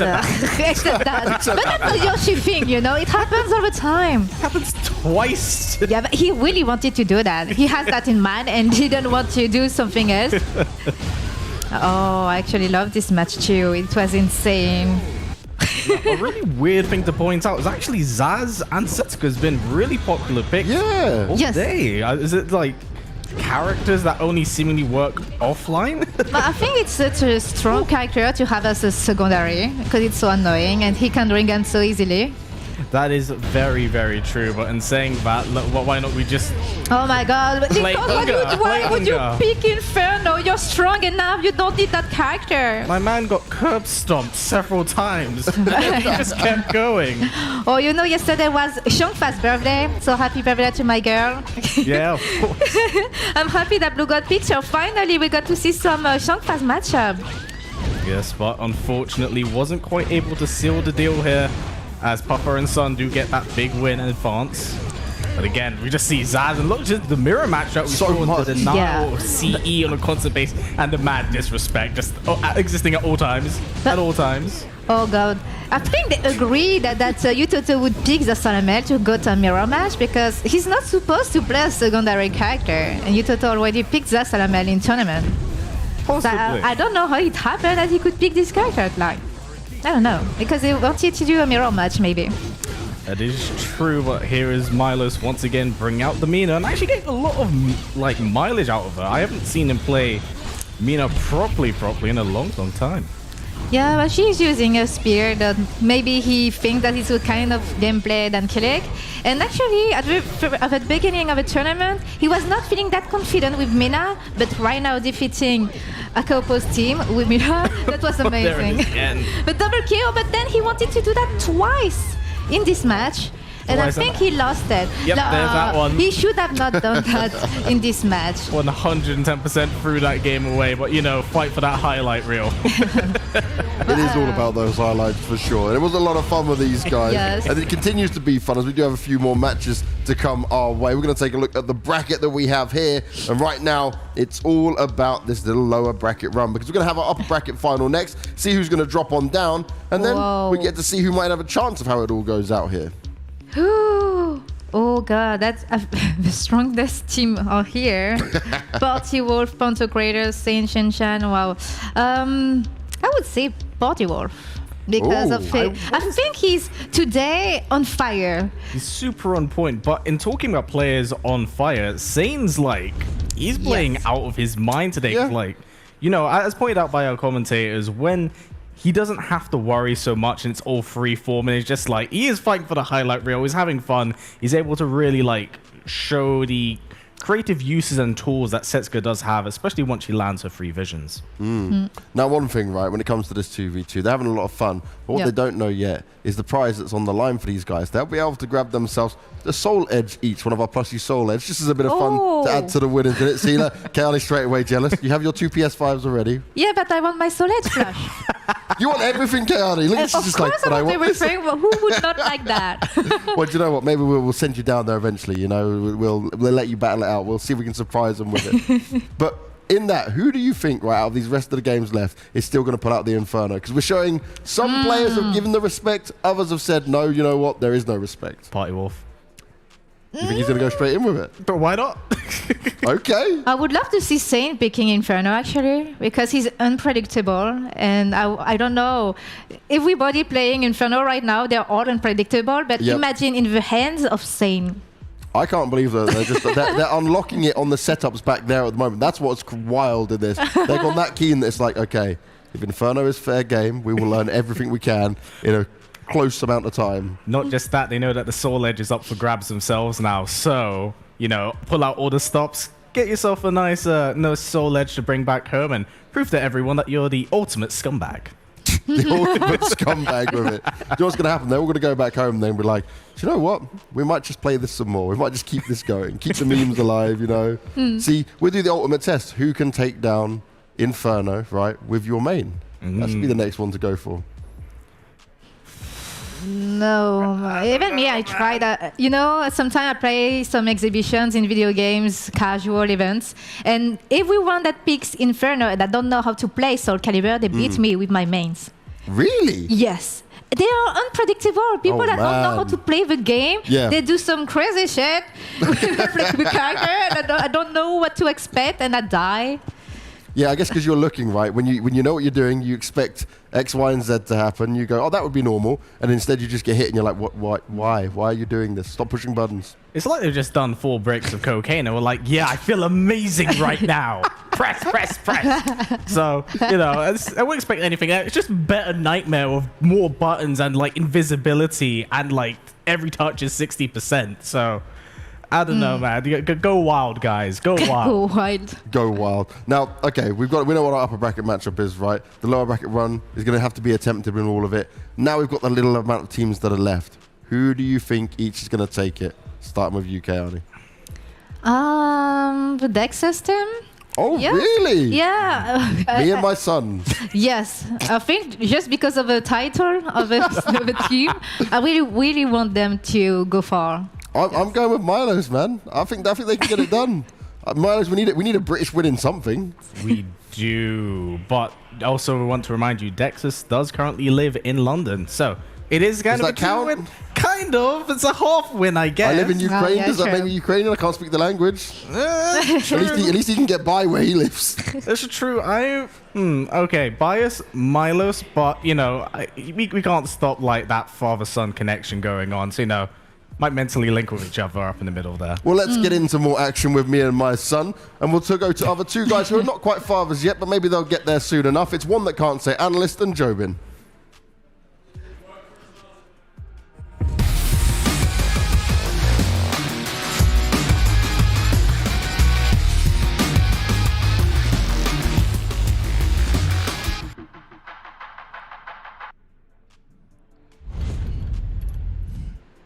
Thank you to our analysts.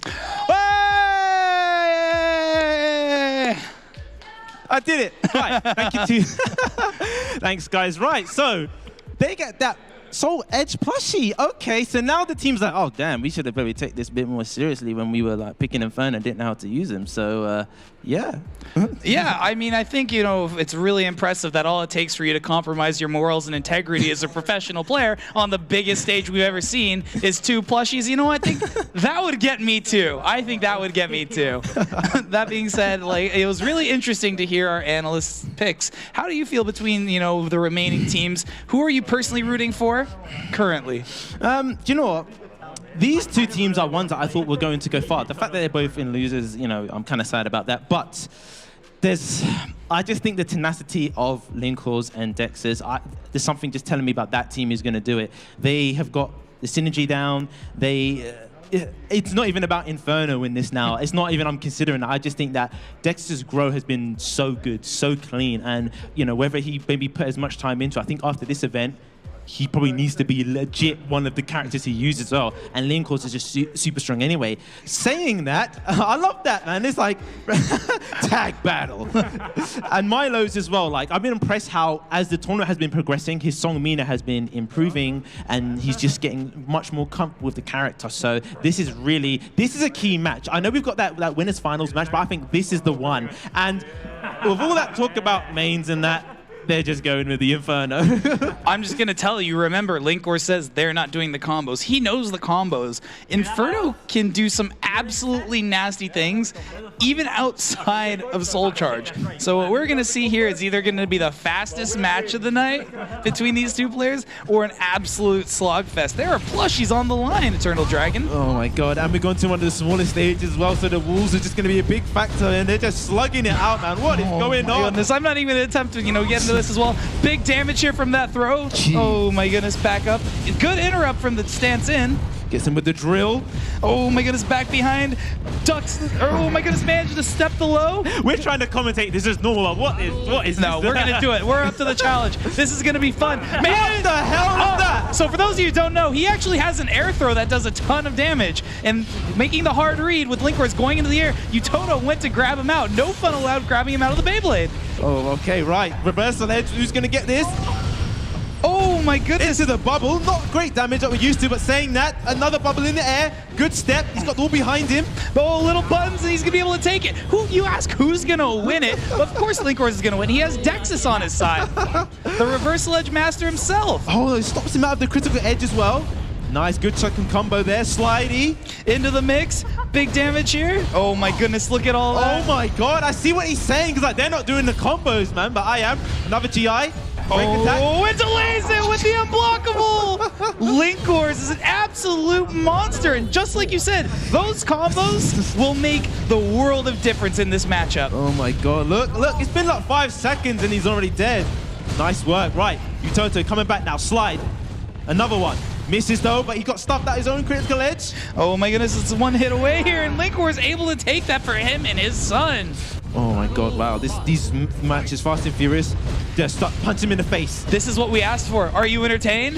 Look at that, 3 combos. Oh my god, man, look at that, perfect. Utoto proving he's no slouch with this character and practicing his stance transitions. Good stuff there. Into the air. Oh, manages to hit him at tip range, but gets the block. Okay, right. He's just doing the move again, keeping up the pressure. Creates the distance, but the second hit stops that. Gets the throw. Nice reversal edge, right. Building a good bit of meter. Oh my goodness. Utoto getting it, returning with his own combo. Oh man, another slide, another mix-up. Back behind him, this is gonna hurt. Oh man, wall splat. Oh my god, big damage. Well, I know he doesn't know the combos as much as maybe Linkhorse, but there he gets a black and dead drill. I know he hates it, man. Utoto, he's keeping it simple. He's just doing what he knows and mixing up between high and low strings. Coming into this with 2 meters apiece. Oh, big damage. Oh my goodness, already 3/4 gone. Soul Charge taking things back. What's he gonna do? Break attack. Spikes him down to the ground as well, using that break attack to keep him. Good sidestep. Is he dead? That's dead. Whoa, yes, and Utoto takes it. You can see Milo's patting on the back, so happy because he's expecting Linkhorse knew the combos, but Utoto kept it simple with just mixing up with the moves that he learned and was able to take that first game. That also hits off the ground too, which is something really neat that a lot of people know. A lot of times that's used in the middle of combos, but Utoto, seeing that he had the time, he had the frames, went ahead and just hit him with it. Now, what is going to be the option here? Is Dexus going to learn after his father and adopt the ways of the Inferno, or what do you think? Do you know what? He's going to go Grow. I think he's going to stick with Grow. But then is Utoto going to remain, honorable if he sees and picks it and go to his character? Is he going to stay as well? Or are we just going to go straight Inferno again? I mean, just look at Utoto's face right now. He's out for blood. I'm telling you, he got back there and speed ran the story mode. He put the time in, and I won't be surprised. Just think of it this way. You pulled out Inferno on me, and now I'm going to teach you the real Inferno Master. Oh, he's done it. Yeah, he's laughing, so it's got to be a mirror. We're going to see that in a second. It's got to be a mirror. Oh, it's not. Okay, it's not. He just went, you know what, I'm going to stick with this character. But man, this is a mere human fighting a demon lord. What is going on? I'll tell you what's going on right now, Eternal Dragon. We're about to see Dexus fight for his life. And remember, Skill did a very, very good job against Inferno. Wow, this is a literal boss battle on the stage. He's fighting Inferno as well. Let's see how Dexus can do. Gets hit by the unblockable there. Nice, using reversal edge as well. Fighting back with his regular human moves. And funny enough, Reversal Edge is actually really good against Inferno when you see them go into the air for the big Beyblade move. Unfortunately, if you make the wrong read, they're going to hit you with the unblockable version. Right, nice work. Gets in with the Soul Smasher, building more meter.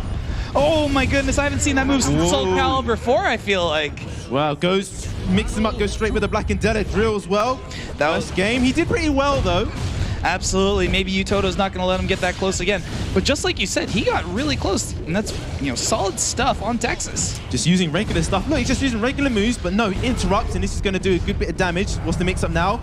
Good. Spend the Soul Charge. This is as powerful as you're going to get against this guy. Blocks it all. Good stuff, Dexus. And Soul Charge, pressure's on, and gets hit, unfortunately, and that's going to be the round. Wow, man. You cannot make any mistake when it comes to this character. No, absolutely no fun allowed. All right. Watch this damage. Jesus. Oh, goodness. Big break attack into the combo. Oh, no! But manages to get the reversal edge. Stops the soul attack. All right. He's got another lifeline, but what's he going to do? These moves are just not hitting him hard enough. Just remember, for every combo you do, Inferno just has to hit you once. Oh, no. He doesn't space it correctly. One more hit away. Oh, responds to reversal edge with one of his own. Not only did I teach your dad a lesson in the Inferno matchup, I'm about to teach the son the true meaning of reversal edge. Right, spending the meter as well. This is all he can do. He's just trying to combat. Nice work. Gets him with the low break attack. Good punish there. He's going to know that string. Oh my goodness. The unblockable able to catch him through reversal edge. Good GI into the punish. Oh man, this is tough. Good step on the reversal edge. Gets the back throw. Right, he's even to get his first round on the board. He just needs one hit. No, and he's dead! Goodness, and that's going to be it. Just watch this damage. He's dead. This isn't even a true indicator of how much that damage was. Oh, man. You know, I really, really, really wanted to see Dexys take a round just in order to see Linkor celebrate. That would have been the true definition of a pop-off. Wow. So we talked about these two teams taking it seriously. Milo's and Utoto, I'm going to change my pick now.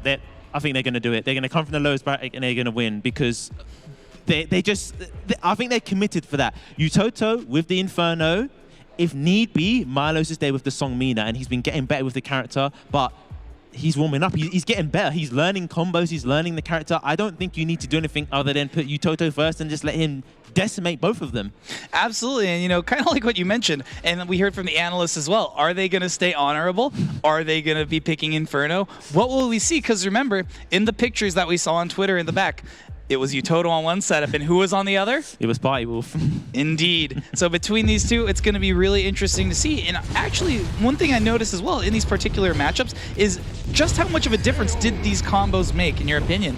Yeah, like when you said he doesn't know combos, before they were just flying around, but you really saw that Linkor was being optimal with punishing that as well. But then saying that, he might not know the high damage combos, and he kept it simple with the stuff he did learn.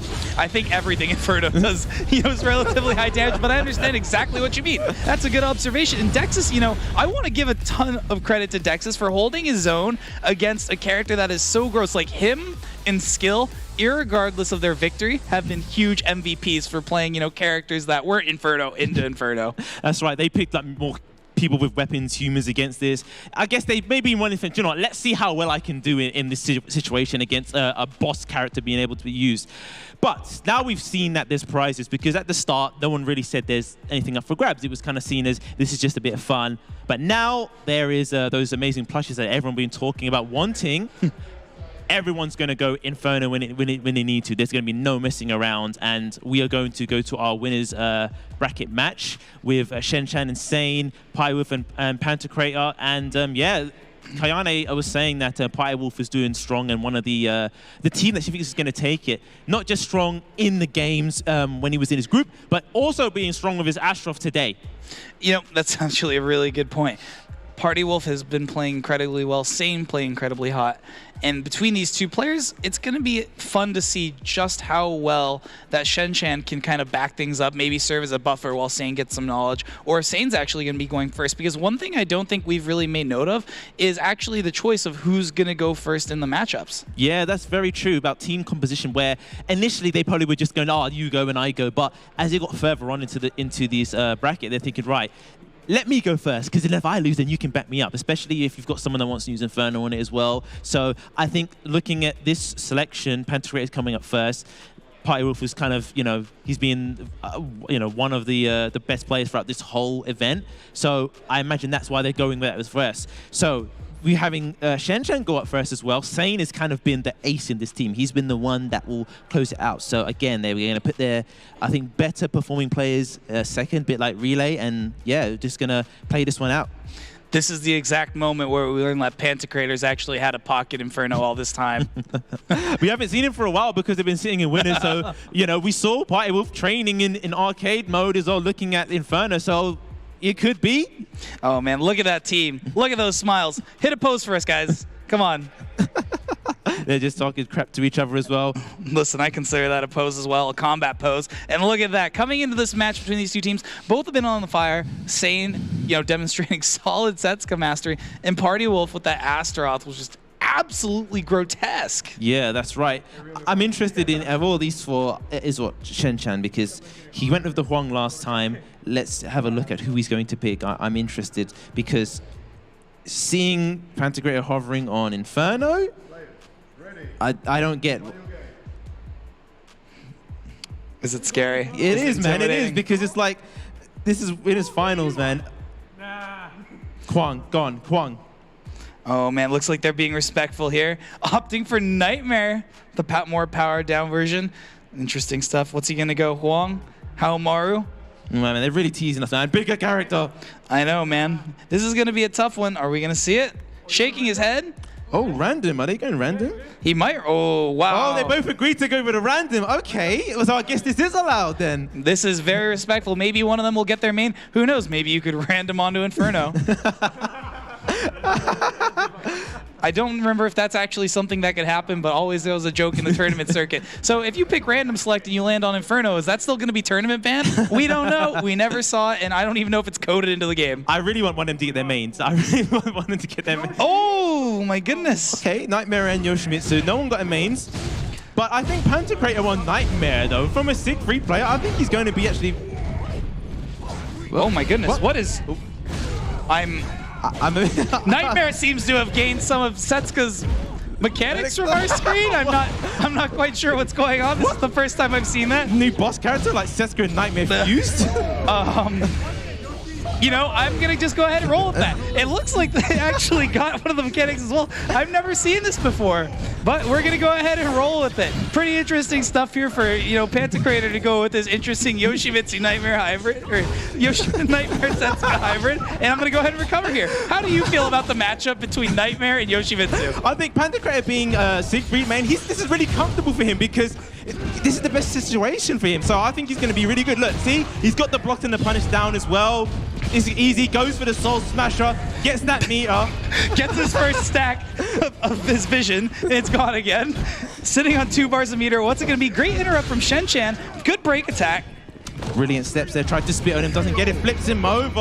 Pantocrator up 2 rounds. Good stuff. Party Wolf maniacally laughing over there. Shen-Chan facing the power of Nightmare. To be crushed. Now he pops the soul charge. No, just gets the got damage in there. Oh my goodness, gets hit with the mix-up. Nice step and gets the launch into stance. Hits him with the low. Good step again. Great movement by Shen-Chan overall. Yeah, nice on the wake-up. Just to get the AAs, they're not too great, but there again, with the Soul Smasher, he's going to get a meter from that as well. In Terror Charge, but spends it. Oh, gets caught with the drill. Good CE. Is this going to punish? Oh, no! Just out of range, unfortunately. Yeah, it's like when he used the drill, it kind of messed up the timing of that as well. Excellent, but no lethal hit on that.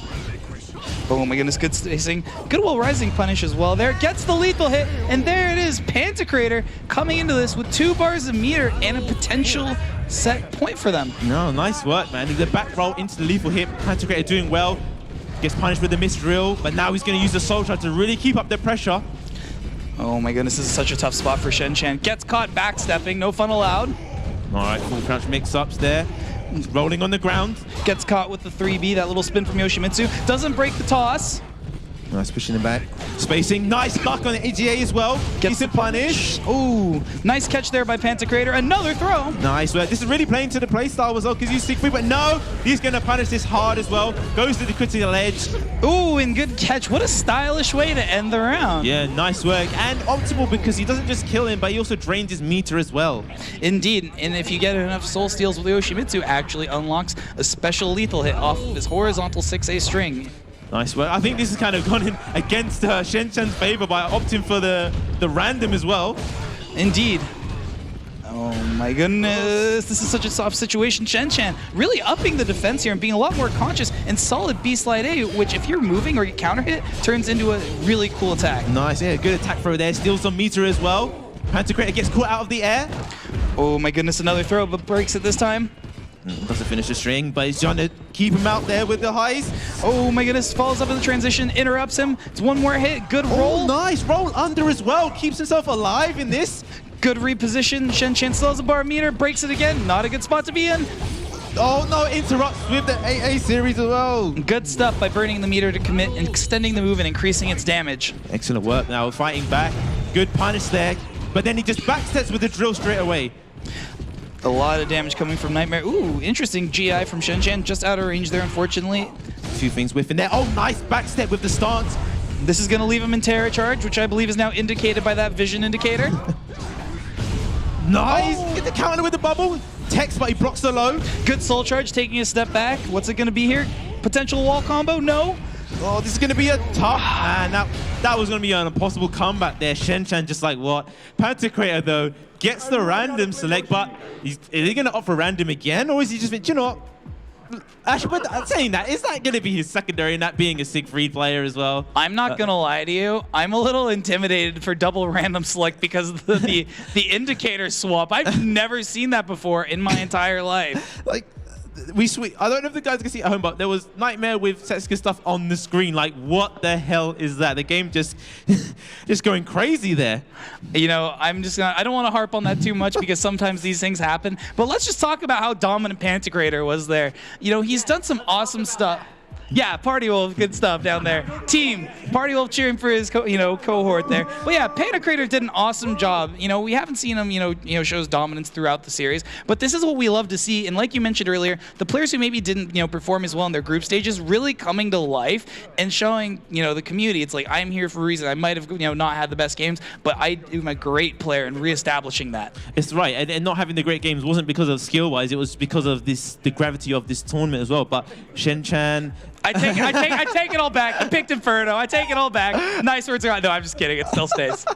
But no, they're sort of toying with Inferno. But like, yeah, Sane and Pantocrator with plays that didn't do too well. But in this, they're thriving. He's sitting in winners final as well, and they do it. I mean, you see him applauding. Pyrewolf wants it. They've just gone for the Inferno. All right, so we're getting craziness again. Shen-Chan putting up his hands there. This is really interesting because, like you mentioned, this is not a tournament legal character under normal circumstances. Also, Kayane mentioned that one of the players that she wanted to see use Inferno was Sane, because being a creative player and just how he plays, she wanted to see him really utilize his character. Oh, but it's been teasing. We're going back to character select. Probably gonna something up maybe with buttons and that. But yeah, Kayane was the one that said that she wants to see this character used by a person like Sane that very kind of plays with a creative style and, just free reign with this Inferno unlocked as well. I'm not gonna lie to you. This was actually a choice by the wonderful man you see riding around the stage.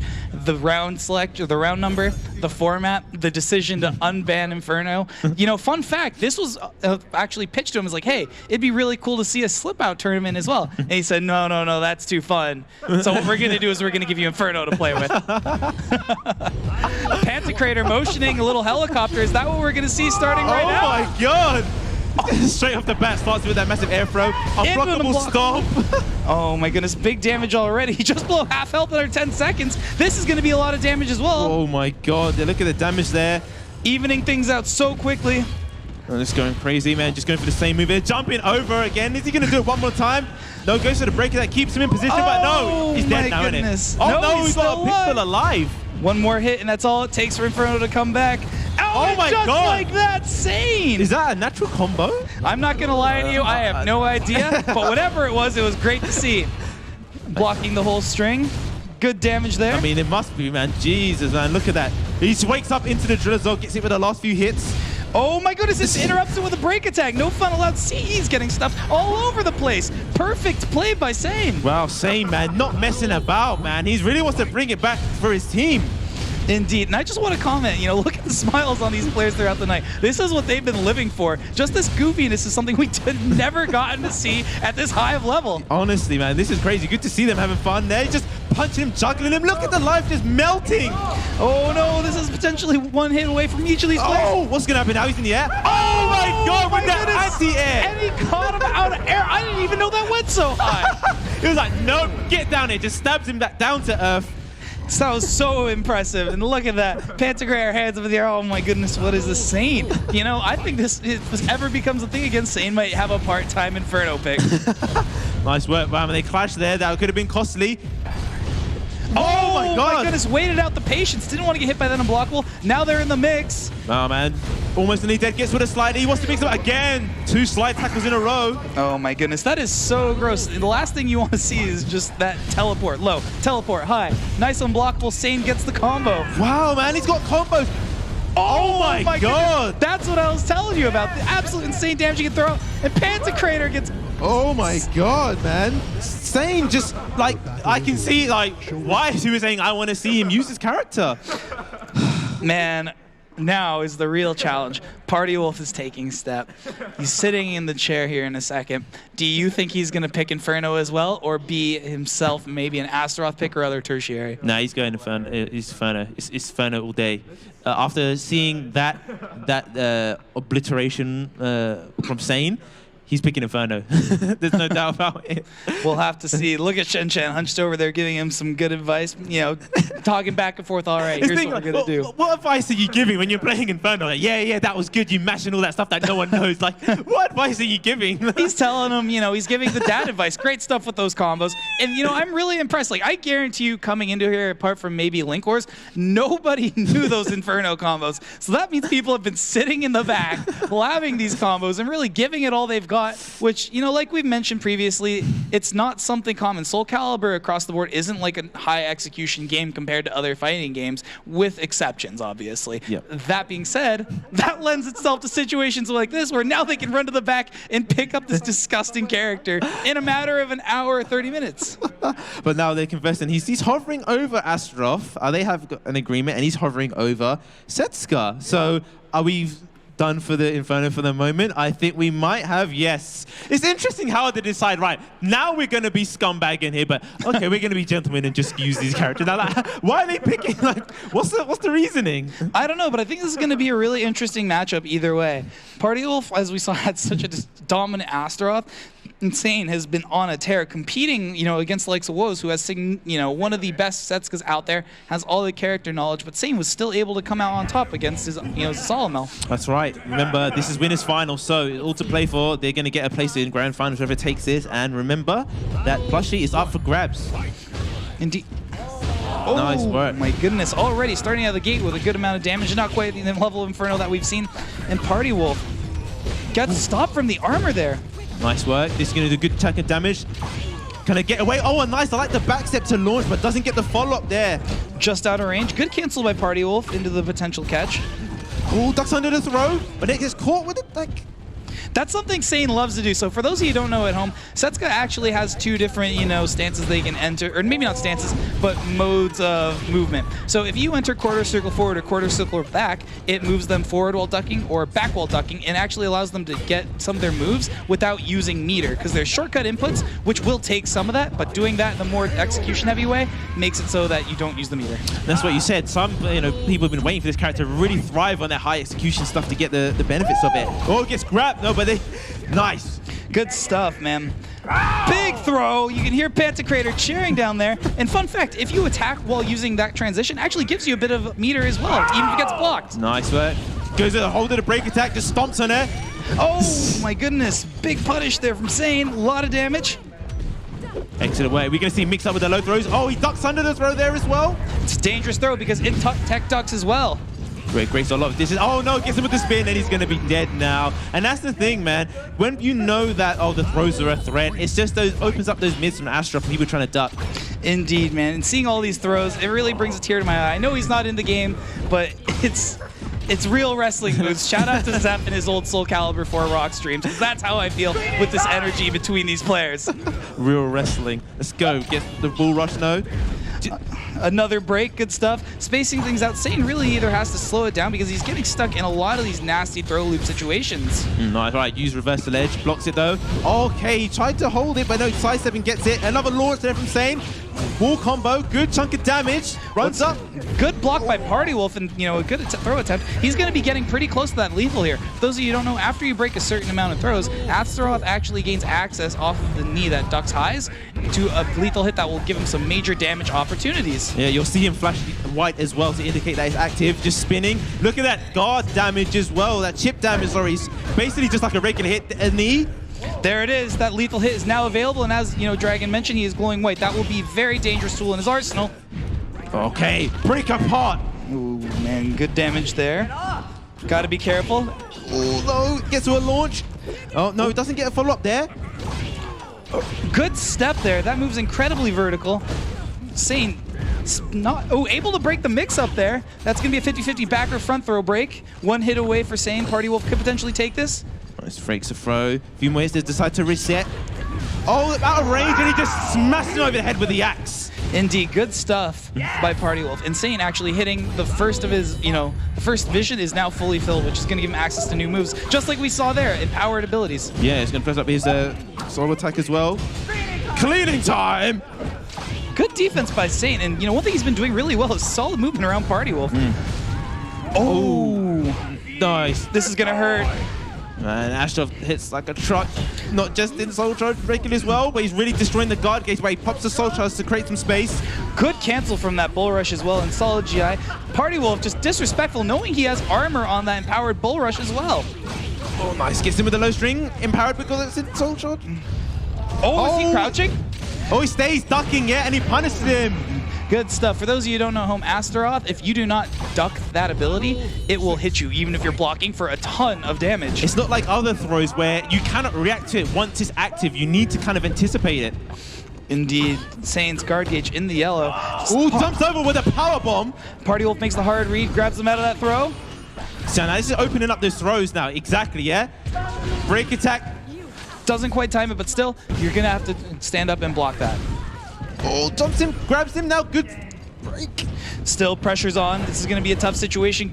Interesting cancel there for the unblockable, attempting to bait Saint to something of his own medicine in that situation. I think we're going to see a critical edge, and yes, we do, but he's ducked but Saint ducked it. Saint knew he was one step ahead, taking a line from Signia, being the master of time, space, frames, and reality. Oh, he's going to be out. He throws him out. He's gone, and he just throws it out the ring like trash. That was great play by both these players. Nothing but good sports between them all together. The handshake, the power, solid stuff. And that's one thing I was really excited for, was seeing what's going to happen when Saint brings that Setsuka back out. Saint, had really struggled to deal with a lot of the armor that Astaroth was able to throw out. And that armor was ultimately his downfall. Yeah, that's right.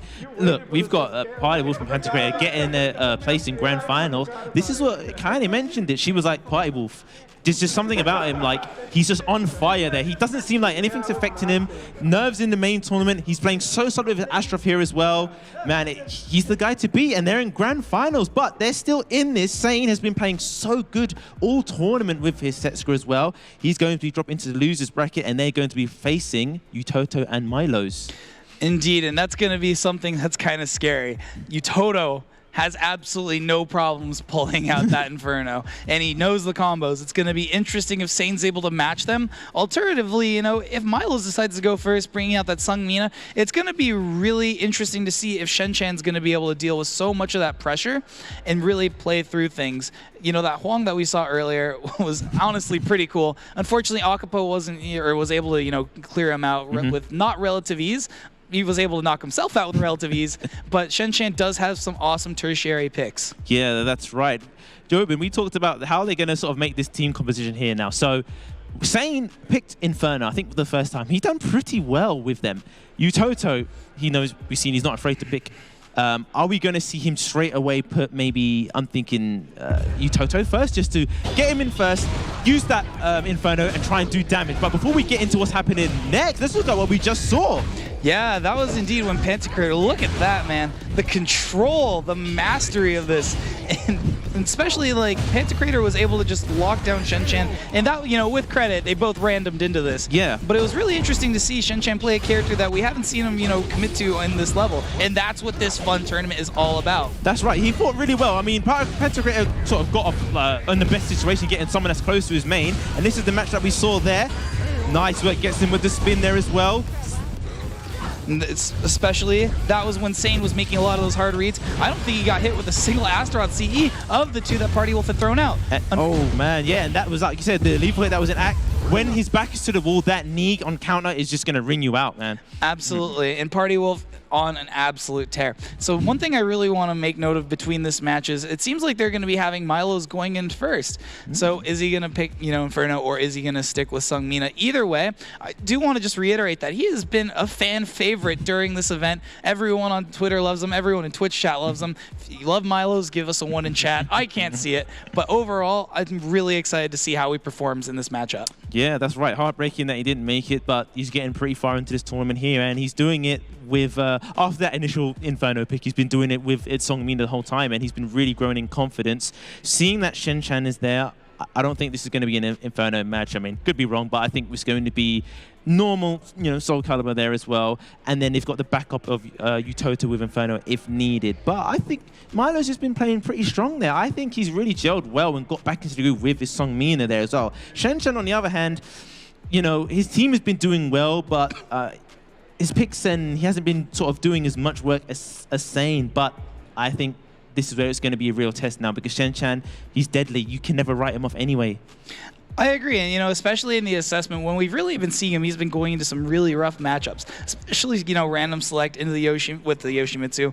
It was interesting, and I think, you know, him being such a storied veteran, he does have the knowledge to deal with these things, and him being a top player, he does have knowledge of what to punish. So I'm going to be really curious to see what he goes with here. I genuinely am unsure, but whatever it is, I'm sure he's ready to put on a good show. Yeah, there are only a few more games in it. They both have it on Haomaru. Unlikely it's going to be this matchup. But yeah, Song Mina, I'm expecting Huang. He did pull out actually the Haomaru earlier as well. Indeed, and how did you feel about that? What was your initial reaction? I mean, it was hype seeing him get picked, but I think I saw on Twitter someone was calling him out saying, like, what are you doing? Like, picking Haomaru and not performing too great. But the experience that Milos has of Haomaru, I'm not sure how much he does. We do have a strong Haomaru in EU and Habaduba, but I don't know, man. Just pick someone already.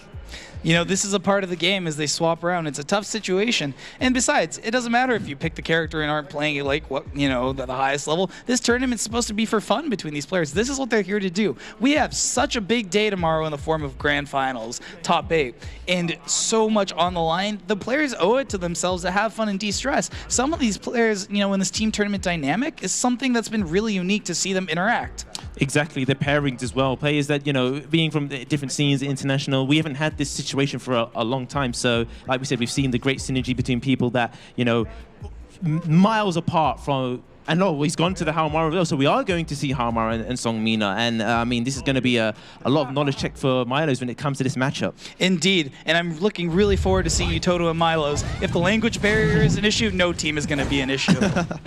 Nice, gets the side throw. Good start there. Good. Ooh, interesting tech there. Gets out of the force, or not force block, but that block situation. That move deals a huge amount of guard gauge damage, so good stuff for Milos for being aware and getting out of the way. Nice, blocks it. He's just going to... Nice work, man. Haomaru really deals a lot of damage there with these heavy slash moves. Oh, man, that's a lot of damage there. Good side set for Milos there. Use the break attack. Gets him with the low. Gets him with the throw you can. Oh, and just stabs up his toes. Oh, man, and apologies there. For those at home, my mistake. Shen is actually the one on Haomaru. Milos is the one playing Song Mina. Nice. Launch. What's the mix up there? Just goes to low kick. Nice block there from Milos. Rolls to get out of the Oki. Good punish. Oh, they both grab each other. Attempted to go for the punish with that throw, but they both went for the throw. Good stuff. These guys are both of the same mind at this situation, and good interrupt. Oh, right. Is he out? Yes, he gets it out this time. Nice work from Milos. Time to swim. Team Regal, Milos Blade. Gets around. They both got similar 1,000 meter as well. This is really interesting to see because Haomaru is pretty good at closing the gap in these situations, and his move speed in the form of his step is so disgusting. Not quite as intimidating as Season 1 as well was, but still nothing to laugh at, and may prove to be a pretty large headache for Milos. Yeah. Nice. Good GI. Keeps him in place with the break attack. Tries to step. Gets him with the throw. Oh, no, he wakes up into it. Just out of range for the lethal hit there on that low. Remember, has to be at a certain range. Shen taking back momentum. Nice work. Yeah, he's powered up now. Oh, gets the throw, but no, he breaks it. Oh my goodness, got to be careful when Haomaru's in rage. Milo's unfortunately going for the RE and knocked out and punished for it. Nice work. Excellent work to remain patient, anticipated some sort of retaliation, rings him out there. Oh, he goes into weaponless mode, puts it away, brings it back out. You got to do it. Haomaru does have the ability to put that sword away and go unarmed for some pretty nasty moves. Not just for the disrespect, but actually gives him some unique, frames for that advantage. Nice mix up. Opposite that move that does a grip, a guard damage, full crouch, mix ups. Oh, good interrupt there and solid pressure by Shen taking things back. Both of them sitting on 2 bars of meter. Oh, nice. Gets him with the launch. Runs up, gets the combo. Great stuff here. Continuing, picks him back up and able to secure the round. Yo. Milos, this is exactly what we were hoping to see from him. Yeah, man, he's really growing in confidence. They both got a stick of meter, though. 2, actually. Jumps to the low. Big damage. Nice. Goes for the guard rack zone as well to mesh it up in low. Guard gauge in the yellow. Solid defense from Shenchan, being mindful, but still gets launched. He's really going in with these sidesteps. Milo's having a lot of mileage with the sidestep into launch. Again, there it is. Gotta be careful here. There we go. Burns the meter, extends the combo. Nice, good block on the low. Great defense from Shenchan. Good AA check, stopping some of the movement. Just retaliating again. Back against the wall. Oh, he's going to change position. And this is going to be out. Bounce off the side of the rocks into the drink. I love that little bounce. It's like, oh, am I in? Am I not in? No, you're out. Sorry, man. All right, they're both stocked up a meter. Not spending any of it yet. Gets the launch. Heavy slash again. Oh my goodness, the recovery still had them airborne. Milos wasn't able to get the punish on that, but still knocking Shenchan back. Yes. Just poking away. Rolls in. Nice. Good. Oh, but no, it doesn't get follow-up after that. Doesn't quite get it, indeed, like you had mentioned. Remember, this is going to be potential, game point here for Shenchan. Rolls in, catches the back step. Oh, Slidey, there's the launch, and the heavy slash wants to mix up, just goes for the mid. Wow. Good stuff, and that lethal hit just became available there as well.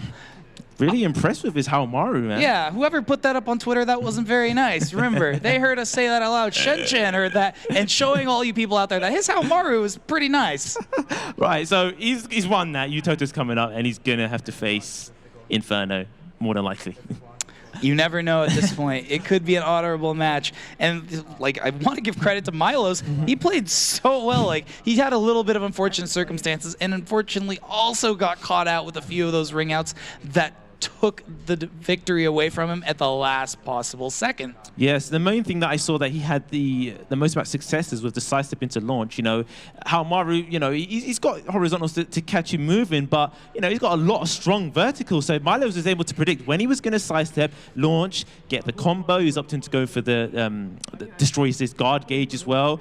And you can see the confidence is growing with him as well. So excellent work. I imagine he's going to be happy with his performance, but Yutoto stepping up, checking his buttons. Shenchan won that whole match without firing a single projectile. Yeah, that's true. Yeah, that's true. Awesome stuff. So, Shenchan hovering over the Haomaru, not sure what he's going to do. Is Yutoto going to pick Inferno, sell his soul to Soul Edge for a Soul Edge plushie? Or will he remain honorable? I cannot believe this is a consistent point of contention that we're going to have at each of these matchups. But definitely very telling of the players' personalities, which have been highlighted here tonight. If you pick Inferno, you have no honor. Oh, I wasn't going to say that. Say the quiet part out loud, huh? Alternatively, going to something slightly more honorable, as well, hovering over it. He's thinking, how bad does he want the plushie? I like the fact that this team tournament has added strategy into it. Usually 1v1 is just you up your own there, but it's really a strategy of who's he going to pick? And the fact that you can pick on a win as well. The man of honor, going with Aswell. Never thought those two things would go together in the same sentence. But here we are, moving into this match between Haomaru, Azo, Shenchan, and Yutoto. Let's go. All right, this is going to be good stuff. How are you feeling about this going into it after what we've seen tonight? Do you know what? I'm impressed with his Haomaru in there, but the fact that I think Yutoto's got probably a lot more experience than his Haomaru. I think it's going to be very tough for Shenchan to take this. Nice duck. See, he's got the knowledge in there as well. Ducks the mix-up there from stance. I agree with you. It'll be very interesting, given that there's significantly less Haomaru players out there across all regions when there's an abundant amount of Aswells. It's going to be interesting to see just how much knowledge that Yutoto has to duck these strings the same way that Shenchan does. That's right. Especially with a character who's a DLC character as well. There's a lot less time. Wants the mix-up, goes for the axe low, and just brings it back. 1 round going up for Team Regal Milo's Blade.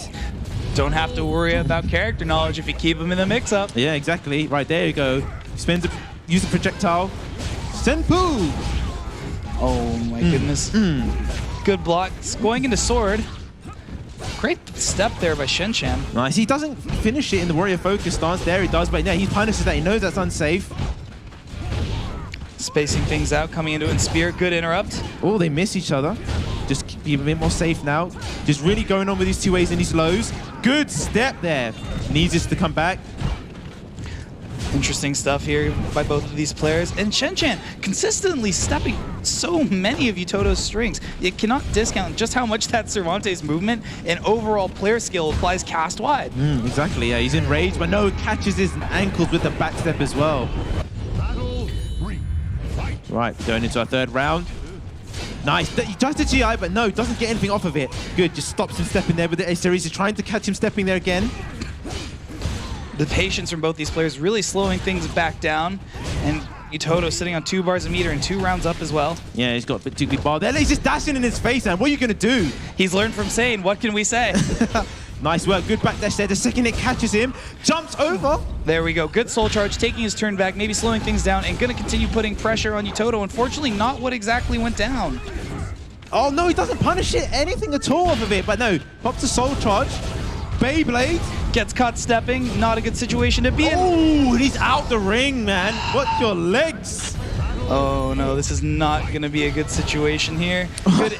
Just straight punches him in the nose. Good interrupt. Doesn't quite want him to go into Almighty. Nice. He's got a mounted to climb, though. He's got the meter, but we haven't seen really any soul charge from him. Indeed. Bang. Oh, no, doesn't get the full combo. No! He didn't want to get the full combo. I think he wanted to stay at Axe so he could take out those knees. Something we've seen from all the Aswells in tournament. Oh, nice try by Shin-Chan going for the unblockable. Yutoto saw it coming. Yutoto playing really well. There we go, spends it, but he's got not much life to work with. He's putting it all. You can only use that once, and unfortunately, Yutoto demonstrating his skill. What we were so scared of was potentially seeing that Inferno matchup, but demonstrating that the Aswell is just as strong. Right, so now in this scenario, I think we got to the later stage. Sane's going to go with the Setsuka. I think he's just going to go straight to regular Soul Calibur. He's going to have the matchup knowledge of this. It's not going to be any different. His Setsuka is really strong. So I think it's going to be a really close match. Just no Inferno from here on out. I think Sane's going to be doing really well. I'm taking Sane to take this. You know, he's been really confident, and he's just his gameplay has been growing ever since, you know, the pressure's been taken off of this tournament as well. I agree. And I think that's something that, you know, we have to see for Sane himself to pull out. You know, didn't do quite as well in the group stage, but the last win that he got against Kyiv was so impressive, it made up for any score possible. There was a lot of talk about, you know, oh, maybe he's not, you know, as good as the others here. And I think he's demonstrated time and time again that he absolutely is. So squaring up against Yutoto, what it's going to be, are we going to see him pull out, you know, the Setsuka? Are we going to see him pick something else? And it looks like he's going to be bringing Cassandra out.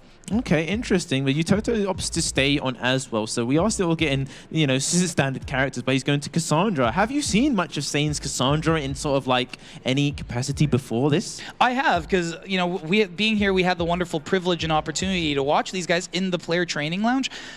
Sane's Cassandra is very different than Party Wolf. So Party Wolf is a lot more technical, fishing for a lot of counter hits and overall pressure. Sane brings his signature gameplay to the character, throws out so many ridiculous taunts. I almost can't tell if he's doing it for fun at this point or just fully capitalizing on her moveset and complementing it with his own playstyle. All right, interesting to see how we're going to see this type of gameplay from Sane and his Cassandra.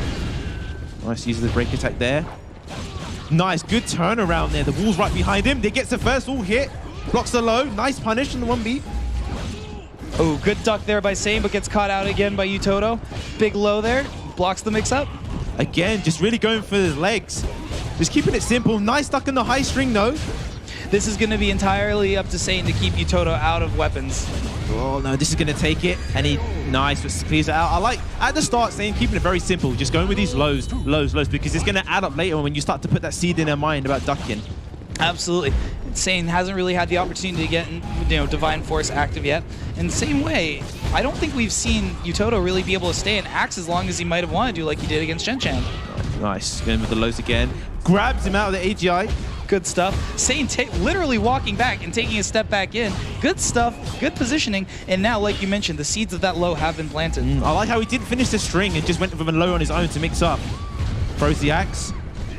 Got to be careful in Axe form. Yeah, keeps the pressure up there as well. Cancels it, goes to the Earthquake. Jumps over the 2A. Oh my goodness.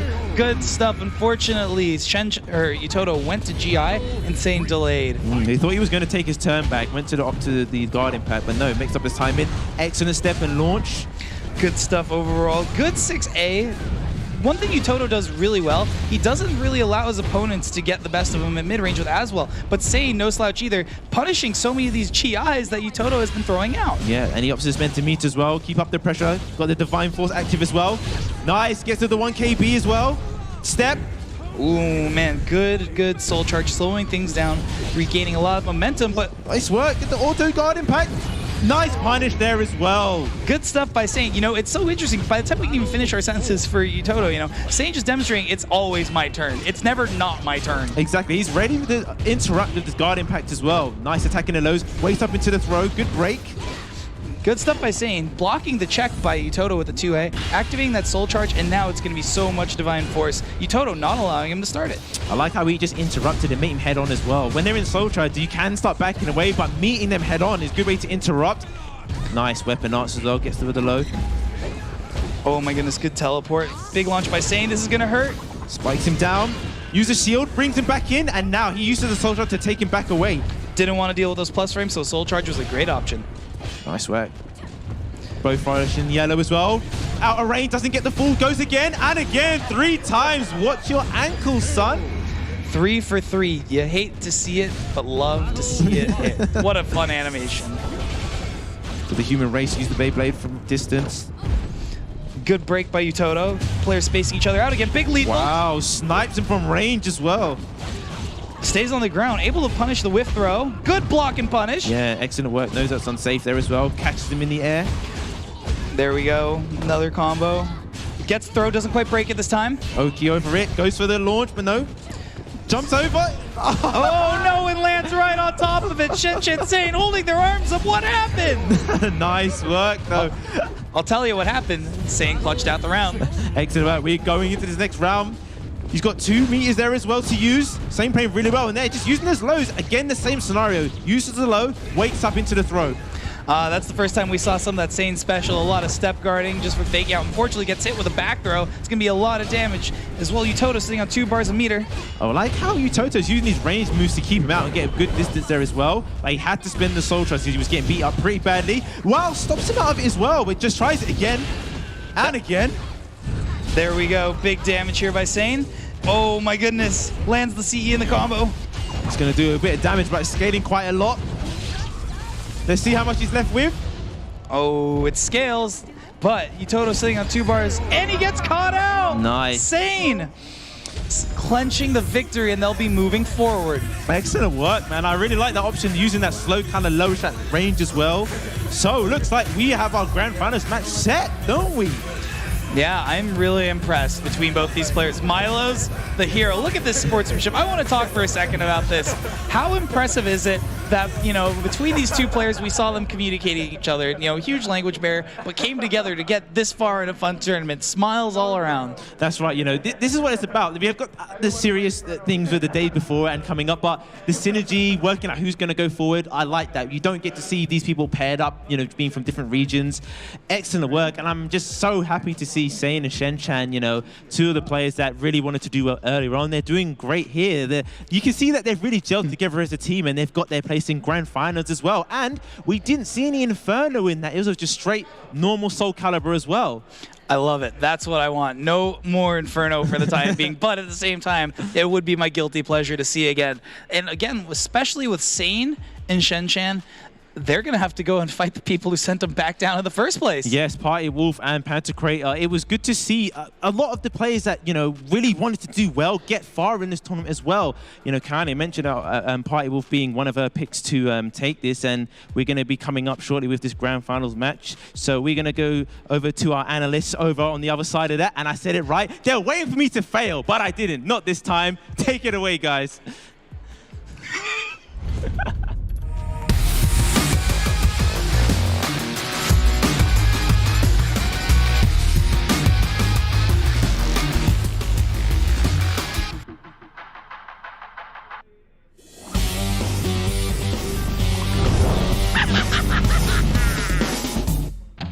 I have no emotions. It just explodes.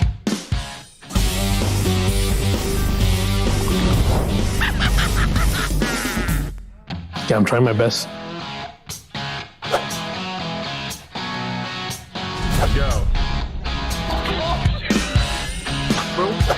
the?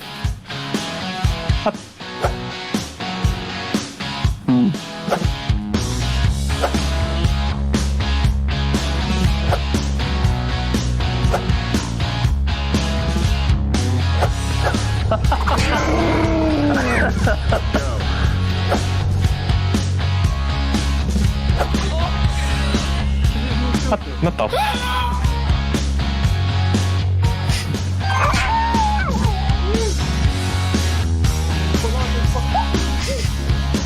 Is that internalized racism or why?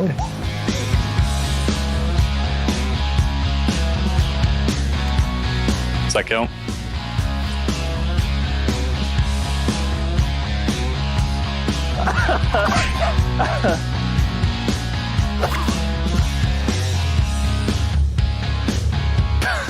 That's so stupid. How did you get her though?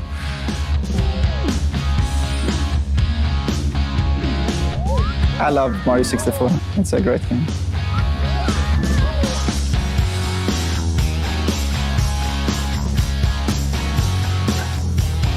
Wow. Whoa!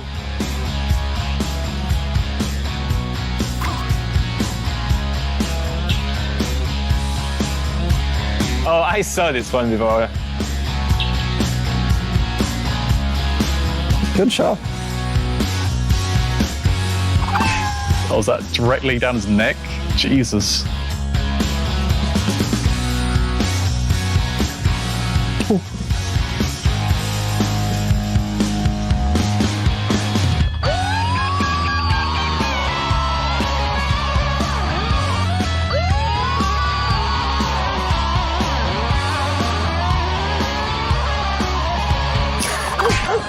Okay, alright, you got me.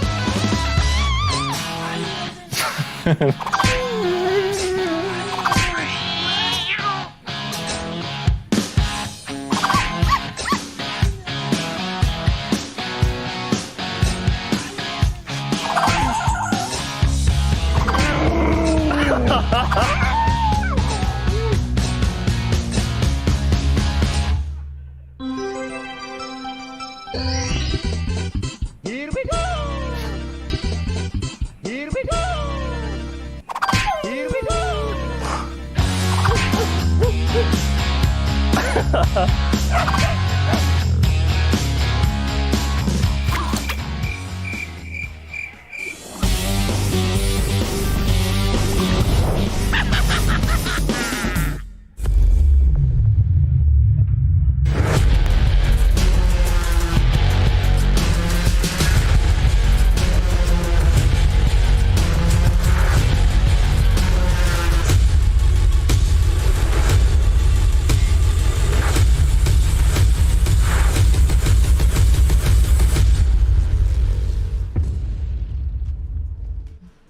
Yoki, what is going on?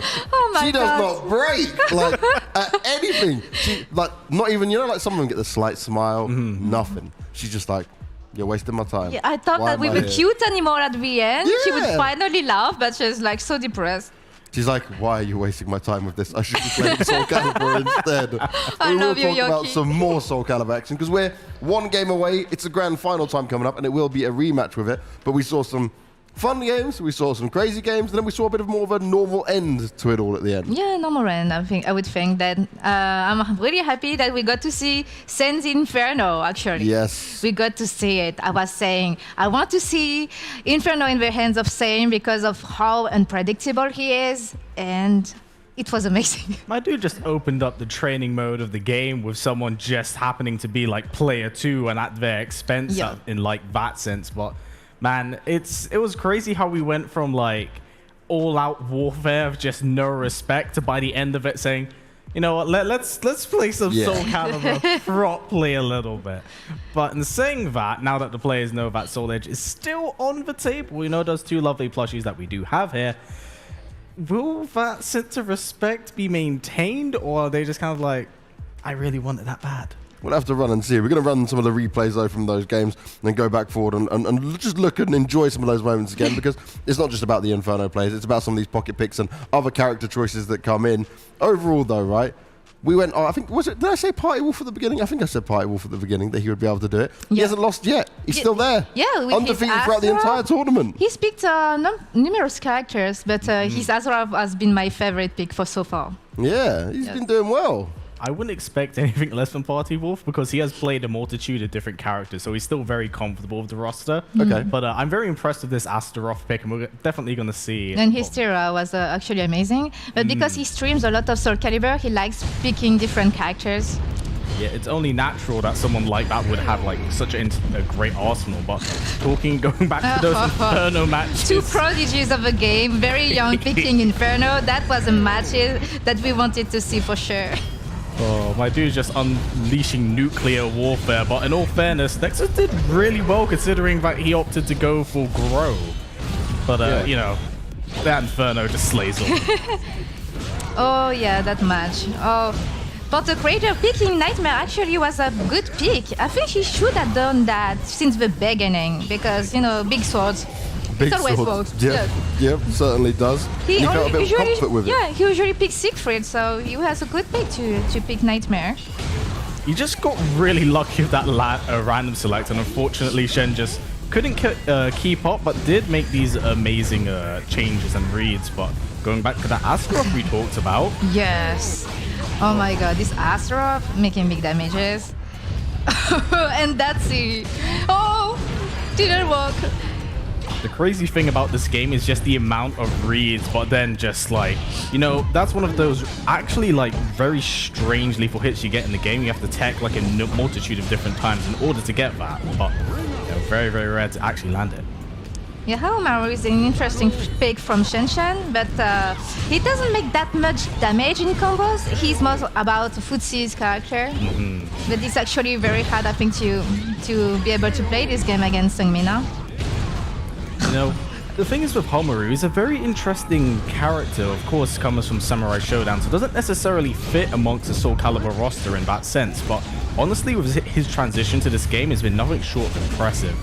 But talking about impressive, let's talk about Sane's Cassandra. Cassandra is amazing. I didn't expect him to be able to play multiple characters at such a level, especially against Yutoto's as well. That Yutoto has already picked at SCMM finals. He won with Aswell without even using his meteor once. Wow. Yes. Back then, yeah, his Aswell was so strong, like 1 year ago. But wow, that's quite a big win for Sane. Yeah. So it's a really good pick for Sane winning against Yutoto. So now we get this matchup again. They've already faced each other, right? We saw this. It's the Sane Chan going up against the Party Creator, and it went 2-1 in favor of the Party Creator. They now get the rematch in Grand Final, but they're coming from the lower bracket, which means they have to get it twice. Oh. Are we just massively favoring Party Wolf and Co here, or is it potential that we just see they pull out the Inferno and they go, you know what, we're not letting this happen again? Well, considering the freight train that has been Panto Creator and Party Wolf, it's hard to deny that, you know, when you're on winning side and you know what's on the line, you definitely want to sail out that big win. So I wouldn't put it past them. Okay. Wouldn't put it past them at all, but we can't deny what the other team brings to the table, right? Yes. Yeah, I think Party Wolf is going to win. And if he's in danger, he can still pick Inferno. I think that Inferno in the hands of Party Wolf would be insane because of how well he plays multiple characters. Yep. And also he knows Sane. He's used to play against him, I think. And I think that he's not in danger against Shen Chan's Haomaru. And we also got to keep in mind, as pointed out by our commentators, he was the first individual to beat on online hacking Inferno scrubs, right? So, Oh yeah. I'm calling that person out. So, you know, it's always on the table. It's always on the table. Understand that mindset and the familiarity to the matchup is something very important here. And we've seen so much not Nightmare. That'd be offensive. Nightmare. So much Inferno that at this point the players probably have some understanding how to approach him in some way, and it's probably, you know, the good fighting game mentality. Don't get hit. Don't get hit. It's Certainly not that don't good. get hit. And that's what they want to avoid when it comes to this Grand Final. It's time for us to get into this Grand Final game and see who is going to take the 2v2 Team Pocket Clash. We're going back with Jobin and Eternal Dragon. And Eternal Dragon, I will give you your British passport back as you have finally nailed the word analyst. Good job. Yeah. Finally.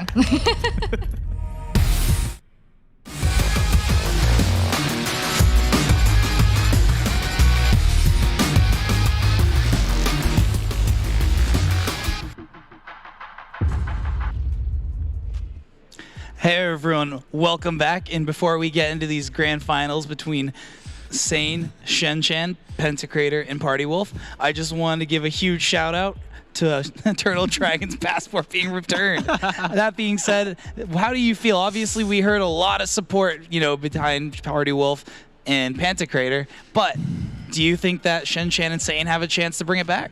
Do you know, I think considering how well Sane has been playing, I think 100%. He's just been a monster ever since, you know, he knows that the pressure is off in this fun tournament. I think he's definitely got the skills to bring it. But Kayani mentioned earlier about Pentacrator and his Nightmare. He got Nightmare using random. I think he just needs to go with Nightmare off the bat and stick with that character, because then it's pretty much, again, like we talked about Milo's and Songmina, it's halfway there to your main and you're going to do well with them as well. And, you know, Party Wolf, there's not much we need to say, but this guy is on fire in every sense, you know. Saying that, I think he's really impressed Shen-Chan with his Haomaru as well. It's going to be a very close match if they stick to the non-Inferno there as well. But looking at it, they have got their aces going up second. Sane has been just on a tear in this tournament. And then we've got Party Wolf who's been sixth. So I can't call it. I just can't wait to see a really good match. And we're getting a good showcase that even though they're using characters that they're not their mains, we're seeing that they're very much skilled in these matchups as well. Absolutely, and you know, I kind of wanted to point out, you mentioned they have their aces in the back. Party Wolf at the ready, Sane on the ready. And remember, this is not only just for glory and eternal bragging rights, there's also 2 of those wonderful Soul Edge plushies that are also available for sale online. Exactly, man. This is where you need to, you know, go serious now. I like to see that Pentacrator is hovering over Nightmare as well. You know, he's done really well with this matchup as, compared to before. He's Shen-Chan, you know, considering with the Huang, but I think, you know, I'm more impressed with his Haomaru actually. But it seems like he's opting for Huang in this scenario. Yeah, you know, I'm actually kind of in the same boat as well. I really am excited to see, you know, Shen-Chan's Huang, because it's something I've been excited to see all tournament. We've joked like, oh man, when's Huang coming? Chat's been begging, when's Huang, when's Huang?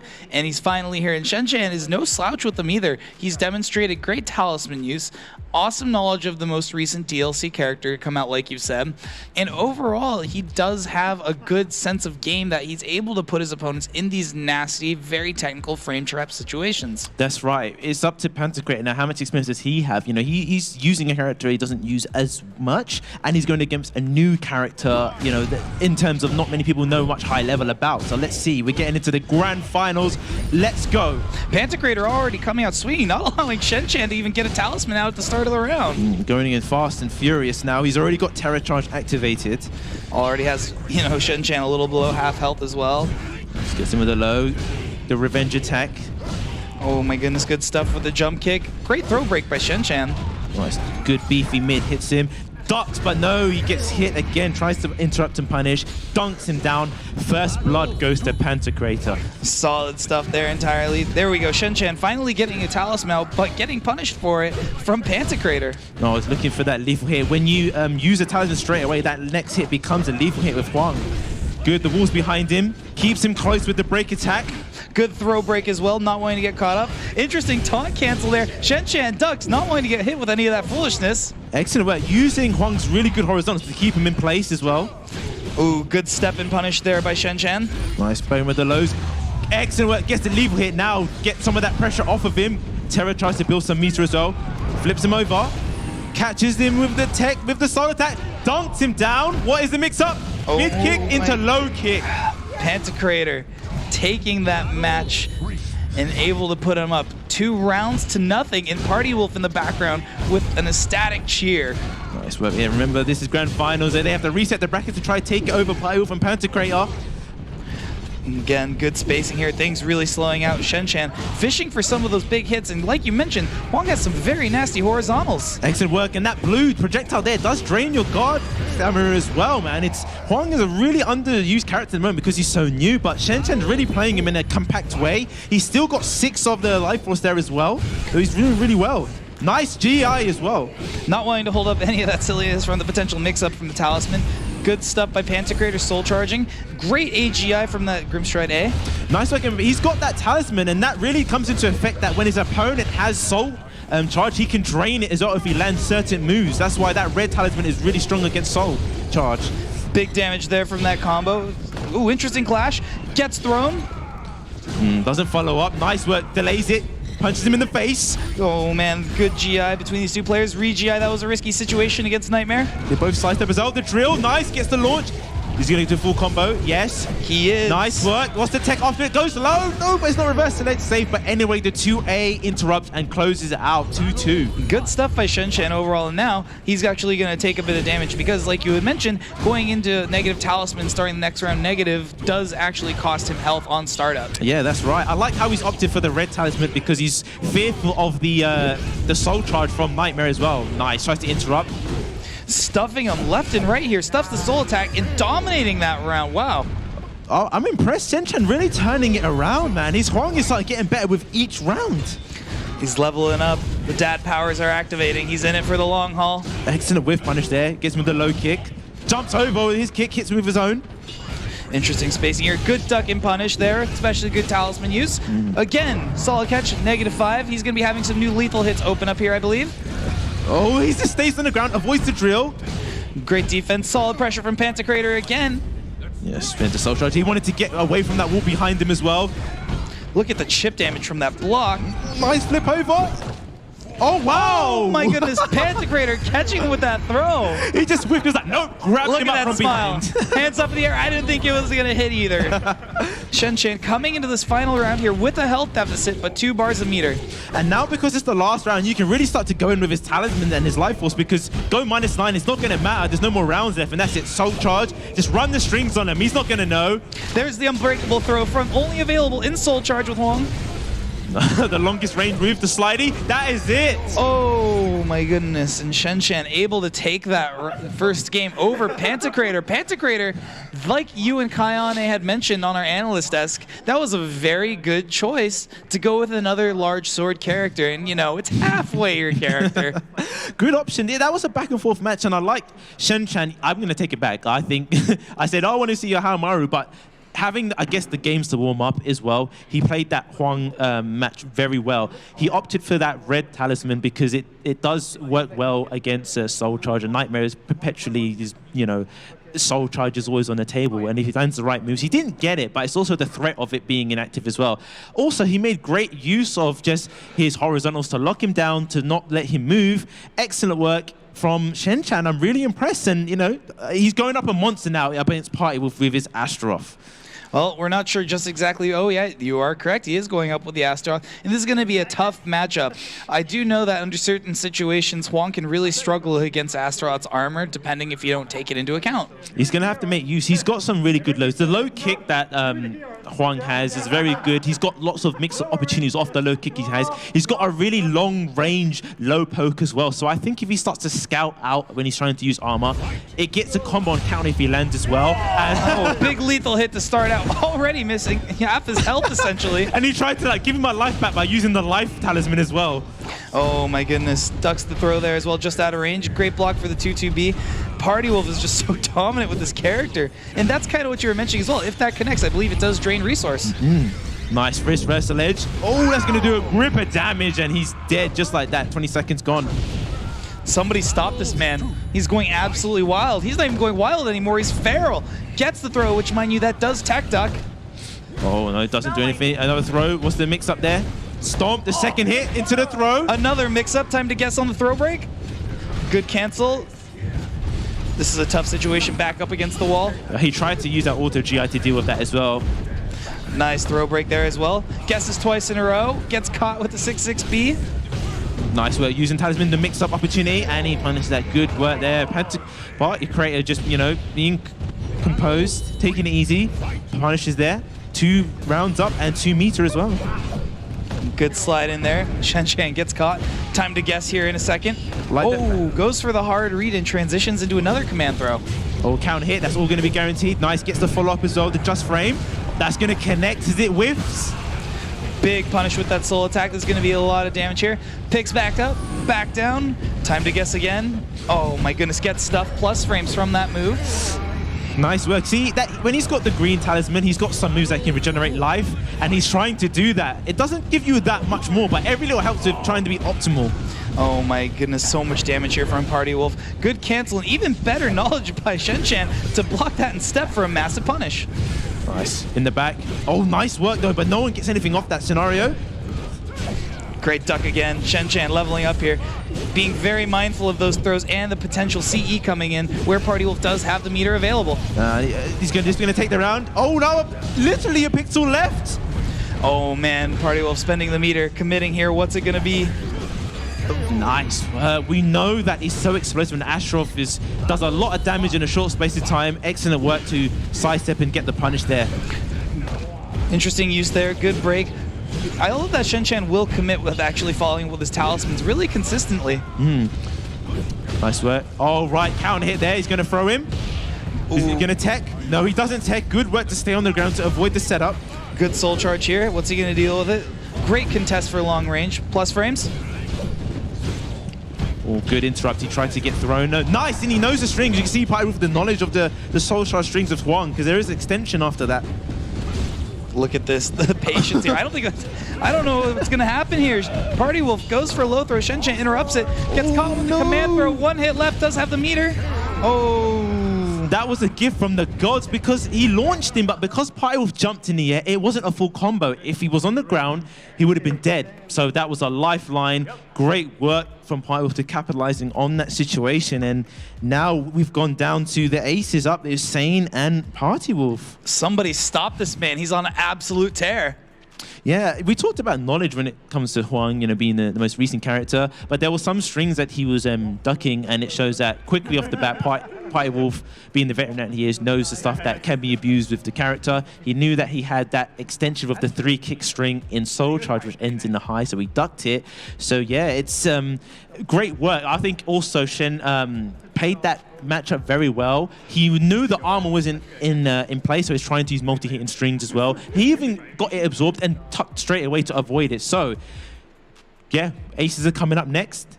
Very smart stuff here. And how is Sane going to end this? It's going to be really difficult to play Cassandra into Party Wolf with that much knowledge. And now, especially, What do you want? Oh my Party God. Wolf saying, what do you want? And it looks like he's going, Amy, Sane. This is something I haven't even seen him pull out in the player lounge as far as I noticed. Interesting. Like, yeah, I didn't know he even had any Amy at all, but we haven't seen him throughout the tournament. So we're going to have the big golem demon against the little girl. It's going to be really interesting. Will Party Wolf, will he be able to clench this out? Or will Sane be able to stack those roses early and really put him in a difficult spot leading to that reset? Speaking of roses, he's already got 2 off the board as well, and he's going to have 3. There's 3, good call. So much pressure right out of the gate. Breaks the first throw for the mix-up. We talked about before that, she's very offensive when she's got these red roses, but without them, not very threatening. Staying on the ground, interesting choice. Delays it, doesn't get caught with the crouch throw either. Behind.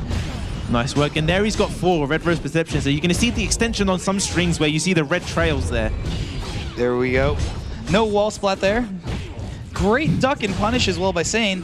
Still alive for Party Wolf, gotta be careful. Great break on that throw. Ooh, wow, he's coming back, and this might be it. Oh no! Ah, 1 hit away. And Party Wolf taking advantage of that showdown, 1 hit away.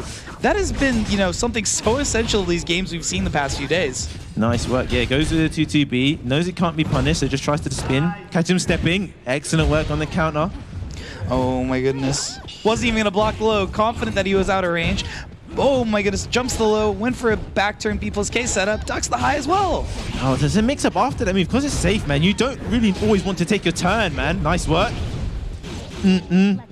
Nice, good chunk of damage as well.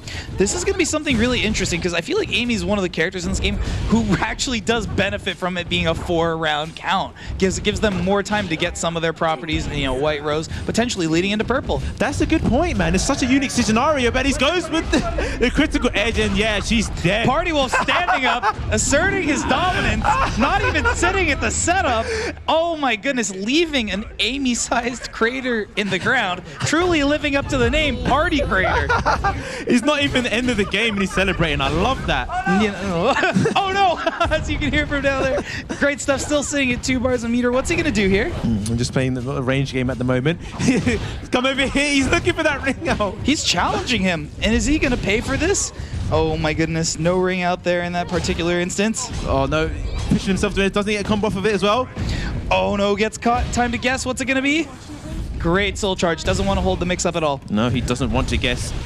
Oh no, he tried to GI it. 2-2B, good block by Saint. Oh, he's gone, he's That's dead. out. Throw that little girl off the cliff. You know, we really got to consider context in these situations. But great ring out and great game knowledge by Party Wolf. Good step into the critical edge, yes. He's got a good bit of damage straight off the bat as well. Oh my goodness, this is going to do a good amount of damage. How's he going to follow up with this? Choosing to backstep, play it a little safer, catches him with the sidestepping launch. Ooh, almost a ring out, but no, he's backing away. He's just going to stand and taunt as well. He's just standing there, menacingly. Oh my goodness. He's like, come on, you coward, fight me. Breaks the throw. Goodness gracious. So many taunt cancels between these two. Good stun there. 6B is so nasty. Closing this health gap. Big lethal hit. Gonna drop him. Time to guess. Excellent work. I like the fact he knew he was going to tech, so he did opt for the tech catch as well. Oh my goodness, tough situation. This could be potential game and match for Party Wolf and the 2 plushies for him and Pantocrator. Although the range, he just grabs it. Lethal hit is available. Oh my god, no one's doing anything. Oh my goodness, the patience between both of these players. Oh my god. Party Wolf just decimates poor Sane here in this situation. They just did a chest bump. The pop off. I am so impressed by these by these tertiary picks from all these players. Great matches across the board, and huge shout out to Party Wolf and Pantocrator. I love the fact that he didn't even want to end it anyway apart with a critical edge. And look, they win the Soul Edge Plusies. Joe Beard, Eternal Dragon, thank you very much for all of that. Congratulations to Party Wolf and Pantocrator. But we're not done just yet. You guys, you lost, so you got to just exit the stage for now. I got a surprise for you guys. You have one more match to go. You have one, don't worry, but one more match. This time, you still have to play, not your mains, not your secondaries. You've got to take on Kayani and HBT Warrior, but they can use their mains. So now this will be a real test for you guys. So get yourselves comfortable again. Here they come. The analysts, as Eternal Dragon has learnt to say after all these days have gone by. They're ready to battle it out now. We like to have this show match end in a special way. It's only right that you guys are able to have a chance. Let's go get yourself set up, go get yourself sat down and ready. And I also need, Mark, let these guys sit up as well as soon as you're done. Go on guys, go, go, go. Who wants to go first out of you two? You can work it out. I also need some other commentators with me as well. And I think I've got 2 very experienced gentlemen here to bring the commentary duties down. Come and join me, lads, down on the stage. Milo's is coming into it. Linkors is there as well. All right, mic's on. Oh, yes, you are live. You are ready. They can hear us. Live and in stereo, baby. I have the power. You do have the power. So, yeah. We've got the mics, we've got the power, we're going to have some fun. Oh, HBT Warrior's going up first. Who's starting first out of you two? Panto's going in. All right, Panto, so just an easy 2-0 for you, yeah? Let's go. There you go, no problem. Just hit him with Soul Edge. Yeah, exactly. There you go. There you go. Nah, you got nothing on HBT. I know this boy. I know. Okay, boys. Who do you main again? What? Who do you main again? Who do I main again? Yeah, who do you main? He doesn't remember who he's trying to work out who he mains. Yeah, we know he plays Astroth. He is the best Astroth in the UK. That's a very high bar. Milo, you're going to have to give him some good coaching, you know. Yeah? I think it might have been a while for him. He's been sitting pretty on the mic. I've seen him training in secret in the training room. Oh. Yeah, he's been prepping for this. This isn't secret a surprise. Skills. Okay, Mr. Tournament Admin, do your thing. Well, until production says so. Oh, okay, we have to wait for production to be happy. Look your enemy. Get ready. But this is the finals. Let the games begin. Play. All right, we're good to go. So Linkors, you can see it up there. Wait, so yeah, we're gonna look on this one when it comes to the game. We'll make sure we can see it all. This will be some fun. You ever commentated it before? I've commentated before, but Okay. never on a stage like this. It's a kind of nerve-wracking, yeah.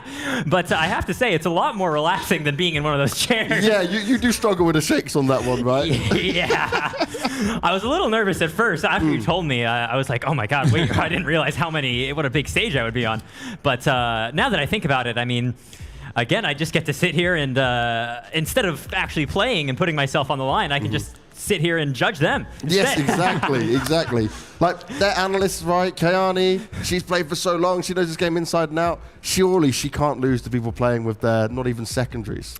Well, I mean, like you said, Kayani is a champion, but I don't know. I mean... What's this? It's... All right, we're going into it with Astaroth versus Nightmare. All right, just hard ducking, no punish. Breaking the grabs. Total scramble right now. Catches him with the AGA. Just runs up, tries to get the ring out. Yeah. All right, that's gonna be a lot of meter. Still can be. Charge on the just force, counter gets hit with lethal right hit. beat in and out. Straight into the ring now. Wow. Great call out Cardio from been Panther. popping off as always. Do you see the name of our analyst? Top tier analysts was their name. Not top tier players, at least, so you've got some saving of yourselves here. Yeah. Wow, oh my God, goes for the setup, but instead he gets back turn grab. Wow, what a sidestep into the combo. It is the hardest team name for Eternal Dragon as well. Yeah. He sat there very happy he doesn't have to commentate this one. All right, HBT Warrior currently down. I believe he's just warming up. He's just warming up. Okay. Kayani, help him. Give him some coaching. Yeah, come on, don't just stand there, tell him what to do. Scream, Kayani! Come on, Kayani! Help, he's losing! What did you take to dodge here? Reverse punch. Nice, Oh, that's a good attempt, HBT. I saw what you were doing. Yeah, it's not looking good for him. But it's Astaroth, he's so explosive. Just grab him. It's easy, just grab him. Just win, come on. Just win. Yeah, exactly. You know, putting our commentators and analysts to shame. We'll take it. Oh, that's a bigger bonk, though. That's going to hurt. Oh my God, that's so much damage. Nice step. There we go. Yes, he does. Come on, Callum. Oh my God, just the bit more. He got the plan, but he's got the counter hit time. Could he do it? Could he get around? Is it Oh my God, possible? come on. Maybe This not. might kill, this might kill. He's going to drop it. I knew it. Combo. I knew it. Nice. Yes! It's time. That's dead, that's dead. All right, here we go.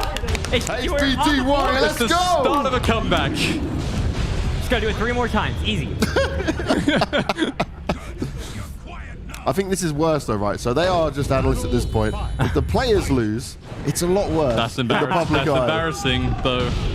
Oh, he's straight in on it. He's feeling the comfort load now. God. Oh my God, where's the grab?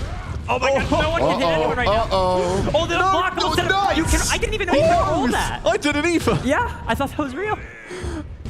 Here we go. Oh my God, the pressure is mounting. Here we go. Let's go.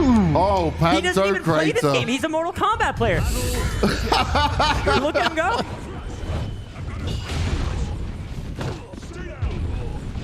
Okay, nice. Nice, gets the armor. Nice ball rush. Rushing in. Oh. We don't count those, that's fine. Ignore it. Back Or into terror those. charge. Big Those don't light mean speed here. anything. Yeah, he's just gonna back off. Oh, he just grabbed him with the punch. gut Don't drop the punch. combo, Panto. Okay. Not this time. Not this time, he says. Okay, to be fair though, Callum, right? Big D and Aquaman didn't get a single round, so you got to take that as a pretty big win. You took a couple of rounds off players. We can go with that.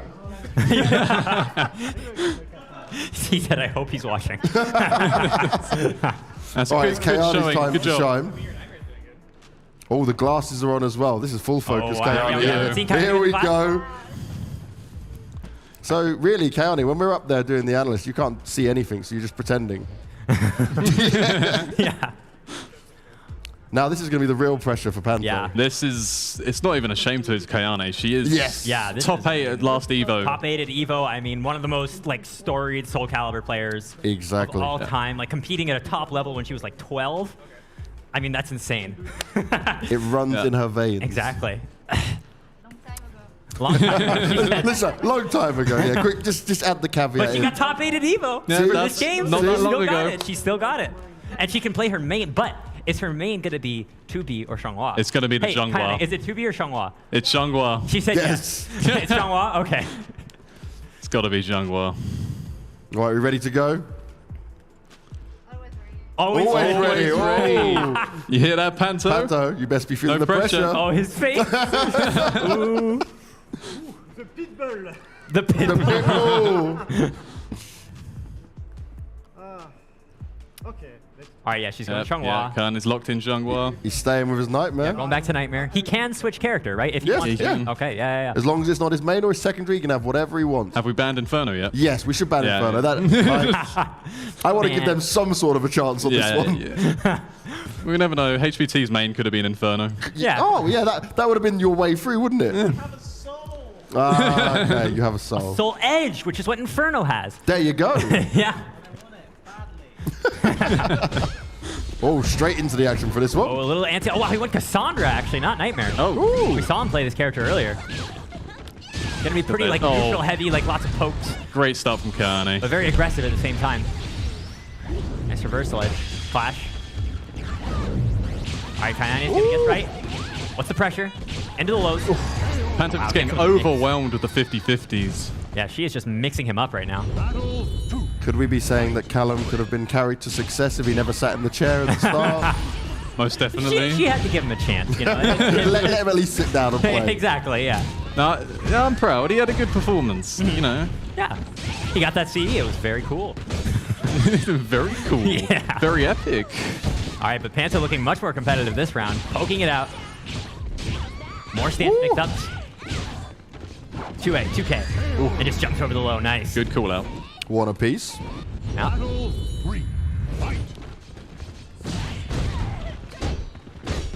All right. More weird stance stuff. Empty PSX into the grab. That I was respect it. brave, yeah. Oh my god, nice quick punish from Panto. That's going to be a lot of damage. Goes for the mix-up. Doesn't duck the DK. Wow, the disrespect into the Divine Force. Might need to pop some meter here. There it goes. Yeah. Oh, you're talking about meters? Yes, Richard means to say it, isn't it? Whoa. Yeah, I know when to use it. I just don't like killing myself, you know. I play Keelik. Call it out. Wow, really nice defense from Kayane here. But Nice. not as Calls good it as- out again. Yeah. I don't think I've seen Panto this focused this, Yeah, right. this Look at weekend. it. This So is next good. level. There's French pride on the line, I think. Big damage with the CE, and he's got Divine Force.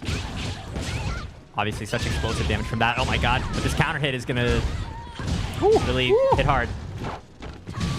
Elbow punish. Nice, wake up Right. mash.